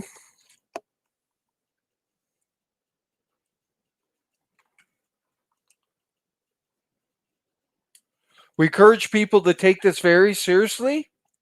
The science is there. The governments are covering it up. They're in bed with the telecommunication industry. The health effects are both short-term and long-term. The more serious health effects are cumulative over time from daily exposure, weekly exposure, monthly exposure to this radiation. Ideally, you should shut your Wi-Fi off at night if you have it, because you don't need it then, and then you would help eliminate that source of EMF in your home. And I shield this. If I need the Wi-Fi in a stronger signal, I can put the garbage can in front. At least it's shielding it a bit, so I can use it in the other part of the house. When I'm working in my office here, I put the can over top, and I'm working in a safe environment, and I can still enjoy the benefits of Wi-Fi. So for some of this technology, there are safe solutions. We are very concerned about 5G because of its it has difficulty, the millimeter wave has difficulty going through solid objects. Therefore, they need the small cell antennas very, very close to each other. Like we're talking maybe 100 meters. You got the cell towers, the cellular satellites, the smart devices. And then you put it all together. We're going to live in an extremely toxic environment. Forget about the warfare, Jesse. Just the whole technocratic structure of 5G, what they're bringing in this AI technocracy is very concerning. And it's all connected. This is all part of the Great Reset. It's connected to a digitalized currency. What's going to happen to the economy, Jesse? These central banks have been printing like crazy. The markets are really struggling. Is there going to be a huge financial collapse? They're taking big business and they're taking away all small businesses, all small farming. You got Mr. Gates buying all the farmland, so then that way they can have food scarcities. There's lots of stuff that's happening that people seem to not be aware of. Yeah, the markets are on the verge of collapse, in my opinion. The debt is so high that these central banks, it doesn't matter, US, Europe, Asia, Canada, they keep printing money. And right now the debt in the US is so high that they can't allow the interest rates to go up. Because if the interest rates go up, then the debt service payments go up. And we're talking right now it's close to 28 trillion in the US debt. And it's and there's 4 trillion, and they're just throwing money into the economy. Like we live in, you want to talk toxin, that's a toxic environment. That's insane what they're doing. That's what they want. What they're doing is they're feeding toxins everywhere, whether it comes from, the microwave technology, Wi-Fi, all these Gs, they're putting toxins into the food, air, water. But the biggest toxin, what they're doing right now, when the number one leading cause of disease is stress, is fear, is what they're mentally doing to everybody. So not only is there deception everywhere, but now they're actually, stressing everybody out in every single way, so it lowers people's resistance, vibrations, and it allows them to, be harmed by, these, microwave technologies a lot more because we're strong as humans. But when they put us in these fear places, it allows us to be harmed a lot more. So what does the NCA propose to do about, some of these technologies that, that are harming humanity right now? It's huge. We're getting huge resistance. They don't like us, the establishment. They don't want people to know the light.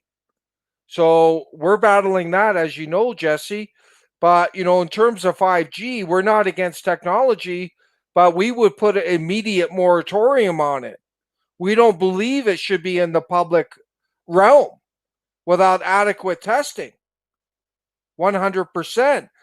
They should put it into an isolated area and let's give it a go and see what the health effects are. But you shouldn't be using people like that, right?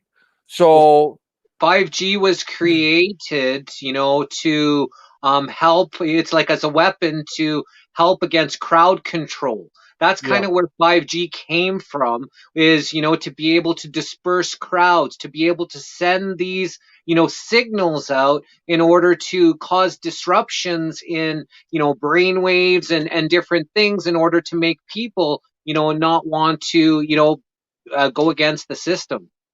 yeah, and that's what this system is growing, and it's becoming very intolerant, Jesse. But we're very concerned about the 5G. We're concerned about the digital currency. We're concerned about vaccine passports. We're concerned about all the stuff they're doing. We see the big picture, Jesse. So our number one job at NCA is to help inform people about these issues and let them know that, there is a vehicle here that they can be part of. And, we're stronger together. But I would argue the biggest toxin in our society, in the world, is division. And this is manufactured division. I got a question here, but I want to answer that. But manufactured division is what's causing harm, Jesse. It's causing harm to our spirit. It's turning people against each other. So at NCA, we always focus on issues that affect everyone. Uh, you know, it's like us, humanity, against this globalism and NWO that's going on. And if you look at the markets, the financial markets, these people are psychotic. The markets are out of control, Jesse. The money supply during COVID was straight up in all these countries. There is so much that it's like they want to collapse the economic systems in these countries. And it's probably going to lead to that. Someone asked, what alternative system do we have? It's a really good question. We have to, instead of looking at the big picture, what we support is a national bank, a people's national bank that is in service of the people, not central banks printing our money, charging interest, creating inflation for us by devaluing our currency, our savings. Jesse, we need to take control of our currency. We have no control over that.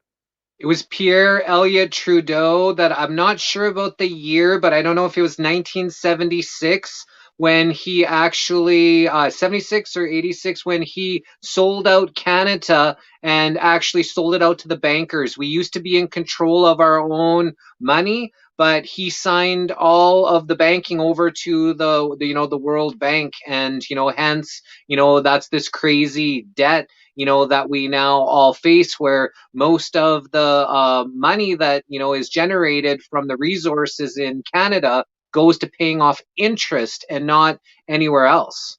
Yeah, that was in 1971. They shifted the public lending rate. The Bank of Canada used to issue the currency to help build the infrastructure in the country, when but then it went to the central banks. And ever since that time, Jesse, there's been like 1,000% increase in the money supply. And if you look at 1971, the inflation rate, it's gone up 577% since that time. So that means like $100 in 1977, you would have to spend $577 in 221 to have the same purchasing power. You So see, has wages gone up 577%? no, excellent question. Over the last 40 years, they've remained stagnant hourly wages. So basically, you see, we're getting squeezed. Yeah, basically, Canadians, and I'm sure this is everywhere else because we do have a really international audience. So I'm sure that, we've gotten 577% poorer as a society for the normal common folk, and that money has been filtered straight up. Yes, and you see that in the stock market.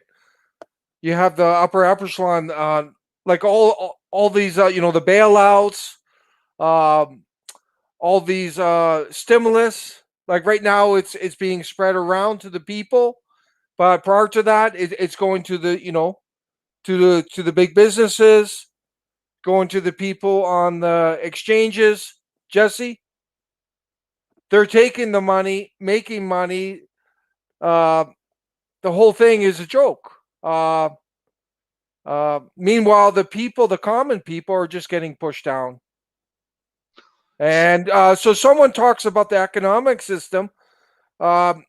What's wrong with free market capitalism?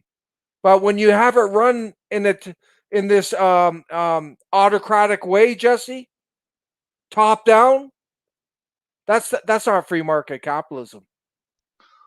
Well, there's a bunch of things that happen in that system, and when they made the corporation a person, took all morality out of business. And then in a profit over people society, especially when it comes to healthcare, technology, and any other things, it's all profit over people. That means people don't matter. It does. People's health don't matter.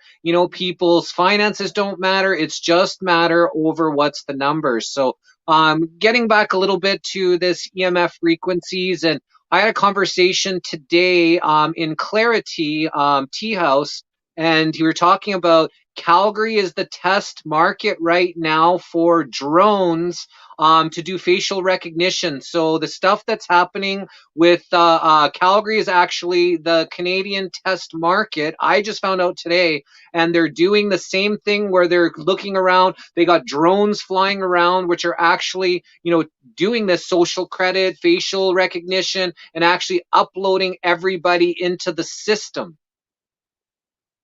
Yep, that's part of the technocracy. That doesn't surprise me, because there was an article recently from Edmonton, Alberta, Canada, which is north of Calgary, about 3 hours drive. The police have drones as part of they have like 10 plus drones they use. Right? New York just dispersed drone dogs that doing security. So they actually have dog that's an actual drone that's going around and patrolling the streets. Yeah, they're also putting up surveillance grid, which is part of the drones. The city of Calgary, they have over 300 cameras all over the city. They have a tech room where big screens watching everyone who enters those public domains. You could argue it's for public safety, but what about public privacy? Where's the endpoint? Yeah, not just the privacy, but what is all of these, these EMF frequencies, these cameras, these surveillance, what is that doing to the consciousness? So hence why we got to do things to protect ourselves from these frequencies. So what do you see that, humans or, Canadians or, people that are listening, what can they do to help protect themselves from some of these frequencies? Like, what are some things that you found, that helps? Like, I know you said here with the garbage can in front of the Wi-Fi, but what are other things that you see that can help? Yeah, But the first step, you got to be aware of your environment. If you don't know there's a problem there, everything's going to seem bliss, right? So you got to be first aware, get the knowledge, look around your environment, see what's around. Is there a cell tower nearby? Are there high voltage power lines near your house? Are there smart meters in your house? Right? You have to identify that first, Jesse. But if you have we don't believe anyone should be living within 500 meters of one of those cell towers. We were at a high voltage power line. There was a house right beside it, Jesse. We had our meter out and we were getting readings of electromagnetic radiation over 1,000 volts per meter at the guy's house. Wow. 1,000 on this. And Can you believe it? 0.5 is the recommended limit? Well, this is different. This is electromagnetic radiation versus the radio frequency radiation. But I believe I read that it should be below 200 and it was over 1,000. So 5 times what the legal kind of limit is. Well, the standards are corrupt. That's a problem.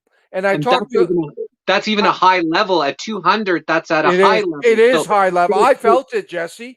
It's like you can feel the pressure on you, like your body starts to fight it, right? Yeah. So there's why would the government allow someone to put their house right beside that? Yeah, that's crazy. So that's sick. But you got to be aware of your environment. Things I do, Jesse, I shut the Wi-Fi off at night. When I'm working in my office, I have the CAN on that. Right? I don't live near a cell tower.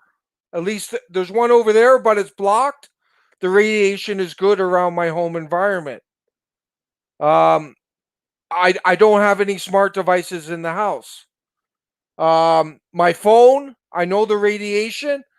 Like your other guests, I keep at a distance or I use headphones. Right? When I'm walking around, I put it on airplane mode because I don't want the radiation going into my stomach or thigh. Right?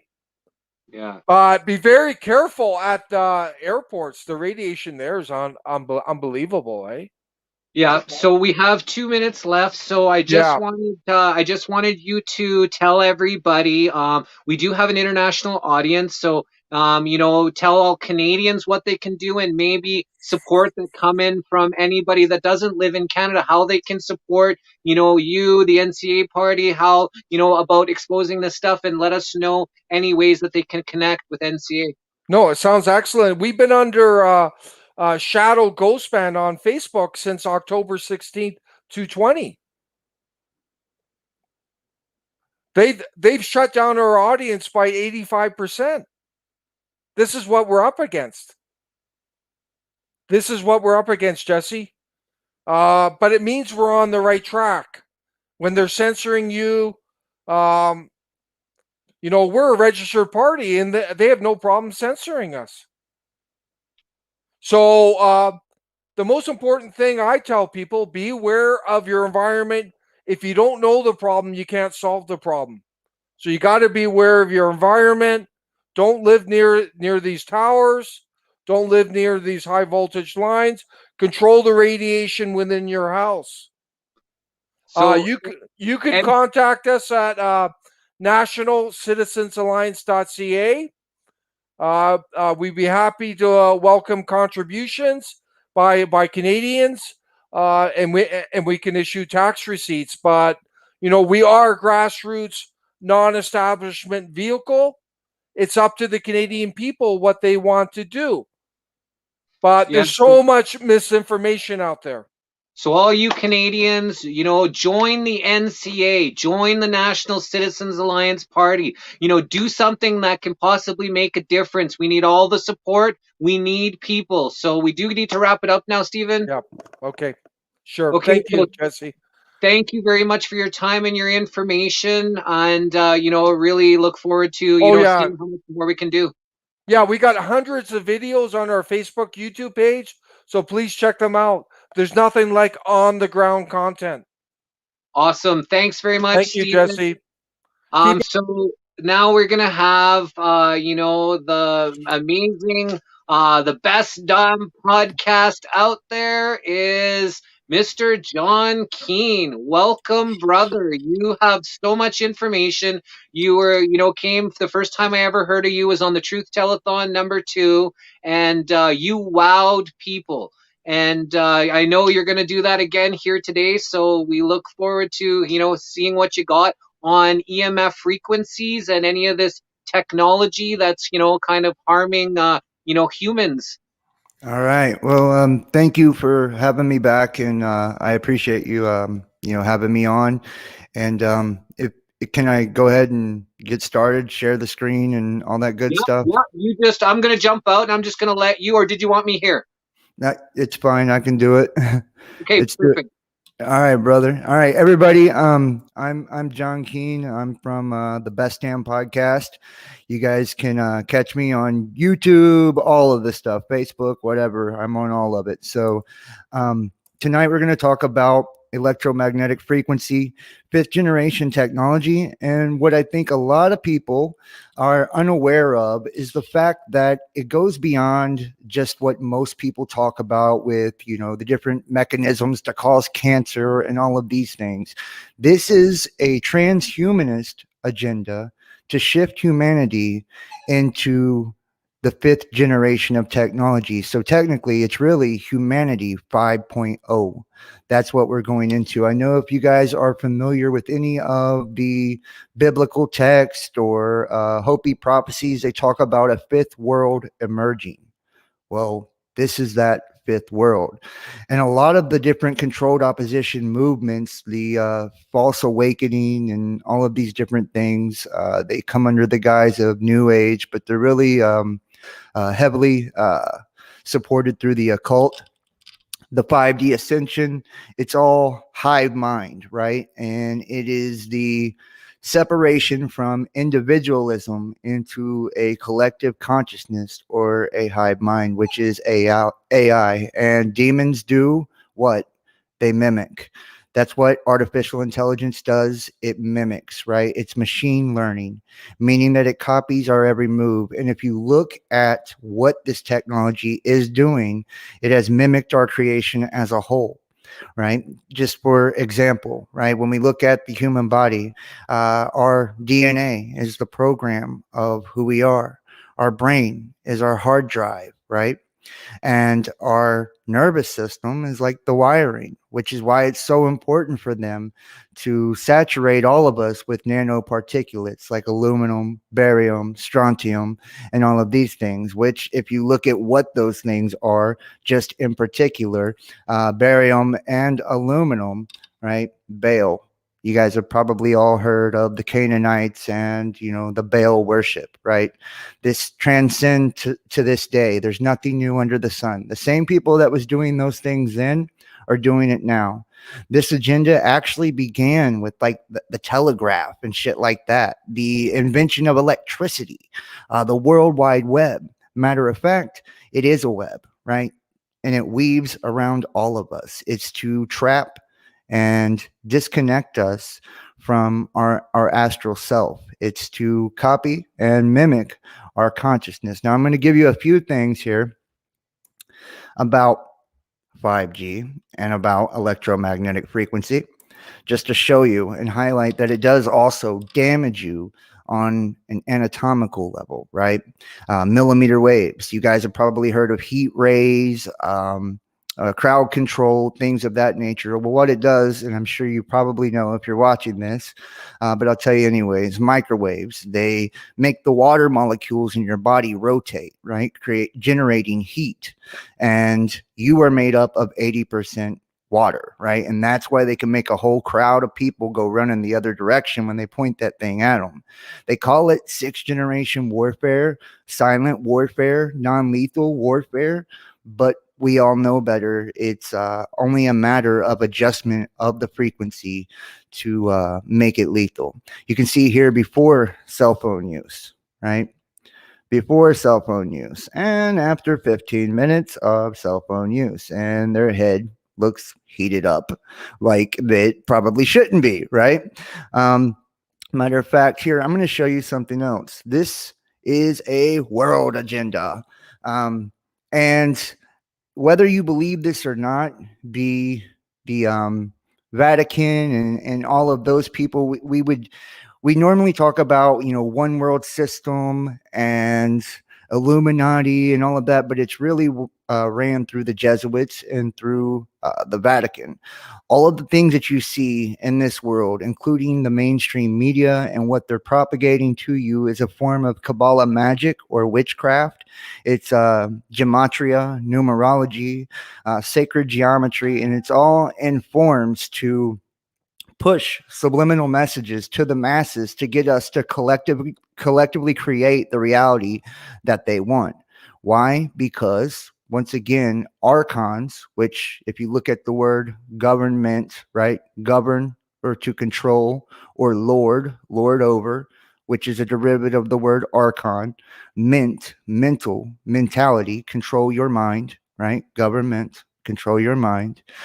These archons are the fallen, right? We even know that when it talks about in the Bible in Genesis, and it says in the beginning, you know, man was the image, which means projection, a phantom or an illusion, and it's of the Elohim, which is plural and derives from the word Nephilim, which means the fallen.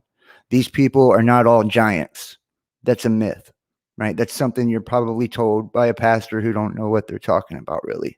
Why? Because they went to a school of indoctrination and they got a degree of indoctrination so they could indoctrinate you, right? We're all taught to not think and critically think and come to an answer or a conclusion on our own, but we're taught to repeat, right? That makes a good citizen.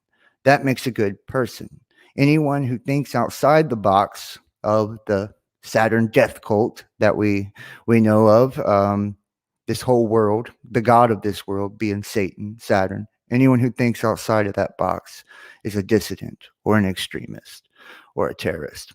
Here is Prince Charles, the Prince of Wales, delivering a virtual keynote speech to the UN, which is in New York City, which is the capital of Babylon. And just hear a few things that he has to say. Gentlemen, I'm delighted to have been invited to open this year's critical climate week. The borderless climate, biodiversity, and health crises are all symptoms of a planet that has been pushed beyond its planetary boundaries. Without swift and immediate action at an unprecedented pace and scale, we will miss the window of opportunity to reset for a green-blue recovery and a more sustainable and inclusive future. In other words, the global pandemic is a wake-up call we simply cannot ignore.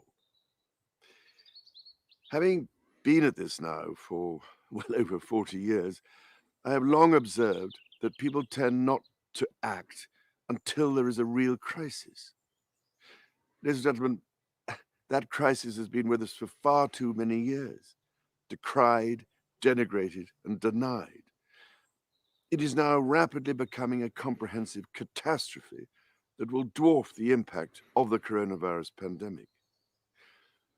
At this late stage, I can see no other way forward but to call for a Marshall-like plan for nature, people, and planet. With the planetary emergency so critical, with the permafrost melting in Siberia, for instance, producing dire effects on global warming, and with the Pantanal in Brazil being consumed by unprecedented numbers of fires, we could no longer go on like this, as if there was no tomorrow and no ultimate reckoning for our abuse of nature. So, what do we do? Without doubt, we must now put ourselves on a warlike footing, approaching our action from the perspective of a military-style campaign. That way, working together, we can combat this most grave and urgent challenge. If we have the resolve to shift our trajectory, we must start now by bringing forward our net zero target. Your net zero target.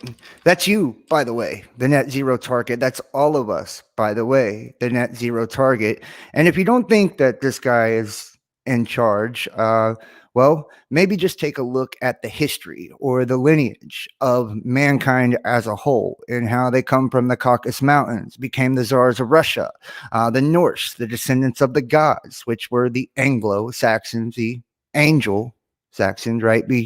Before they formed the United Kingdom, then the Germanic Empire and the United States, and so on and so forth, because this is really an Anglo world order or an angel world order. And the reason that they want to do this is because they want to, and if you look at the symbolism of Operation Warp Speed and all of these different things that they've brought out, and I know probably a lot of you that watch this think that the former guy that was in charge was one of us, but he wasn't either. He was controlled opposition, which is why they've demonized through false flag events like the one at the Capitol, all of the people that followed him, right?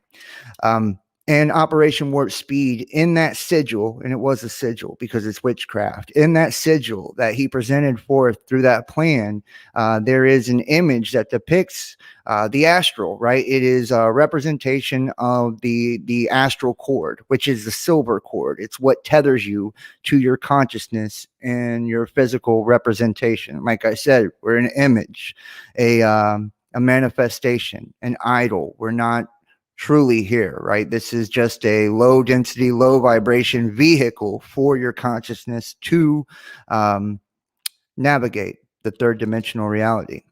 Now, here are some different reasons why 5G sucks.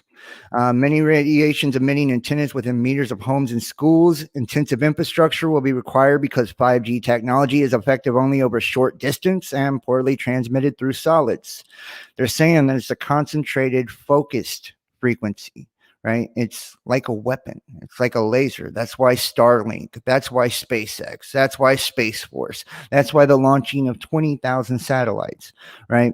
All of these different things is really to cover the entire globe with a Skynet, basically, like you see in the movie Terminator, in order to manipulate all the people down on the ground. Matter of fact, different operations like Operation Solar Shield, just for instance, through the climate change agenda. They say global warming, they say all of these things. It's probably more akin to catastrophic cycles that regularly repeat at different intervals of time. But regardless, they're using this as an excuse to blanket the planet with nanoparticulates. Matter of fact, when all of this shit started in Wuhan, that you now have to walk around covering your face and all these things, there was a scientist named Charles Lieber who was funded by Bill and Melinda Gates, and he was arrested by the different alphabet agencies for taking millions of dollars in payoffs from Wuhan University. And what he was doing was research in nanoparticulates that create transponders to communicate with coronaviruses, right? I think you're starting to see where I'm going. Right. So what they were doing is creating a relay system between you and the sky, right? Blanketing you, terraforming the planet with all of these chemtrails, right? They couldn't do it at once either. They couldn't do it at once. Why? We die because of the adverse health effects of wireless radiation. You see here, cancer, neurodegeneration, infertility, neurobehavior, cardiovascular. That's why you see all these people that are taking the vax are flopping like fish and stuff now, because it's the oxidative enzyme that is the active ingredient that literally crawls up their nervous system, up their spinal cord into their brain, right? And that's what's making their nerves go crazy and them getting palsy in their face and all of this, right? And the reason being is so they can connect the two, right? They blanket you through chemtrails, geoengineering. You guys are probably all familiar with that agenda. And all of the different particulates which do, damage to the frontal lobe of the brain, right? They create Alzheimer's, Parkinson's, juvenile diabetes, sleep paralysis, just to name a few. But those heavy metals in your body, once you ingest them, you don't really get rid of them, right? You don't really get rid of them. They stay in your blood, they stay in your system, and it's almost impossible to get them out unless you have something to remove them, something that will take those heavy metals out of your system. And it turns you into an antenna, and not just an antenna. It creates a system set up in place through like a binding agent, like hydrogel, which is what they're using now in these things, right? For the vaccines. See? Mechanical properties of DNA hydrogels towards highly programmable biomaterials. The program is you. It's your DNA, right? They have 23 nanobots inside of this hydrogel, along with an oxidative enzyme. If you notice, a lot of people that are taking this now, they suffer from like, what is it called? Basically, they get this, really loopy because they don't have oxygen, going to their system, right? Hypoxia or something like that. And it's because of the luciferase, which is an oxidative enzyme that actually grows through your system. Where's that? Right here.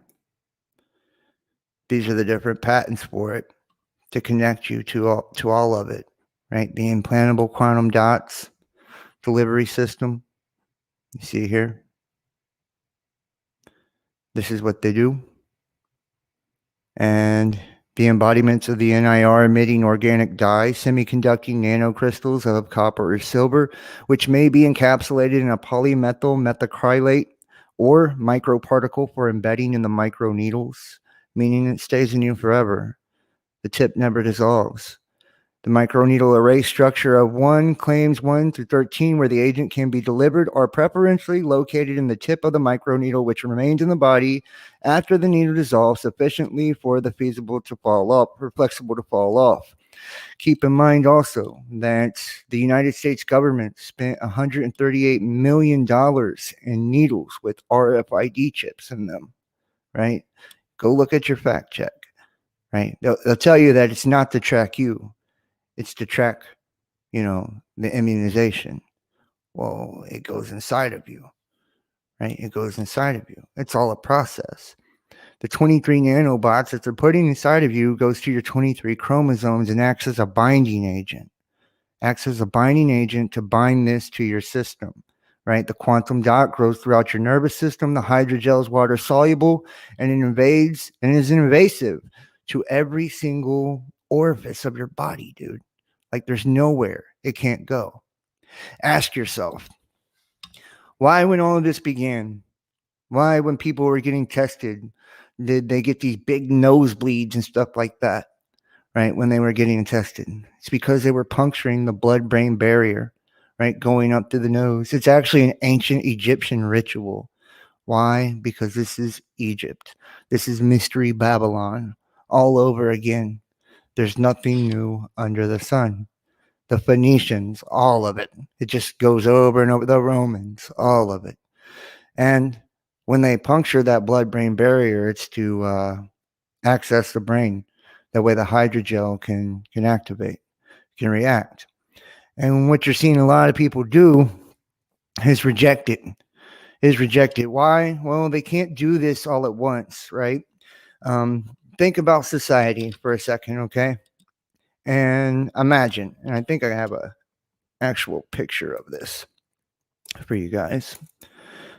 Think about how progressively slow or how long it took for them to up the frequencies on humanity right here. Here you go. See? 1G, 1980s, analog voice. 2G, 1990s, digital voice. 3G, 2000s, mobile broadband. 4G, faster, better. And 5G, the 2020s. And why did that happen? Why was there radio frequency? Why was there analog? Why was there all of these things? Well, because if they would have zapped you with 5G from day one, you would have died. You would have died, right? It would have fried you. It's radiation. So they had to slowly, progressively, introduce this frequency to the human body. Why? Because radiation causes the mutation of DNA, right? So it's literally changing you at a molecular level, every last one of you. And the reason why old people and all of this die first, well, quite obviously, they wasn't born in an age of technology. Now, were they? They lived under a way lesser strength of frequency than any of us have, right? The reason why children are unaffected is because they've known nothing but intense radiation, nothing but intense frequency. You see, it really makes sense when you think about it, right? And the weak and the sick, right? They can't handle all of that radiation. They can't handle all of those heavy metals. Their body rejects it and they pass. Now, I know a lot of you probably believe in a lot of the things that you're told by, people in the medical establishment and stuff like that. And some of you don't, right? Some of you don't. But we were warned and told about this in a million different prophecies, a million different ancient texts. Everyone let us know that one day this was going to come, and now it's here, right? Matter of fact, we know exactly what all of this agenda really is. It's for the mark of the beast, right? For the mark of the beast. Certificate of 19. Or if you look at it in the tarot, see if I got it here. It's the tarot card for the rider on the white horse, right? Number 19. Let's see if I can pull it up for you guys. All of this is biblical. Every last bit of it.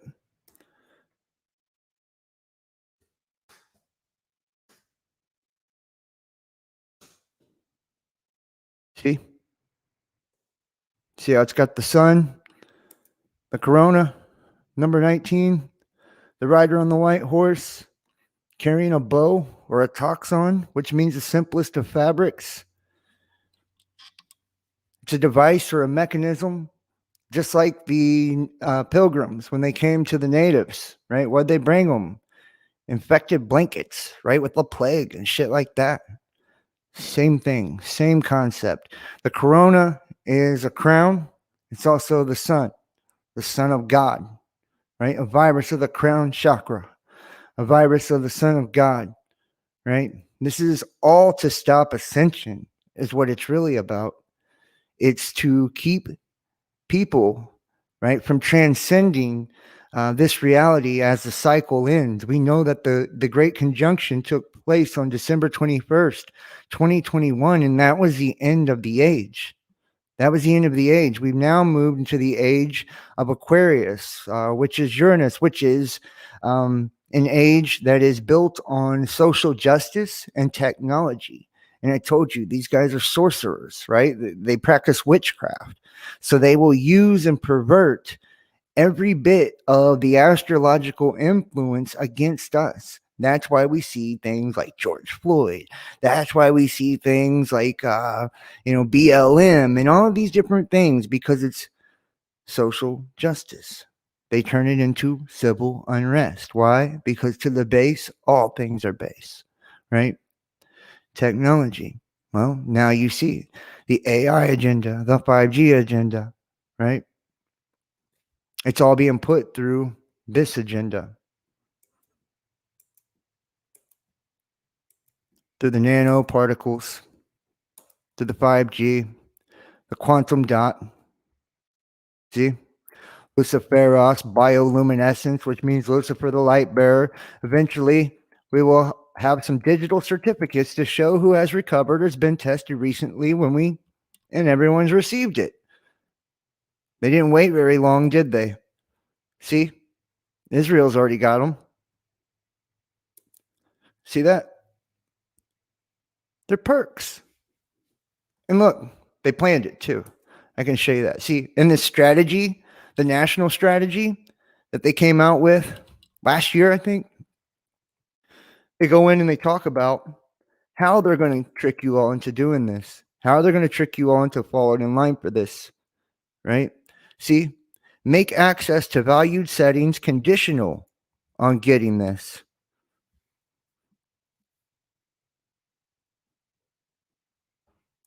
But I'm sure it's real, though, probably just a conspiracy or something.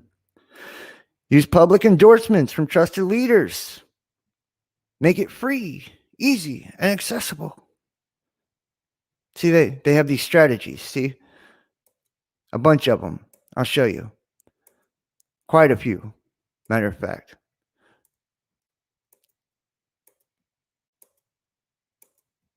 See, the interim playbook. Phase 1A, 1B, and 2. It's a playbook, right? Like a playbook. You're running a play on somebody. You're playing them, right?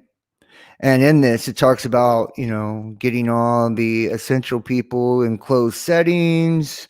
And we all know why that is. So people can't talk you out of it and all these things, right? And then once they have, here it is. See, there's your playbook. And how to respond. I mean, they got it all covered, right? How to respond to people like me if I'm telling you all of these things, right? This is a guide on how to use neuro-linguistic programming. It's a form of mind control, right? And how to be a good speaker, a good presenter, and how to counter someone that's telling the truth. I mean, and this is through the WHO that this is through. Matter of fact, I mean, if you guys don't believe technology is a risk, I mean, just take a look. I have a team now.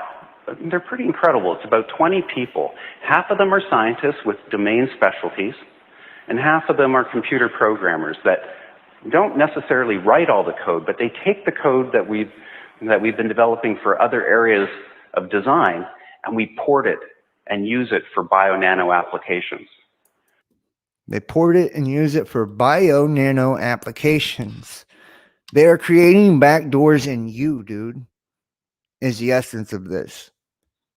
It's to program you. It's to manipulate you. See, matter of fact, DNA stores memory, right? It stores memory. It's a code. And if you are full of nanoparticulates that communicate with these frequencies and binding through the hydrogel and all of these things, and these frequencies can send signals to your brain, which is your computer, right? And essentially control what you do, what you think, even how you move, where you go, all of these things. And through this agenda, they're disconnecting who you are, which is the real you, the spiritual you, from this avatar, right? They're cutting that cord. That way you're no longer there. You're no longer in control. And I mean, everywhere you look, who they put in charge of all of this, Bill Gates, right? All of it. They've been involved from the very start. They got their hands in every single one of these things. Cryptocurrency systems using body activity data, the digital dollars and all of these things, right? Stable coin being backed by the Federal Reserve, being connected to Alipay, which is a social credit scoring system for the communist Chinese. I mean, it's very obvious right now exactly what they're doing. World Order 2020-666 A1, which A1 is a Luciferos bioluminescence A1, right? It's the one that increases in signal as it replicates in your body through your nervous system. They've got you where they want you. They've got you in the crosshairs. And the only thing that you can do is not participate, is not become a part of it, right? They're taking the old system and blowing it up because they've inflated it till there's nothing they can squeeze out of it. They've drained everybody for everything, and now all it is fiat BS and debt. And they want what they really covet, which is you, your spiritual self, your soul. You know, the alien invasion and all that kind of stuff, it's already happened, man. You know, you're already a slave to this system if you participate, you know? And only we can break it, you know, by realizing, you know, what it is. AI is just like that. So when this thing that I'm talking about happens, it's going to be exactly the thing that you're thinking about those super intelligent AIs. So the one thing I can tell you is they're not going to be like us. So alien means, you know, different. These things that we're building are not going to be people. They might be really smart, they might be really good at all sorts of different things, but they're not going to be like us. They're going to be aliens. And they're going to be, I'm sorry to say, way smarter than every single person in this room in ways that we can't even comprehend. So this, of course, triggers a lot of alarm. One of the guys who talks about this is Elon, who says things like this, like, when you do this, beware. Because you think, just like the guy in the stories, that when you do this, you're going to put that little guy in a pentagram, and you're going to have your holy water out, and you're going to wave it at the thing, and by God, it's going to do exactly what you say and not one thing more, but it never works out that way. So this is an attitude that some are having, this emerging alarmism about the way this is going to go. But these words, demons, doesn't capture the essence of what's happening here. I don't know if any of you are turn-of-the-century weird fiction fans, but there's this guy named H.P. Lovecraft, who's a very famous American weird fiction author. And he espoused a view which is called cosmicism. And the essence of cosmicism is cosmic indifference. So what he was saying is basically, yes, there are these massively intelligent entities out there, but they're not good, they're not evil. They just don't give a shit about you even in the slightest. Yeah, and that's basically what it boils down to. They don't give a shit about you, even in the slightest. I'm not sure exactly how much time I have on here, so I can show you a little bit more, though, before we go here. You know, they've done all of this stuff. They set all these things up, guys, through the Trace Act, right? HR 6666. Right here.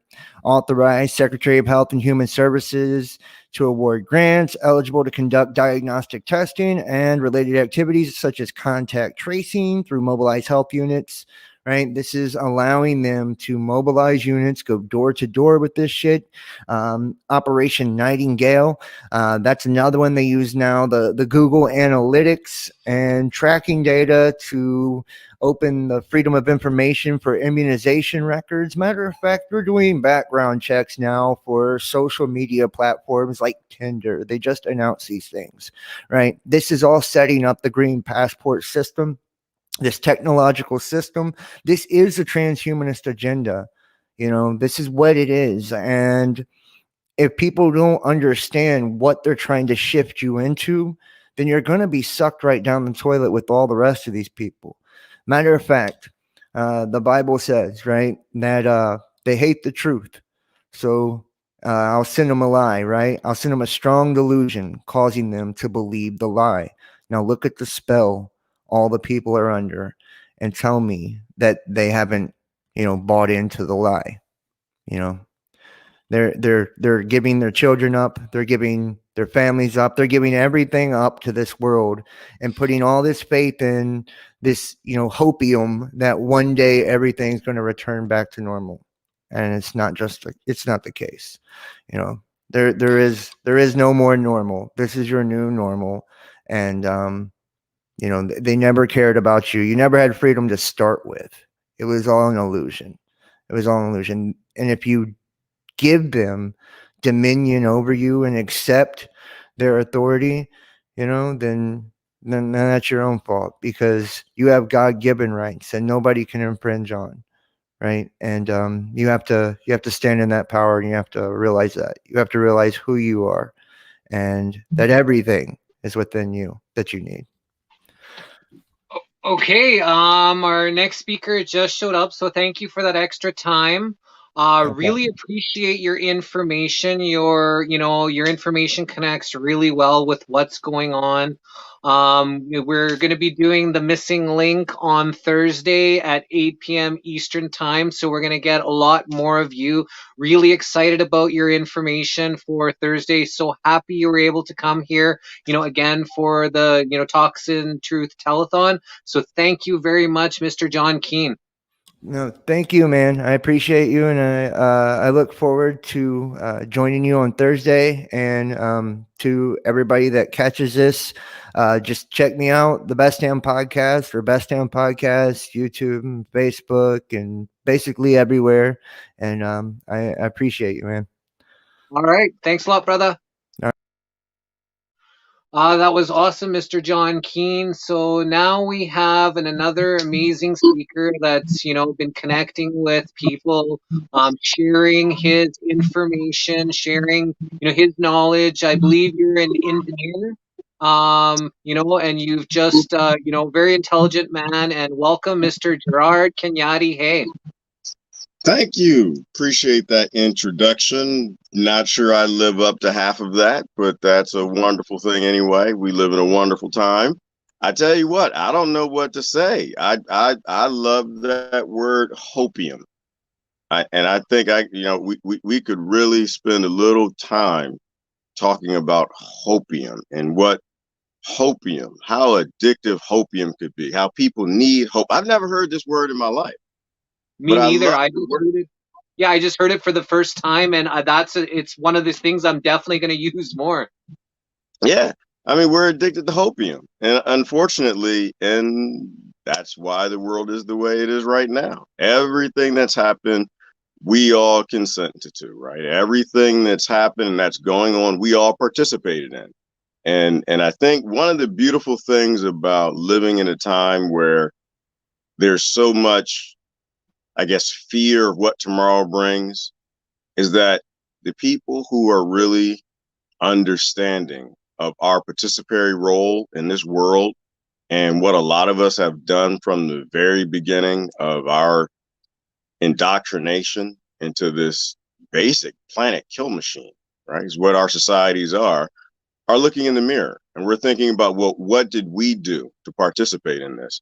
And so, yeah, absolutely. I was an engineer the vast majority of my life, brother Jesse, and it was for all the wrong people. Basil Bob, the demons, Bill Gates. I've worked for a bunch of different horrible, horrible industries, doing horrible things, like pharmaceutical industry is one of them, right? We've convinced ourselves that industries that have proven themselves time after time to be untrustworthy, but yet in times of fear, you can get millions of people to fall in line and trust those who are completely untrustworthy. We have entire regulatory processes and procedures and laws and regulations to try to strap and hold those who need to be accountable to actually making our world better, to helping us to be healthier, not to profit from disease management. And it's just one industry, right? From the pharmaceutical to pesticides, chemical, war, defense, banking, all of them. So yeah, brother, I was an engineer for all the wrong people. So, times like this are fantastic for me, because it means I can sit back and reflect on who I need to be reflecting on. And that's on my own damn self and my own participation in this crap sandwich that we're handing to the next generation. So it's a great time. Great things. I'm learning a whole bunch of things, Jesse, how to take care of myself, how to understand who ain't trying to help grandma, who's putting us in harm's way, what I need to be doing, what I used to do, that's the old normal that I will never go back to doing again. We have to off grid. I love the word. We need to stop hoping in hopium and off grid. Get off of the crack pipe. Step back from the drugs and actually do things that actually matter. Create, give away, off grid your currency, which is a good topic. In terms of, you've got a lot of people now who, I'd love to talk about blockchain, Jesse. I know we only got a short amount of time. It could take forever, but we need to off grid everything. Off gridding doesn't mean going into the jungle or the desert with some chickens and some seeds. It means that this particular grid, what's that? Sustainability. And is a grid owned by a 0.01% who basically choke us into artificial scarcity if we don't do what they want. Is that grid ever going to be sustainable? Right? A grid that's completely based in inequality at all levels. And every struggle that comes up is all about one group abusing another group. They always smile in the beginning and they act like this is a movement and this is to help the people. And no, it always is a movement of them holding the whips. So the particular grid that we have, the 0.01%, they don't care who holds the whip. They just want you all to be slaves. And you'll never have any sustainability out of that grid. So we're not off gridding. We need new gridding, right? It's not about going to homestead. It's about the requirements of your particular grid that we built, but they own because they got all the tanks and the guns and the bombs, and they've proven time and time again they'll bomb grandmama and your children and everybody around you to get what they want. We have to go build a new world. We got to build a new grid. We know we can have sustainable power. We know we can have sustainable water. We know we can have sustainable food that's not full of pesticide, which go along with the #1 comorbidities. We know that we can build sustainable communities socially so people get along based in equality, not abuse, because, your particular genitals are the ones that you don't have or the ones that you want, or the color of your skin, or your religion or any of your belief systems. A true sovereign equality. We have to off-grid from their societies completely. You're always going to use somebody's money to a degree, I would guess. But you don't have to use the billionaires, the bankers' money. I love cryptocurrency, Jesse. I used to not like it. I didn't like it. I tried to poke holes in it everywhere I could, brother. I didn't like Bitcoin, Flipcoin, flippity floppity. I didn't like any of it because I'm an IT person, knowing that, everything is corruptible. But there are some things that are less corruptible. And blockchain happens to be one of them. So I won't go into details with that, but I'll just simply say that you're always going to use someone's money. You're either going to use money that's easily corruptible, that's behind the bombing of the entire world, that gives a government the power of God and those who own government. You're either going to use the king's money, or you can use someone else's money, or you can use no one's money. But so from my perspective, we do need to focus on off-gridding from the banks. The banks have been behind this, probably going back before kings. So anyway, I'm off and running. I just heard one word, hopium. I'm like, oh my God, I love this word. Oh, let me take this. Let me eat this up, chew it up, swallow it. What wonderful brain food. I really appreciate the talker that you had just before this. But we get so lost in hopium. We get so lost in this idea that we can just sit back and smoke a little Bill Gates and that's going to fix the world's problems. Smoke a little disease management, and a pharmaceutical industry that hasn't cured anything since anything. Right? History shows now, because people like to hit you with, but the polio. And now we know, oh no, there's a lot of evidence that's showing polio was on its way out. Not only that, but people were actually stepping up their hygiene and living healthier, and we were beating that in the back. But of course, they took credit for that, which is what they'll do with this, which is why it's fun that so many states are now unlocking and opening up. Some never even closed up, and their numbers are pretty much the same as everybody damn else's. The jury's already in on whether all this mask and social distancing and all that, if that actually does anything to help anyone. So now that we've let them point the finger at us and tell us what to do, like the slave masters that there are, and they ain't done a damn thing. Maybe we now tell them you need to stop subsidizing the #1 comorbidities. Maybe you need to stop subsidizing the products behind that, the chemicals that tie up immune systems so they can't even deal with the flu during flu season. It's a great thing, Jesse, to live in a time that most people think is we're in some sort of a pandemic, but we're really at war with corporations. So now let's take that a step further. So now with all the technology, with AI, with robots, humans seem to be becoming more obsolete to the 1%. So now is, with all these, things that they're doing, whether it's the stress, the viruses, the, killing off, all the people, the poison in the food, the poison in the air, they want to block out the sun because all living in underground bunkers. They've got their places. So does that mean it's looking like, they want, humans, obsolete here? Yeah, well, that was always the plan. Which is why, we go back to the point that I've worked for all the demons. I've served them all, and they've paid me well.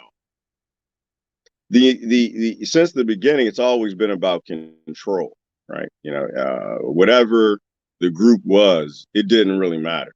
It's all about control. It's all about enslaving something and controlling it to build their world. And they needed us for a period of time. They don't need us anymore. I've had this discussion time and time again, and I can't wait till someone finds a job that's not based in love and compassion, that has something that they do that software or automation can't do faster, better, quicker, or in more places than what they do. We're all replaceable. And they built this world where we're all replaceable. And I find it highly interesting in a time that when you finally have in the public domain the automation to replace the vast majority of human beings and their jobs and careers, that people mysteriously start dying. That billionaires start going on television and start talking about, oh, well, wave 2, you haven't seen anything yet. The fear porn and the pornopia and the hopium, you think that drug is hot. Shoot, you wait till wave 2, then you're really gonna be scared.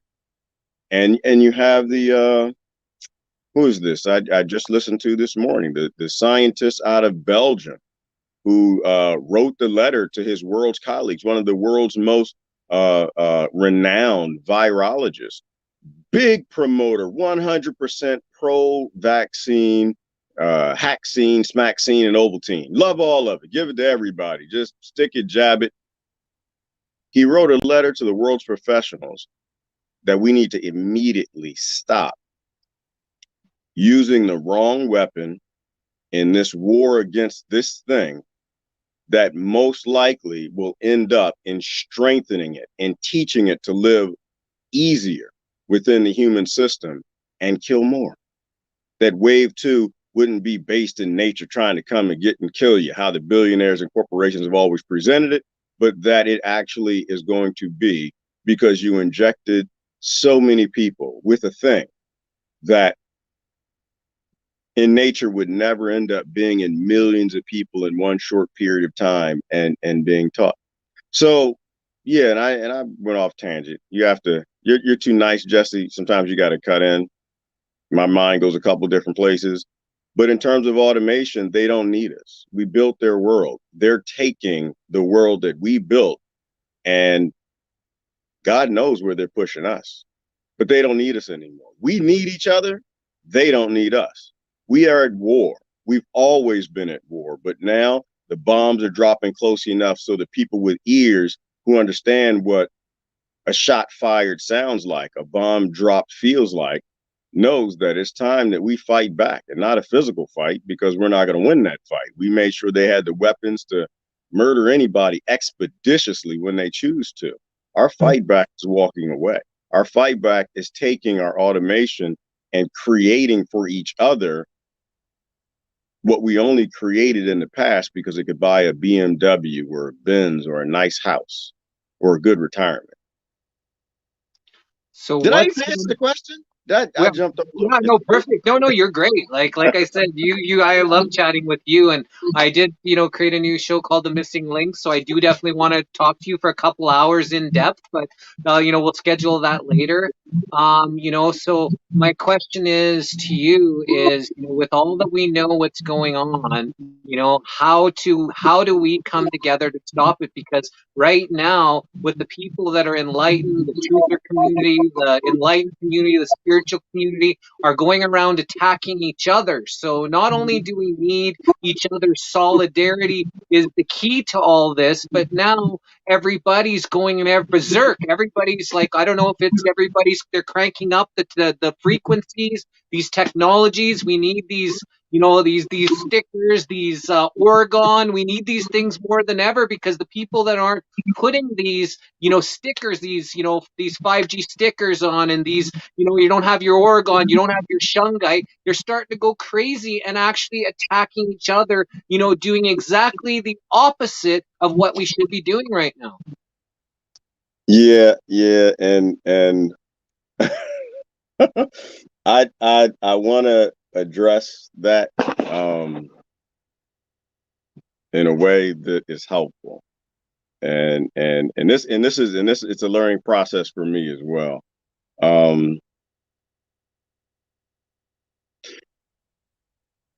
People who gnash swords and teeth in activist groups usually means that you're in a group where people actually give a damn and they have the passion. They may not have the social skills to work together with people they don't know or they don't understand or they're a little skittish about or they question. We have to be very careful about who we pick and choose to be a foe in a time when we're all in the same foxhole and the billionaires have no question who they're firing at, right? The corporations, the industries, the governments who are usurped by lobbyist funding, they've already let you know who the foe is. And they've already let you know what they're going to do to you and when. If you don't have the ability to understand that you shouldn't take a hatchet out and stab someone in the back that's in the same foxhole because you disagree with them over something, and you got bombers coming in making a run, you're the worst enemy that we have. I love you to death. I love you to death. And I'm not talking to anyone specifically. I'm just talking in general in terms of being an activist, Jesse. Until I learned how to control my own damn emotions, I was useless to every movement, every group, every foxhole I've ever sat in. Until you know who the actual enemy is and you reserve your angst, your passion, your emotion for that foe, the most dangerous person in the foxhole is you, right? So, and I'm, and I do know what's transpired, amongst a bunch of our friends here recently. And for the most part, I've stayed out of it. I don't like to get into things, Jesse, I don't know any damn thing about, because only a fool would get involved in something that they don't know anything about. People have asked me privately, well, Gerard, what's your position? What's my position on what? What's your position on blah, blah, blah, blah, blah, blah, blah. Oh, you mean what's my position on something I don't know nothing about in a place I was not at with people that I don't barely know other than some digital internet, Mark Zuckerberg website? What's my position? What my position should be? Nothing. I have none. That's stupid. That's dumb. That's ignorant. Why would you take a position on something you are completely ignorant to? And I love you to death. But this is a great learning time. There are those who want to learn and those who are not here to learn, right? I learn all the damn time. I make these silly statements, brother Jesse, and I have fun on doing this thing. And when I'm wrong and I trip and fall, I say, damn, I was wrong. I tripped and I fell. I should have tied my shoelaces. I was being stupid, And I think that's how we reclaim our integrity. How do you pull people together? You be human. You show people that you're human. You show people that you can make mistakes and that you can admit up to your mistakes like a man or a woman. Heal with your brother and sister and let people see you do it and move on. I have no issue standing arm in arm with people who can make a mistake. But if you're going to stand with people who can't make, who just don't make mistakes, people who can't be wrong, for one, you're probably, you are the pimper's paradise. Bob Marley has a song, Pimper's Paradise. These billionaires just need you to do one thing. Keep fighting one another. That's what they really need you to do. Right? Focus So on them. that's all they need you to do. And so I think you got to let people be human. You got to let people make mistakes, but you also got to admit when you've made mistakes. We all get tied up in this thing. Why? Because it's a real thing. This is no joke. They aren't playing with our children. Big Pharma's not playing. They taste blood in the water, and they're coming for us all and our children. So yeah, that brings out the passion and many true people who have true love in their hearts. But just because you're a passionate person and you're true, you got love in your heart and you want to make some changes and you want to fix things, doesn't mean that you're always right. We all make mistakes, and usually emotion is behind that. That's how you bring people together, I think, Jesse, is you show people that you're worthy of being togethered with. You show people that you can make mistakes and that you sometimes can get bogged down in things that are obviously only supporting the people who we are at war with, and we didn't fire the first shot. They fired the first shot. We don't have time for fighting in a foxhole while we're in a World War III.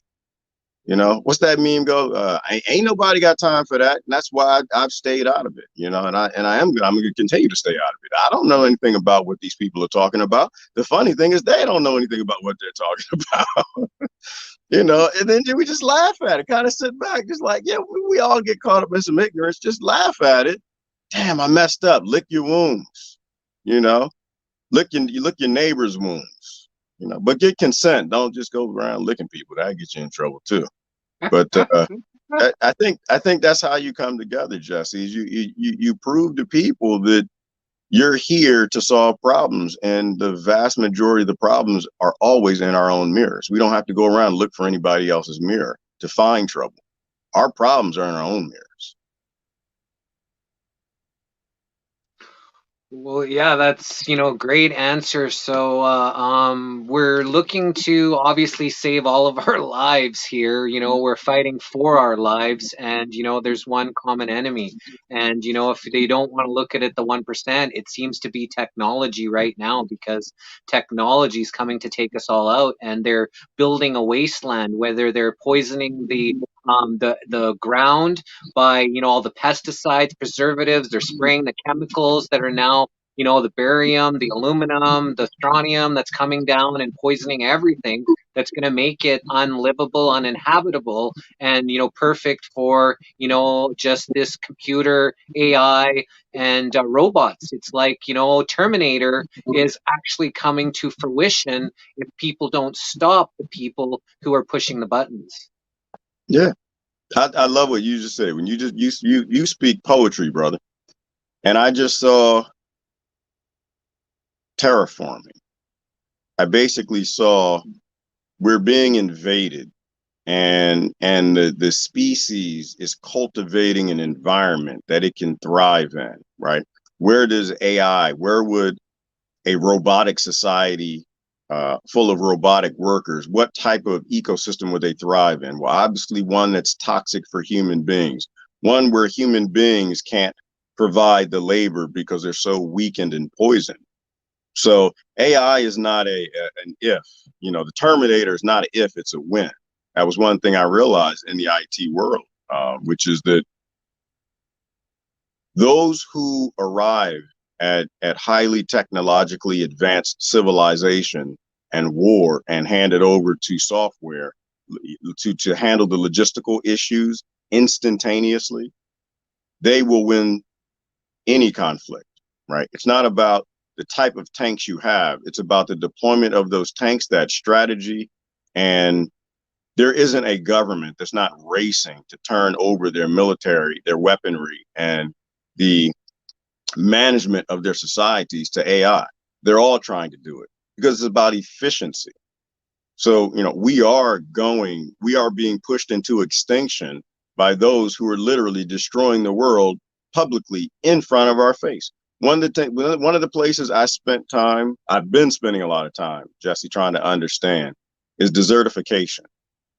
This idea that all places on this planet evolved to be abundant, that there are very little space for deserts. And even where the very little space where there are very real deserts, not the artificial ones we made, they were abundant, right? They supported vast types of life through diversity and abundance in those desert places, but not the artificial deserts, right? They've been terraforming the perfect world for them that can't feed us. They can't feed the mammals and the mice and the snakes and the things in the desert that need water. What amazes me is that one of the most predominant people who is just out there fighting climate change and fighting desertification, an individual psychopath, and now is the largest owner of farmland in the United States, the one that feeds into glyphosate, pesticides, right? The chemicals that destroy the soil, that end up killing the plants and the trees, that end up in creating deserts out of forests, food forests. The number one investor in destroying ecosystems, the number one investor in publicly known climate changing technology called pesticides, now has a solution to help you save your grandmother. And if you can't figure it out, not a question for you, Jesse, but we live in a time where millions of people can't seem to figure out that they publicly have put it in front of your face, that they are terraforming this planet so that it won't have the ability to support the vast majority types of life that have been here because they're going a new direction. And every time you see that person on television, you do what they say, you go where they say, you inject what they want. If we only see hopium and the psychopaths that are terraforming this planet and burning it up, then maybe we don't deserve to be here. Maybe we do need a mass reset. Maybe we do need a mass depopulation. Maybe we haven't evolved a common damn sense to understand that there are bears in the bear cave and you don't walk in a bear cave unless you're prepared to take care of yourself. Maybe we can't process that. Maybe we haven't evolved enough yet to understand if you don't eat human food, you're going to die inhumanly. And there's nothing these psychopathic billionaires could do to save you if they wanted to. Well, I stopped drinking 7.5 years ago. If you see me start drinking again and getting hammered every night, you know that I'm giving up and I'm just going to enjoy the rest of my time here. But until then, our time is up for today. I do look forward to having you on the Missing Link. Thank you so much for your information. And yeah, we will figure this out one way or another. Anytime. Certainly appreciate what you guys are doing. I can't wait to hear that you're lining up the next one. And I appreciate everything you're doing. Hopefully everyone who's watching is paying attention and you are in support of people coming together, talking about truthful things and supporting those platforms in any monetary way you can. Thanks, Gerard. Have a great. Okay, that was very, very, brilliant man. He's one of my favorite people to listen to on the internet. So now we have someone new that came into my life, Russo Kumar Lanera. Goes by Kumara. Yes. Welcome to, the Toxin Truth Telethon. This is our third one, and I've got a chance to really speak in depth with you and find out, how amazing of a person you are, but not just that, how much knowledge you do have. So, I'd like to start off with, you just sharing a little bit about yourself before we get into a question. Okay, well, thanks for having me tonight, Jesse. And what a beautiful human being you had, Gerard Hay. What beautiful stuff he was talking about. Thanks for having this platform and creating some space for all of us to share together in community. I don't even know where to start, but where I'm going to start is where we left off just a couple days ago. Is when you stepped in. We had the in-depth discussion with regards to electromagnetic frequency.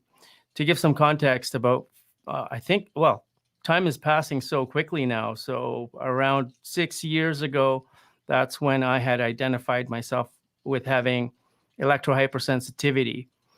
I've always walked around with a cell phone, even the days when we had 3G. Remember those big bricks?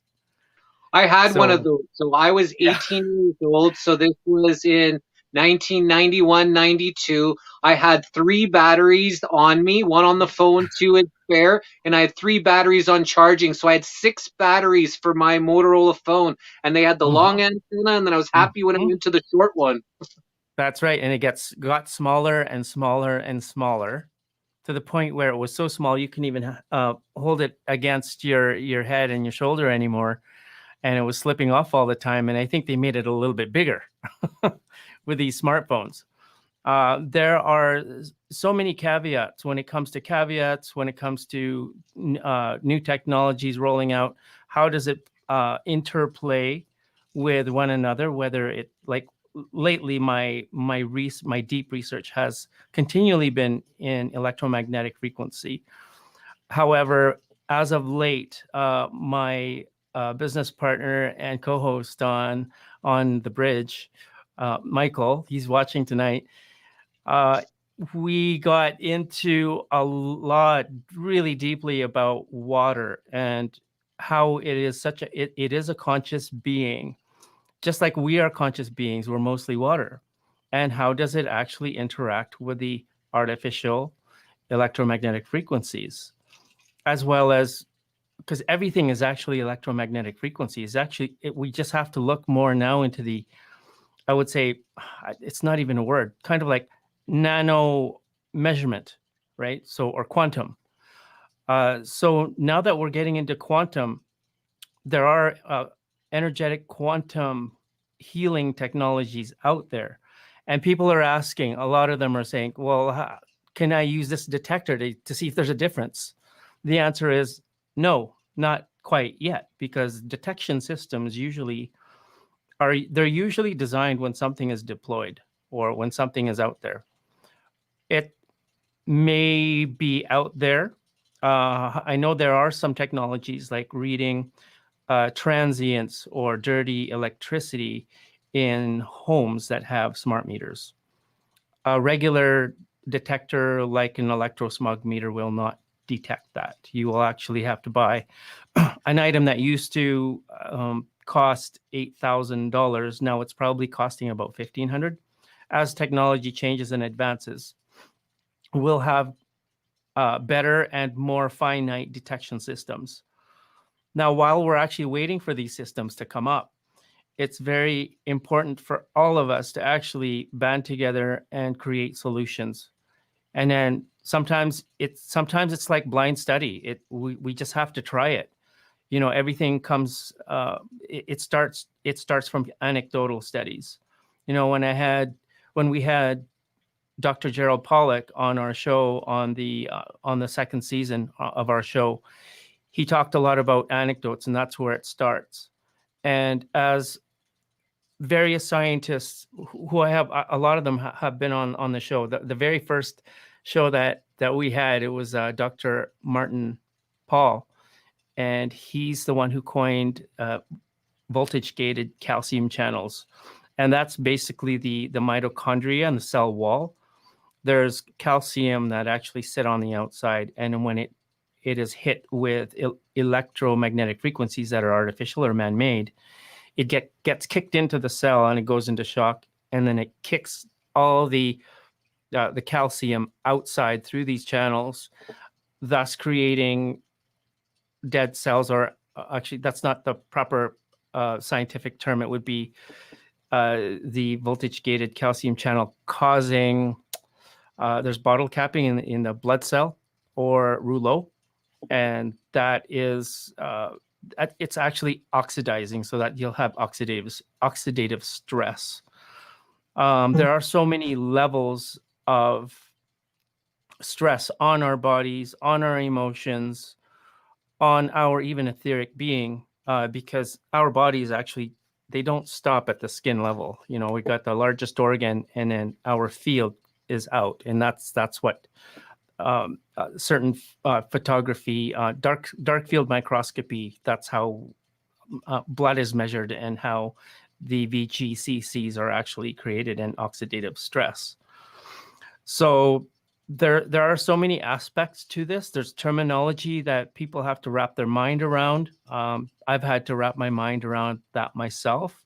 But through the beginning of our show last 2020, April, I think it was the 8th, it was the first time we've had all these scientists, researchers, renowned doctors who research EMFs as well as water, among other things, sports medicine. So how can people recover quickly the natural way, right? So everything is actually EMF, including pills. It does cause an electromagnetic frequency, electromagnetic. So we have the electro through our brain, and then that responds through the magnetism of our heart. Now our heart's actually the most intricate, most beautiful design ever created by source or creator, however you want to call God. So there's many names. So these are the kind of things that's kind of like a starter offer in terms of, that's not my full history, but what really pertains to us today, we really have to look at, when we see bad news, that actually creates an electromagnetic frequency inside our bodies. So that's why meditation is very good for us. And as a matter of fact, that's actually what happened to me, was when I identified having electro hypersensitivity, I got into meditation, like very, very deeply and very focused. I found it wasn't too long, probably about 3 months, I started to feel relief from headaches, nausea, dizziness, and not to mention how I act, live, and respond to stimuli outside, whether it is an environmental stimulus or stimulant, or whether it be emotional. So if I see bad news, how do I respond to it? What I find comparatively from before, when I used to internally react, something would happen to my body. I'd get heart palpitations. I'd get my skin would get clammy. And then when I actually started to, I would say, biohack through various methods, that's when I started to find that I was not physically reacting to the stimulus. I was actually going through, I would say, kind of like almost like an internal neuro-linguistic reprogramming. That's what was happening to me. That's why, I like to really encourage everybody to, look at facts. Don't throw the bat away, but don't live by it, or don't take it on as yours. Take it on as just information. So there we have it. There's me in a nutshell and the work. Thank you so much for having me and doing this for your reach is pretty big. You haven't been doing this for very long, but it's because there are listeners out there, and they do want to make a change. There's a lot of people that do. So maybe can you explain to us a little bit more of what exactly 5G is? Well, thanks for asking. That's a very good question. 5G, in general terms, is the 5th generation of technology. So there's 3G, wherein you had the brick phones, and I believe even just regular radio is part of 3G. And the 5G network is quite different. where it could start off as, to my recall, like 10,000 up to, and it goes all the way up to even past 80 gigahertz. So when people get their 5G internet hub at home, they're thinking, oh, we're getting 5 gigahertz. It's not 5 gigahertz. It's actually higher than that, depending on the usage of the hub and what it's connected to. Usually these days, because it's wireless, there's an aggregate that is created with the new generation, the 5th generation of Wi-Fi hubs that actually communicate with smart meters. And so with smart meters, during their transmission, there's data packets that get sent. Sometimes 100,000 of data packets per day. Don't quote me on the numbers. I might be incorrect on, but it's a lot. It's more than what our bodies can handle. And every time there's a transmission, what your smart meter is connected to, now the smart meter alone is 900 megahertz. It's like those older household DEC phones, wireless cordless phones that are in the house. Now, when there's a transmission that happens, when it's sending and receiving information with other smart meters that go to quite often a bigger meter, depending on how big a neighborhood or network is. Here's the wall, and then here's the smart meter. There's another smart meter that goes out even further. It's called a Medusa meter. That Medusa meter collects the aggregate information and sends it to a cell tower or a nearby central tower wirelessly. When that happens, your smart meter at home is actually connected to the other wiring behind the walls in the house, and all of those wires become an antenna. That antenna all over the house behind your walls has about an 8-foot field. So if your bed is nearby there, like there's usually a plug right by a bed. So that's an 8-foot span that actually comes out when it is actually trying to communicate with devices inside the home, not only your cell phone, but of course your computers that are wireless, as well as new appliances like toasters and fridges, stoves, anything new, anything that's wireless, so that they can information can be harvested in terms of how many times you're opening your fridge, how many times you turn on your treadmill. So then with all that information, they can, whoever, I think it's called Central Information Systems. I forgot the acronym.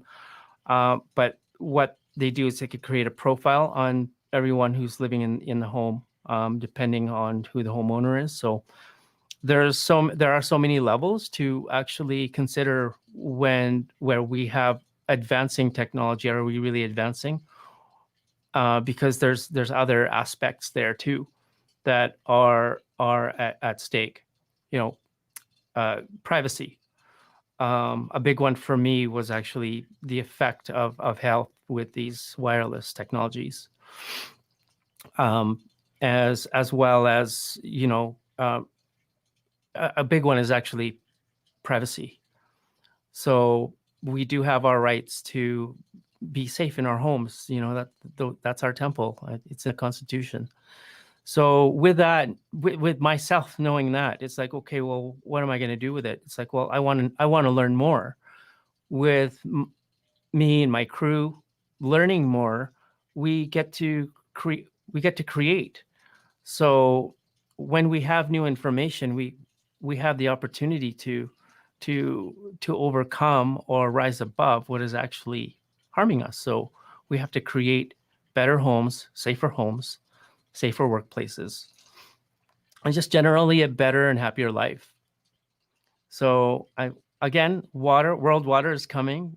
It's fast approaching, March 22nd. I'm working with a crew there as well. So it's been fun.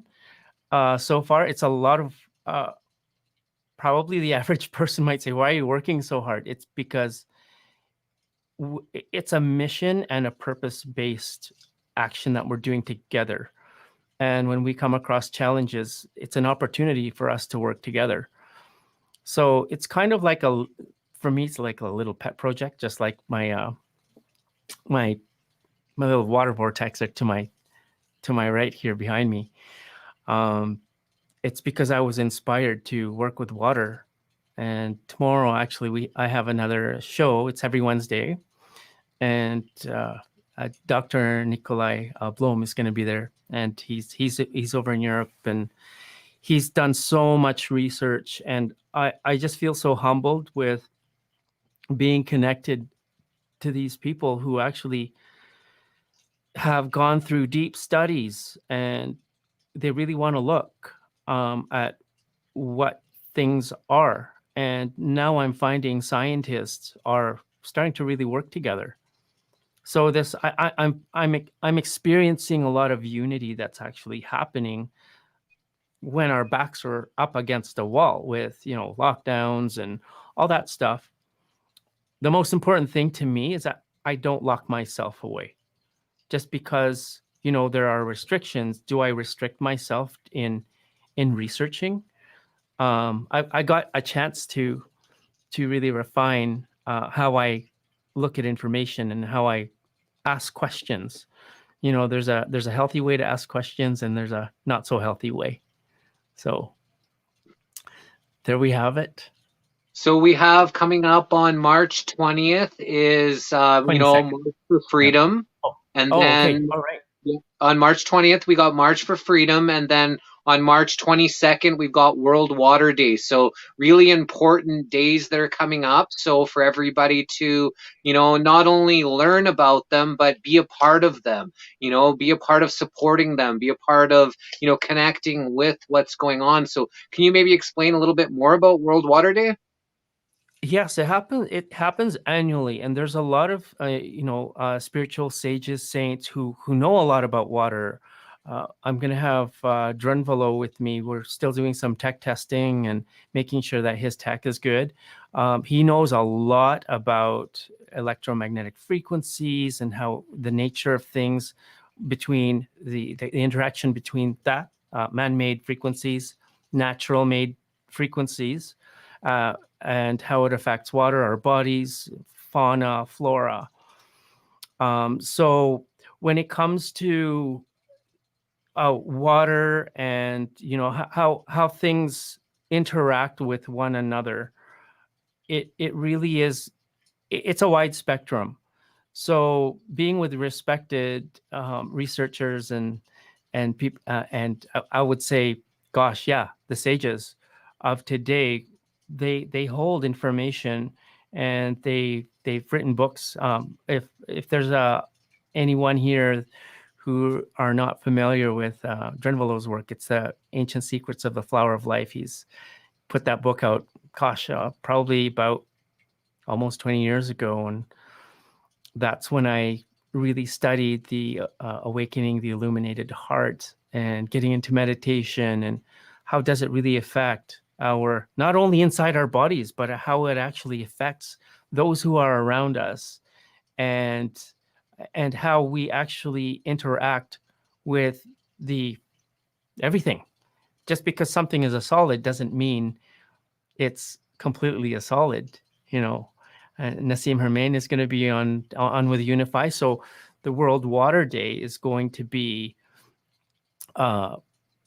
pretty much the unifier is Unify. So you can find Unify on unify.org, or there's pardon me. It's a little bit of a blip in my, I had a long day.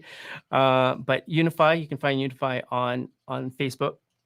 And we're very interactive over there. So there's going to be the arts. We're going to have indigenous influencers, hereditary leaders who've actually, held down the reconciliation piece. How do we reconcile ourselves with the separation with each other, as well as how we've separated the very basic the basic building block of life, which is again water. water is life. So if water doesn't exist, you and I wouldn't be talking, and even our computers wouldn't even be functioning. Interestingly enough, that I believe there's I don't know if I can even say, but there is a computer company out there that uses water in their chips because it holds way more memory than silicone. Isn't that fascinating? You told me about that, and that's last week. So that's very fascinating stuff. So on March 20th is I said March for Freedom. So everybody get off your butts and go out there and show solidarity for your brother. But on the March 22nd for World Water Day, what can people do? Like could they pray more to water? Can they connect more to water? Connect with you? Like what's a good thing for everybody listening right now that they can do for World Water Day to help bring awareness and help actually help cleanse the water? Like what do you recommend? The best thing that I would recommend is I'm speaking from personal experience and truth, is I even look at my hands sometimes and I touch myself or my heart or my head, and then I send love, compassion, and if there's any dissonance going on, I send forgiveness, or I don't know if you heard of Ho'oponopono. It's a beautiful prayer. Have you heard of that? Yes. Yeah. So you can do Ho'oponopono. I love you. Thank you. Please forgive me. I'm sorry. All those things. And then every time we take a sip of water, or before we take a sip of water, actually put thought into it, because crystallography actually proves that water is observing us. And before you take a swig, knowing that we're always connected. Every time you take a shower, just be mindful, where did this water come from?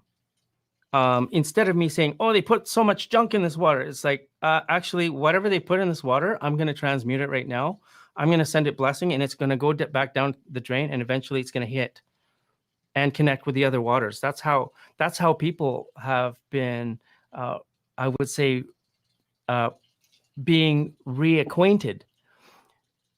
When I was working with Unify back in 2018 to 2019,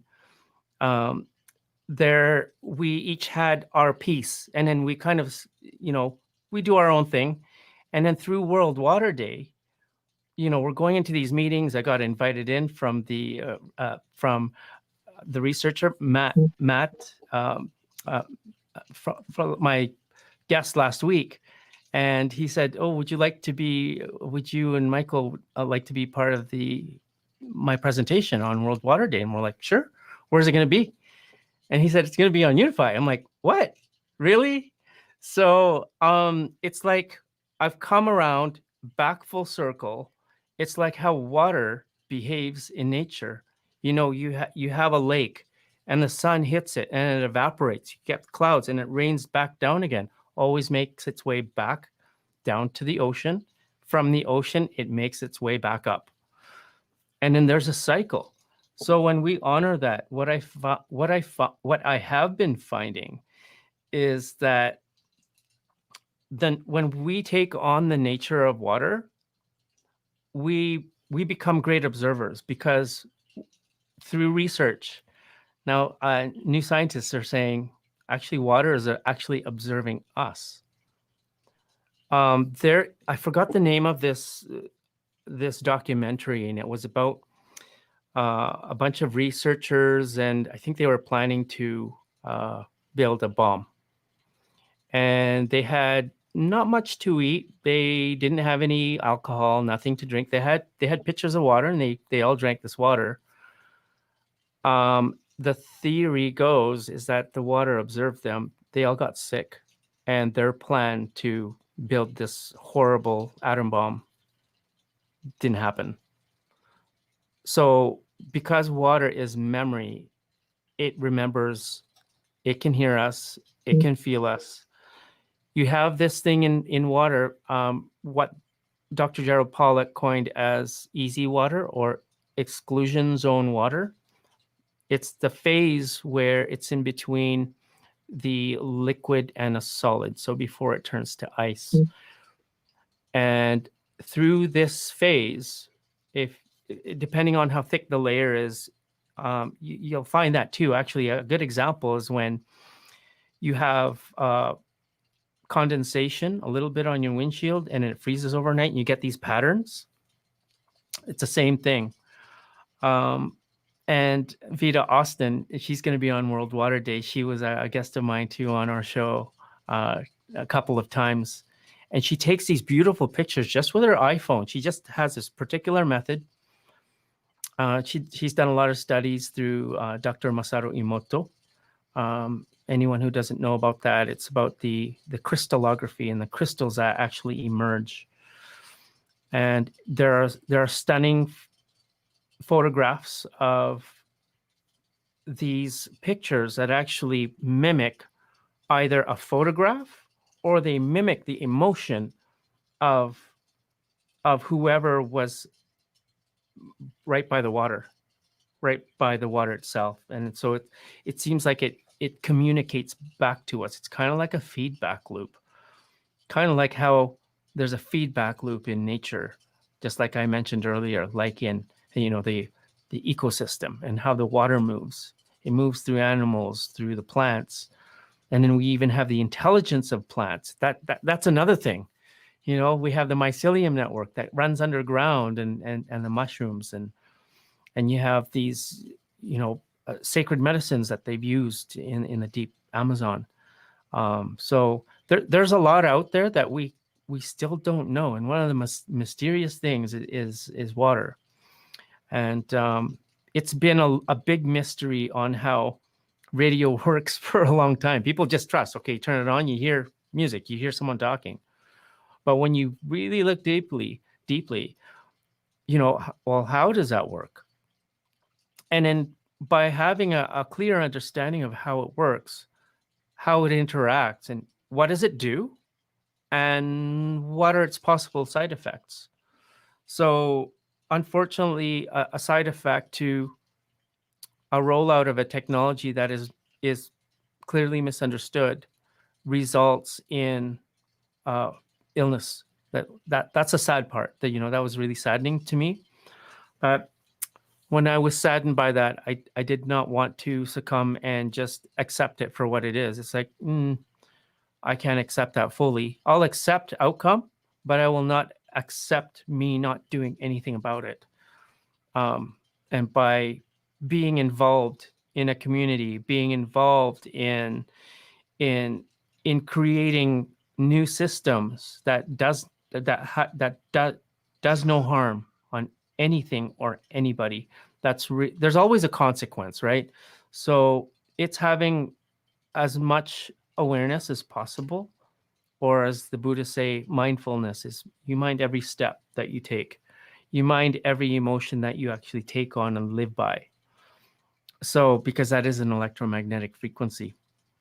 I kind of went off in different tangents. Go ahead. But that's the golden rule. It doesn't matter what people believe in. It doesn't matter what religion. It doesn't matter where you've brought up.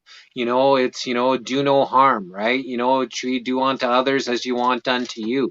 If everybody believed and lived that way, then, we'd have a much better space that we're all, in right now. Yes, my uncle Chief Phil Lane Jr. He says, he puts it so beautifully in just few words. He said, we're one human family. The hurt of one is the hurt of all. Yes. Right? The healing of one is the healing of all. So we got to take it one step at a time. And I understand that people feel, helpless when, they've lost loved ones. And I'm not taking that away from anyone. I never will.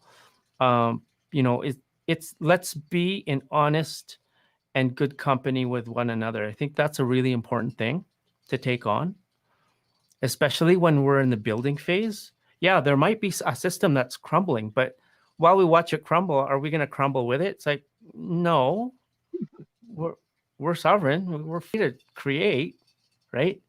You created this channel. That's great.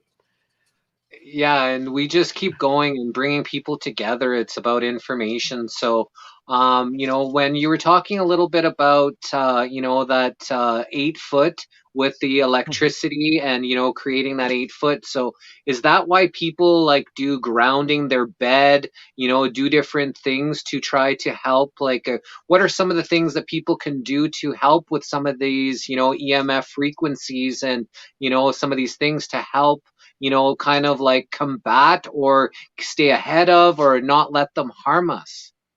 That is a very good question, because when I was known on the West Coast for being very close to animals, and animals love me, so I was always being chosen to even take care of the vicious dogs and cats, but they weren't vicious. It they they can also feel electromagnetic frequency. And to answer your question, that field, that 8 foot field, what people can actually do, like I used to ground when I took care of these cats and dogs, and when there were more towers installed in the city of Vancouver, I was close to them. I didn't know. I had to look into it, because one night after a year of taking care of these cats on and off, I came back the year after, and I would ground myself with a wristband, plug it in the wall into the ground, and at 2 o'clock in the morning, I'd be like shaking. I'm like, what the heck is going on? And then I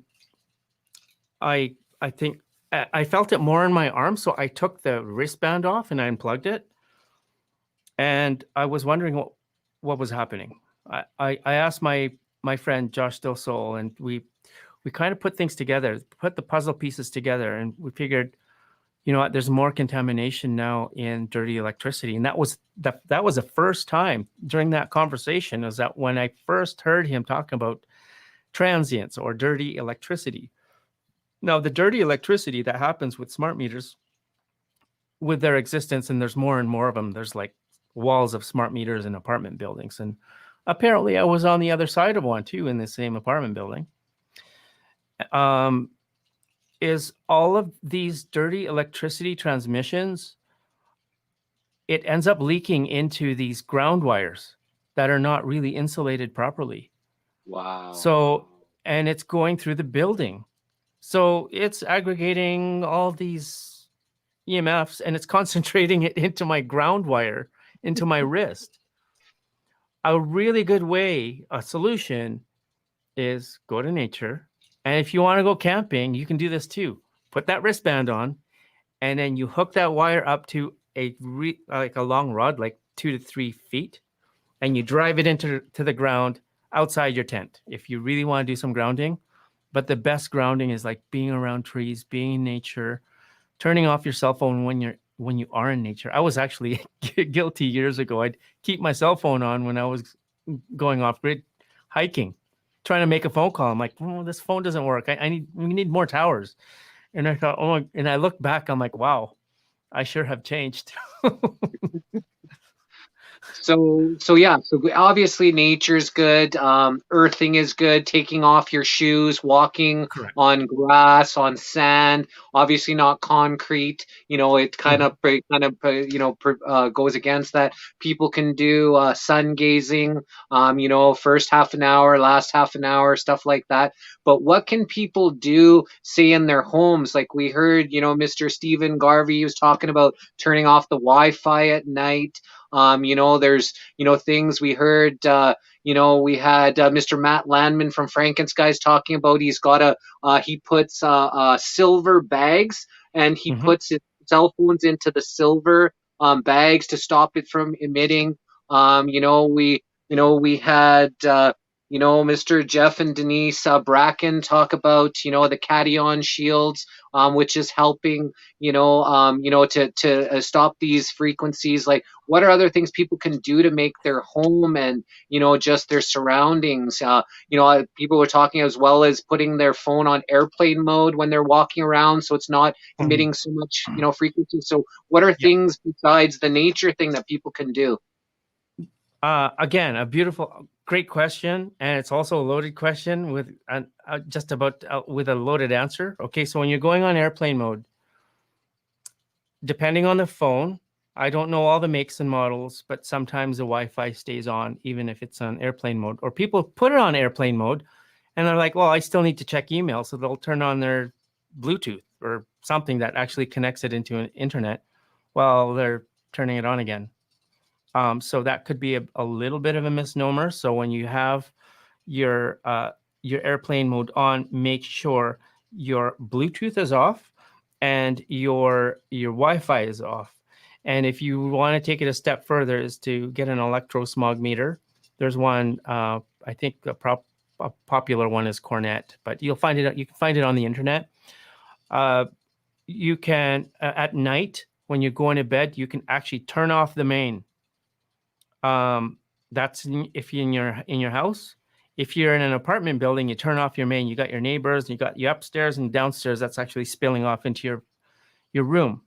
Now, if you want to go take it a step further, you're going to spend probably thousands of more dollars. If you really want to create more of a Faraday cage where you have shielding up, you can have drapes that have silver lining on it that has been woven in.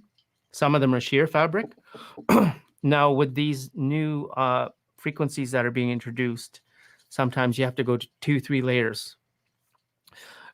There are clothing that you can get to block. You can also get paint, a very special paint, and it's jet black. And it takes about, if you're going to paint it white or a light color, again, it's going to take another 5 layers. Now, before you put those layers on that Y-Shield paint, it's called, you have to ground that into a proper ground. And then you have to check it with an electrosmog meter, as well as possibly a Gauss meter. So there's different meters. I would highly recommend anyone who's very concerned about their home is to hire a building biologist, BioBio. You can look it up on the internet, building biologist, and then put your city, and you can find someone who actually is certified to measure your home. They'll come in, measure your bed to see if there's any hot spots, because Springbox mattresses, they're not the healthiest thing. So if you have electromagnetic fields coming in that are artificial, you have these springs that's actually that's concentrating and shooting up through your body. So latex is the best kind of mattress out there. Other ones off gas if you're going into foam. If you want to create a shield, if you don't want to go through the whole rigmarole about, the entire home and the paint and the drapes, you can actually get a bed liner or a that goes underneath your bed or underneath your foam latex mattress. And then you can have this shielding net. It looks like a mosquito net. Those are available, and you can find that on the internet. The ones that are from Europe, they're really good quality. There might be knockoffs out there, but the best thing to do is once you get something in your budget is to have someone test it. Do you know much about grounding mats? Same thing. Grounding mats, if you are in a home or a building that has a lot of interference and aggregated networks, it could spill into that, and then you're touching this. Some people put their bare feet on it. In an optimal scenario, it's good. In a not so optimal scenario, it could harm you. So please be careful. So we can rest assured that the best thing to do is just go out into the bush and become a hermit? Not necessarily hermit, because there's more and more people going out there, right? They're doing it quietly. Another good thing too is when you have plants in the home, I still have to do this research, but when you take care of plants are living things. They synthesize light, and earlier you mentioned sun gazing, and I am a sun gazer. And I'm happy for the season coming up because we're getting more and more sun. And on the days that I actually look directly at the sun, when it's close to the horizon, just for a few minutes, it seems as though I don't get hungry and I got lots of energy. So usually during the summer, I'm running 15 to 20 kilometers every 2 days. So, and that's from sun gazing or when I'm running out in the sun. And of course, it's within reason, right? I'm not going to fry myself in the sun to get away, but really nature. Yeah. Go ahead. Yeah, I did that when I was, I believe, 21 or 22. I was really, really in love with the sun, love with looking in the sun. And I remember one time I was on my mountain bike and I just started staring into the sun, and it was probably about 11 a.m. So it wasn't at that, maybe the safest time to look at it. And I stared into the sun for maybe an hour and a half or 2 hours. And like, I was literally riding my bike. And then when I came up to a building where I couldn't see the sun, I would get sad and I would race to the other side just so I could have that sun. Well, I was going to adult grading school at that time, and I had my class, I think, started at 2 o'clock in the afternoon.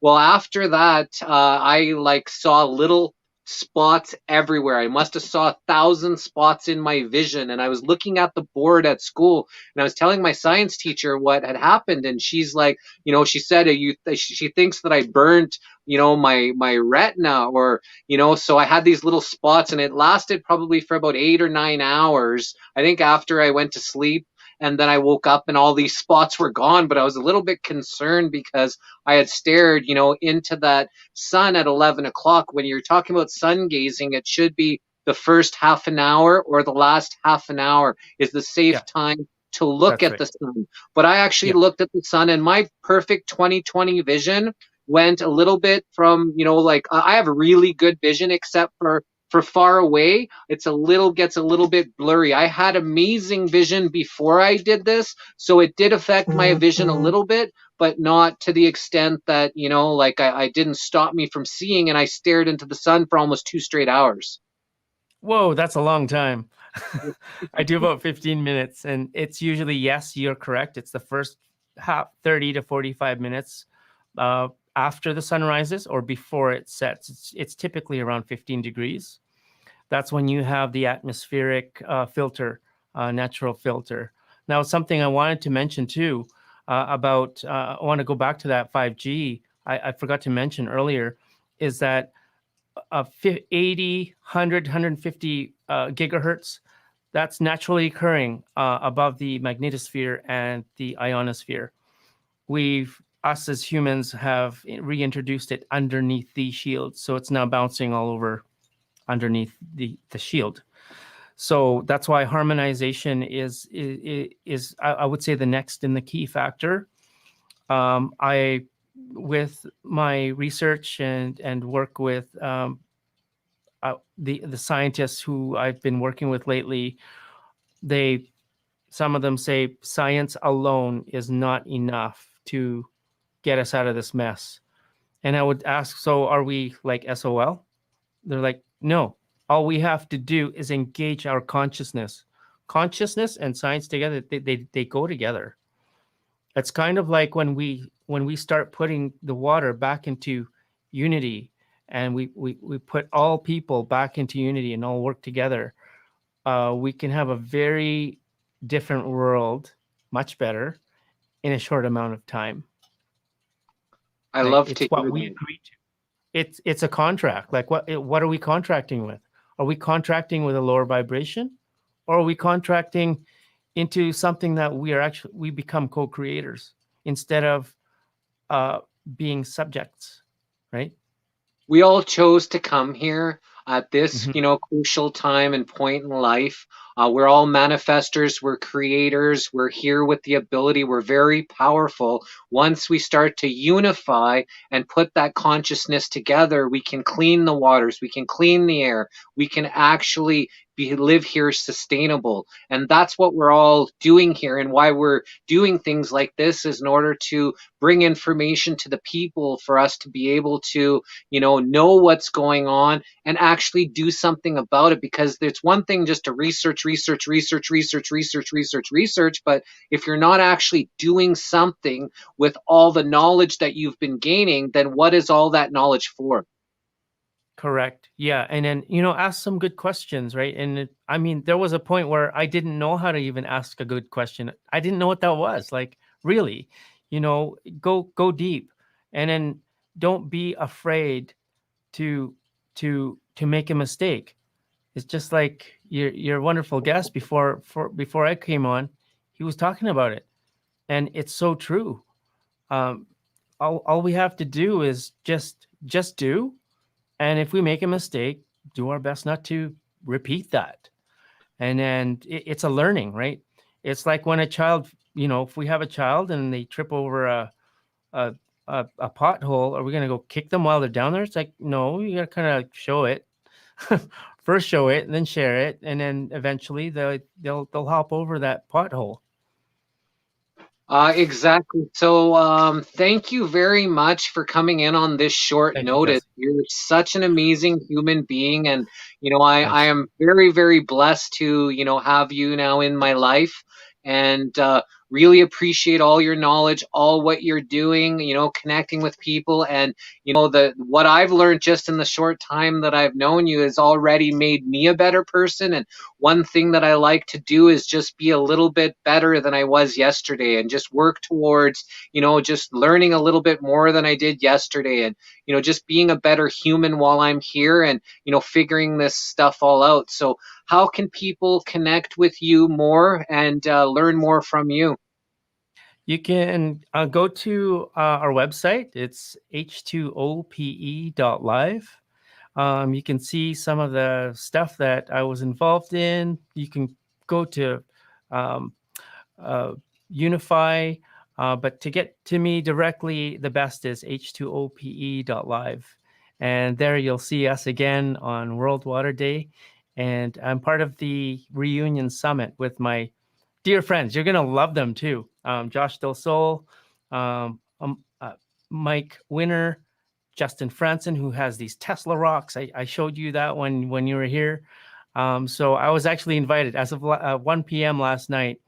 They said, can we interview you? Like, can you be part of this on the second last day? I'm like, sure. Okay. It's like, whatever's going to help. Right. So there are sacrifices that we have to make sometimes, but don't, like when I make a typical, what is considered a sacrifice, to me, it doesn't feel like it. It feels like I'm just helping myself. Right. When And we learn, humanity, and we've got to do our part. yes. Yeah, absolutely. Even no matter how small it might seem, it's not the quantity of the things that we do, but it's the quality of how we approach things, right? And the intention behind it. Yes. And who's around you, right? Who's there to support you when you fall? How are you like when someone falls next to you, right? And then, so yeah, you're my brother. So thank you so much for having me here. It's been fun, and we'll do it again. Yeah, awesome. And I'm definitely going to bring you on the missing link and have an in-depth, couple-hour conversation, because you've got a lot of information that that we need to share with the world. So thank you again for this short notice. You definitely helped me out, and I'm here for anything that you need.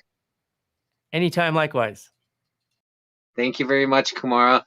That was amazing. So, hi, Miss Jamy Lyn.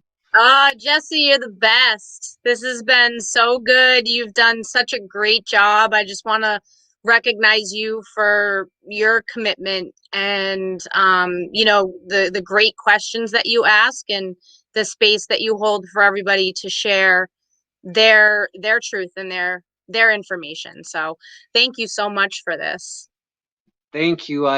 We're all just doing our part, and like Kumara said, it's I do put a lot of time into this, and he's saying sacrifice, but to me it's not. It's something that's important. It's something that's needed, and it's something that I really enjoy doing, because if we're not doing this, then what are we doing? Are we just getting go back to drinking again and getting hammered for the time that we have left? Or are we going to actually come together and fix the problems that we all face together? Yeah, and I love that word sacrifice, because as we're learning about our environment and the importance, the environment we create in our mind is so important, and the words we choose to use are so important. And lately, that has come up for me, and I've been replacing that word sacrifice with investment. And anything that is perceived as a sacrifice in this moment is really just an investment to my future self, to my future life, to the impact that I can make on other people by allowing that for myself. And because we are manifestors and creators, words are very powerful, thoughts are very powerful. And I look to use higher vibrational words, higher vibrational sayings. So it's more like if someone was to say handsome as I'd rather say handsome as an angel, because I don't like to give energy to lower vibrational words. Like, we've been taught these, sayings that actually, give power to things that I don't want to give power to. So I'm really being mindful of what I'm saying, how I'm saying it, because I believe I'm very powerful. Even though I'm quite humble, I feel the energy inside me. So I want to make sure I'm transmuting this energy in the best possible way that can help humanity the best possible way I can. And hence why we're doing these kind of things. So, wow, what an amazing time. That's lots of speakers, lots of information. And maybe you can explain again what the Cation Shield has done personally for you since you've gotten it. Yeah, so the first, I do truly believe my thoughts create my reality, but I always have to catch myself, right? So the first couple nights I literally slept like a baby. I put it on my phone, and I woke up and I was like, what happened? Like, I didn't remember falling asleep. I never woke up once. Like, I slept so hard. And so I had to ask myself, am I just creating that? Like, is this thing real? Is this actually happening? Or am I just like creating that in my head? Right. But it kept working. And it has made such a difference. So I personally I got this little EMF reader, right? It's just a tiny little thing, nothing like those big fancy things that they were using earlier on here. But just by putting that near my Wi-Fi, it went up to like over 300 milligauss. And we're only really, recommended 1 to 3 milligauss. So then I put the shields on there, and it went down to 60. So I think one of the cool things about this whole event is that it shows the actual science behind these things, right? Like, there's things we intuitively know, there's things that we hear, and they logically make sense, right? But behind it all is real, true science. And it's amazing to be able to see and then feel the effects for us, right? So I haven't had this for too long, and I'm excited about it because it has made a difference for me, and I can see on the readings it's made a difference. I said the biggest impact for me, I think, was realizing the connection between what this is all doing to me and what I'm putting in my body. And I love that we touched on both sides of that, in so many different ways tonight, because what we put in our bodies, or what we're surrounded by, what we're exposed to, a lot of people mentioned tonight, like, it's our responsibility. It's up to us to make those choices. We have that power of choice, but it's up to us to make the choices to, better our environments, to remove toxins when we can. And, the zeolite for me, a few people mentioned tonight, that was a game changer for me. I was incredibly sick. I was seizing every day. I was on 37 prescription pills a day. I mean, I could go on and on about how terrible that time was, but people kept giving me more and adding and adding and adding things. And I didn't realize that sometimes you just need to remove something. And no one had ever said that to me, in all of this time that I was sick and suffering. No one had ever given me that little bit of hint. So that was really the missing piece for me. So I think just that realization of not just what we can add to better our lives and our environments, but what can we remove from our bodies and our physical environments around us. So we learned a lot about what's they're doing to our bodies, with all the metals that are being put into our bodies, whether it's the aluminum or the cadmium, or, they're attacking our bodies in so many different ways. So that way, when these frequencies get higher, it's going to affect people more and more and more, drive people actually, crazy. So, something that, we're doing is we're putting zeolite, and it's actually helping take the metals out of our body. So, it comes down to a nanoparticle level. So it actually can go, between the blood brain barrier and pull metals out of the brain, because as we see the people that are getting older and older, you see a lot more people with Alzheimer's, you see a lot more people with dementia, and that's because of all the metals that are going into the body. So, we have the pure body extract, which can actually help take these metals out of the body. So what's your experience, with the metals coming out, like you just said? Well, I'm 2 years seizure free. 2 years pharma free. I don't do over the counter even, and I was on big amounts of anticonvulsants, and just name it, because then I was on medicine to fix what the medicine did, and the medicine for this to fix that and to help that, and they just pile on and pile on, and so I was incredibly toxic. On top of already I was toxic, so that's how I got sick, right? So it's been 2 years. A year ago in January, I was able to get a heart monitor that I had in for 3 years removed, which was like, basically, when I found out that there was trouble with my heart, I didn't understand, these frequencies and the metals and these things causing this, right? So it was like, it was a big, big thing for me to think, this is going to be forever. This is going to be forever for me. This is what my life is going to be, right? And then I was able to have that removed. I did it completely without anesthesia, anything.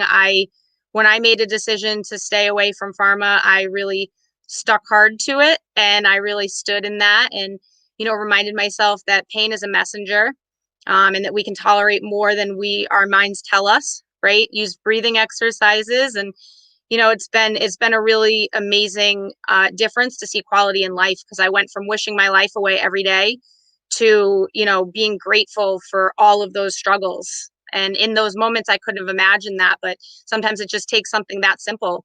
One mineral, one difference. Well, thank you very much for sharing that.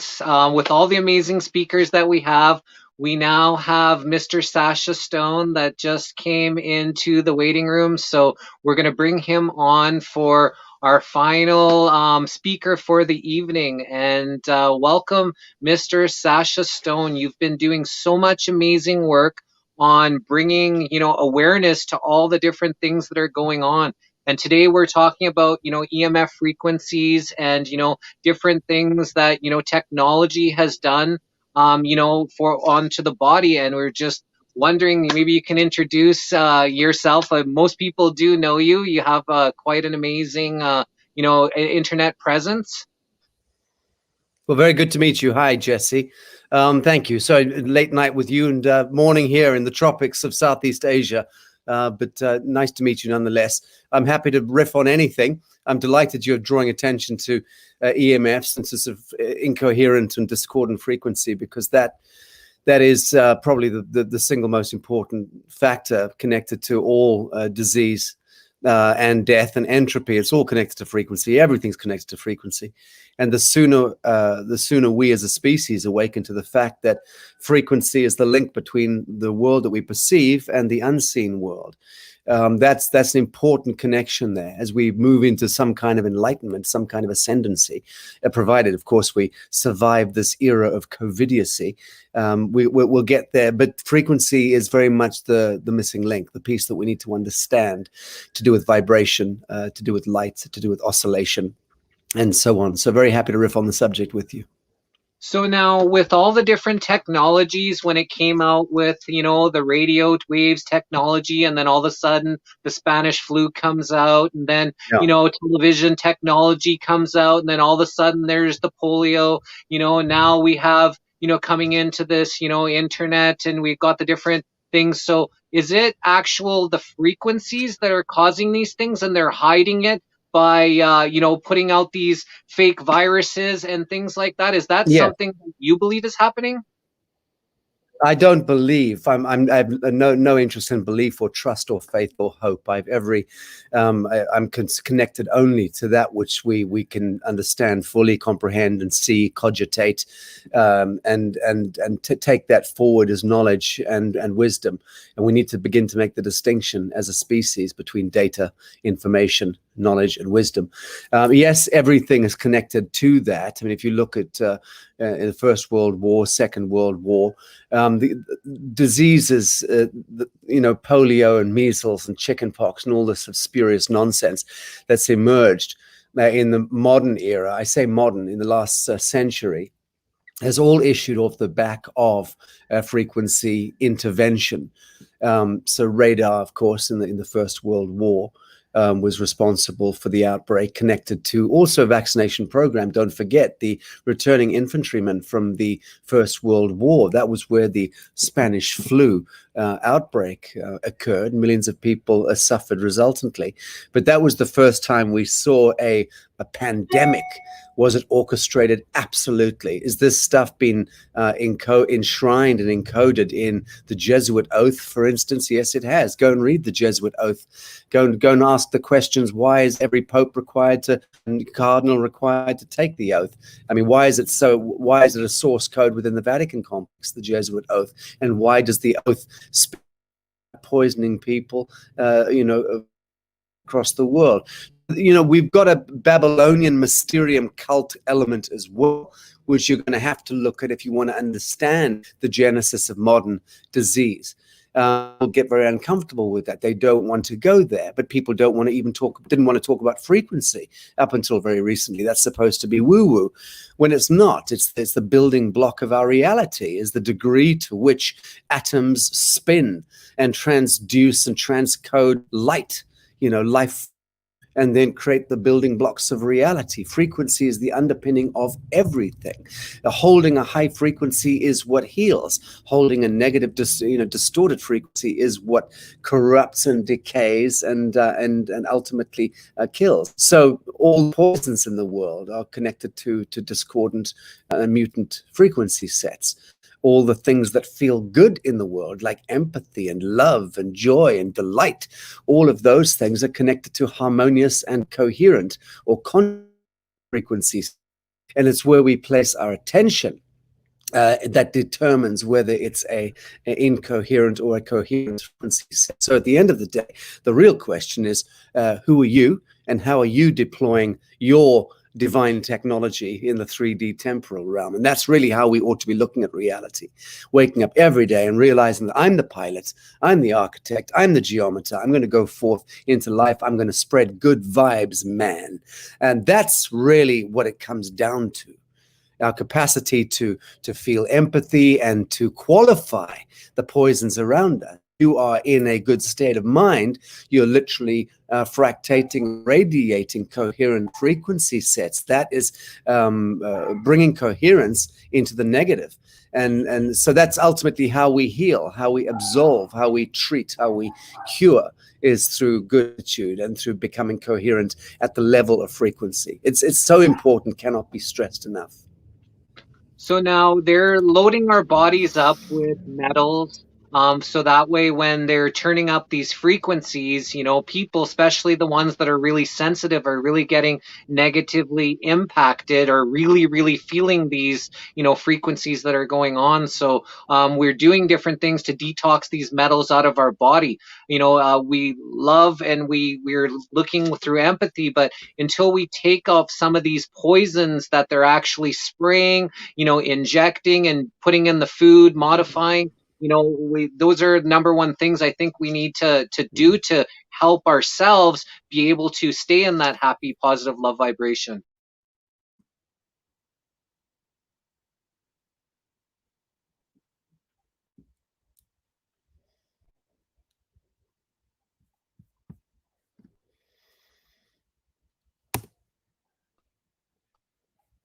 Are we still connected?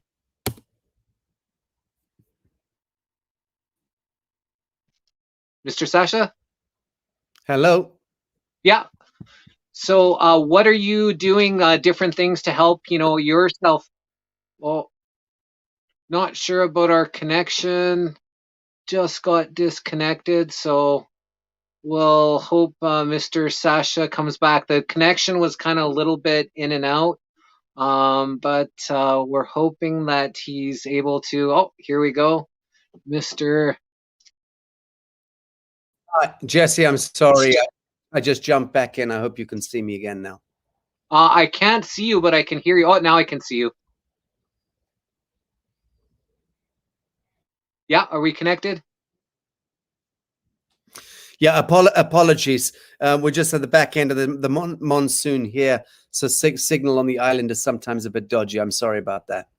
No problem. So, we were just talking about, all the metals that are in the bodies and, how they're attacking us through our food, air, and water. What do you do to actually help, take some of these toxins and poisons out of your body, to not be affected by these, increased, frequencies that they're kind of hammering us with?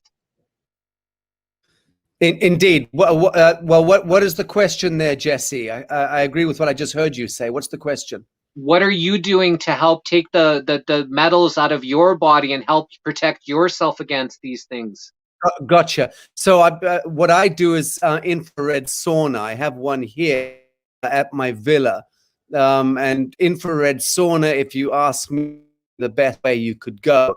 But you need to also remediate the frequency field. So I've been involved for a couple of years, incubating, developing different bio-shielding technologies.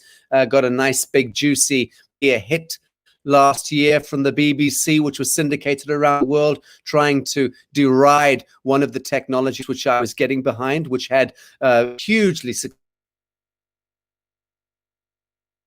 in Germany, Belgium, and France. And we released the technology. I was simply out there having been very interested in the field effect of that shielding technology. And of course, the media tried to turn it into a scam, increased the sales of the technology through the roof, and is over releasing advanced ones in next month in May. So I'm very interested and involved.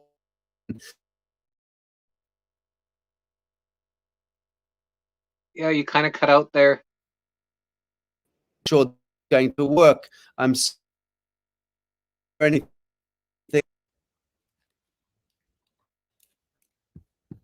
Yeah, you're kind of cutting out there a little bit, Mr. Sasha. Can you hear me? I can hear you perfectly. Apologies for that. Not sure what I can do about it. No worries. So, speaking of Belgium, did you hear about the one of the top vaccine, people from Belgium that actually put out through his LinkedIn and telling everybody about how, with everybody being vaccinated can actually cause a global catastrophe? I've spent the last interviewing and moderating dozens of the world's leading medical scientists. I could name about 30 of them right now. But all of the top guns in the world, from Dr. Judith Mikovits to Sherry, Rashid Buttar to, and Andy Wakefield and Andy Kaufman, met with all of these folks, and I continue to do so on a weekly basis. I've got a very clear idea of what's taking place with this vaccine, which is not a vaccine at all. It should be a crime simply calling it a vaccine. It's like calling it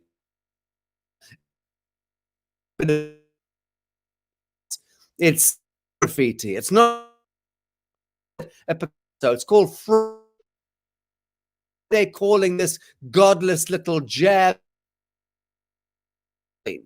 It's an oxidative enzyme, and it's got a cocktail of lethal pathogens and synthetic molecules and heavy metals in it, none of which belong in the human body. And of course, nobody can explain why they're putting it into the human body. And the fact that people are dropping like flies already concern us. Even celebrities, boxing legends, having the days happening every day, but we're not even being turned into a story. It's there. So we're in this kind of Luciferic chapter of our civilization where we fail to see black and white even when it's in front of us. So is this agenda? Almost certainly it is. I would say that's a categorical, but apparently and factual in the thrall spell being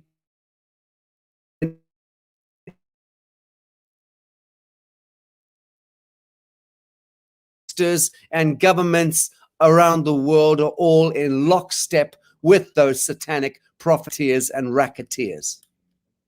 So now with these, satanic Luciferians, a lot of people are saying that this is the mark of the beast. So, what do we do with our people that we love and our family members that are actually going and getting one of these shots, two of these shots? Do we just help them, figure out the best ways to detox from some of this stuff to not be, lose their soul like, a lot of, people are, forecasting these injections are going to be doing to them? Well, to a certain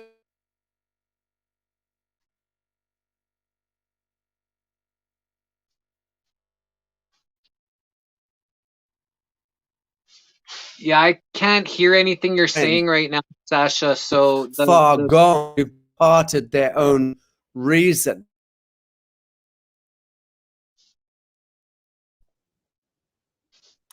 Yeah, the connection is really bad. Okay, sorry about this, Jesse. I don't think it's going to work. Indeed. Yeah, so I there's a lot that I can't hear what's going on with Mr. Sasha. So we have Sasha booked for in April for the missing links, or where we can maybe get a lot more information, and maybe we'll have a better connection, so we'll be able to get what he's saying, because he's a really important man to me. His information and what he's doing for humanity is something that I respect so much, and I really want to hear what he has to say, but unfortunately, his connection is bad. So he's got monsoon season, and like we had Mr. Adam Ringham before, his internet went totally out, so his scheduled time we weren't even be able to go on, but because we had someone not show up later on, we were able to hear him. But what a beautiful human being. I respect everything that you're doing, Mr. Sasha Stone. I really appreciate you coming on here for the Toxin Truth Telethon. This is the third telethon we've had. We've had so many beautiful, amazing speakers talk about all kinds of different things about the body, about what's going on, to us, and, different solutions, different things that we can do, from, simple things like praying to your water and, to help it, get better ingested into you, as well as we've got the Cation Shield, which can help, you put on your cell phone, put on your computer, put on your, your Wi-Fi router. We've got, Mr. Matt Landman. He's got his, his silver lined bags that you can put your cell phones into. Just a lot of different things. So we really appreciate, everybody who's, taken the time to help out Mr. Alan Newell, behind the scenes here, who has, helped to make this run smoothly. Just like any other event, there's a lot of moving parts that go on. People, not showing up on time, showing up, people canceling. We've looked to make this run as smoothly as possible for you all. We really love that, we've been able to stay for 6.5 hours of pure knowledge, pure information, and we hope you all really got something out of this, because we just look to assist humanity in this big transition. What we're going, we've got the powers that be that are looking to destroy humanity, and we have, all of us, we are manifestors, we're creators, and the fight isn't over, because as long as we still have breath and we still have our abilities to come together, then we can certainly, win this, war for our minds, war for our hearts, war for our souls. Lots that's going on. Please get out on March 20th, walk for freedom, support, everybody that's coming together. Let's unify. Every single city around the world, from what I'm aware of, is actually holding some events. And if not, you be the only one in your city. Go to your city hall, get your signs, get your friends, get your 10 people. Everybody on March 20th is going and walking for freedom and showing unified support, for the cause for freedom. We do not want to be in this tyrannical, satanic, Luciferian system anymore. We want our freedom. So, we're telling them to let our people go. And we want to come together and, really enjoy this place, this space, this time, and, really all that life has to offer. So, I love you all so much. I really appreciate all your time, your sharing, your effort, your connection. Thanks to Miss Jamy Lyn. That was amazing.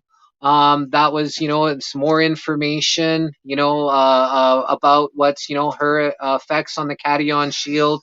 We want to thank you to Mr. Jeff and Denise Bracken for connecting us with this, cation shield that's, going to help, with some of this, frequencies that we've been going. So you can get, your cation shield for only $5 to the first 500 people. I think I'm reading that right. It's really small on my cell phone here, so you can go to emfshield.net. We have also, Pure Body Extract. It's got zeolite helping to detox our bodies, out of our, helping to detox the metals out of our body. You can check that out at purebodyextra.com, to get yourself, a trial bottle. I believe it's $13.83.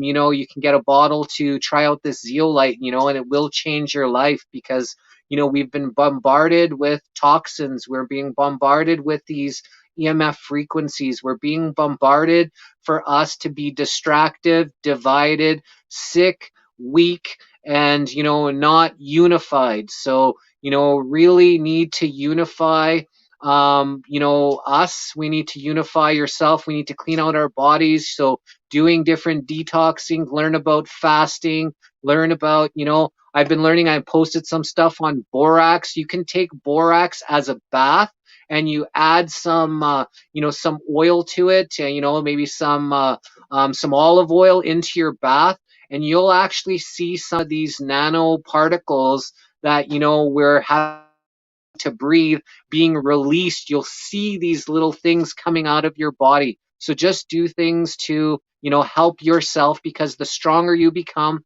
the more in the love vibration you become, then the stronger collectively we all become. So thanks again for joining the Truth Telethon, the Toxin Truth Telethon, the number 3, the third one that we've done. And I love you all. So for one love, one heart, one life. Namaste, everybody, and ciao for now.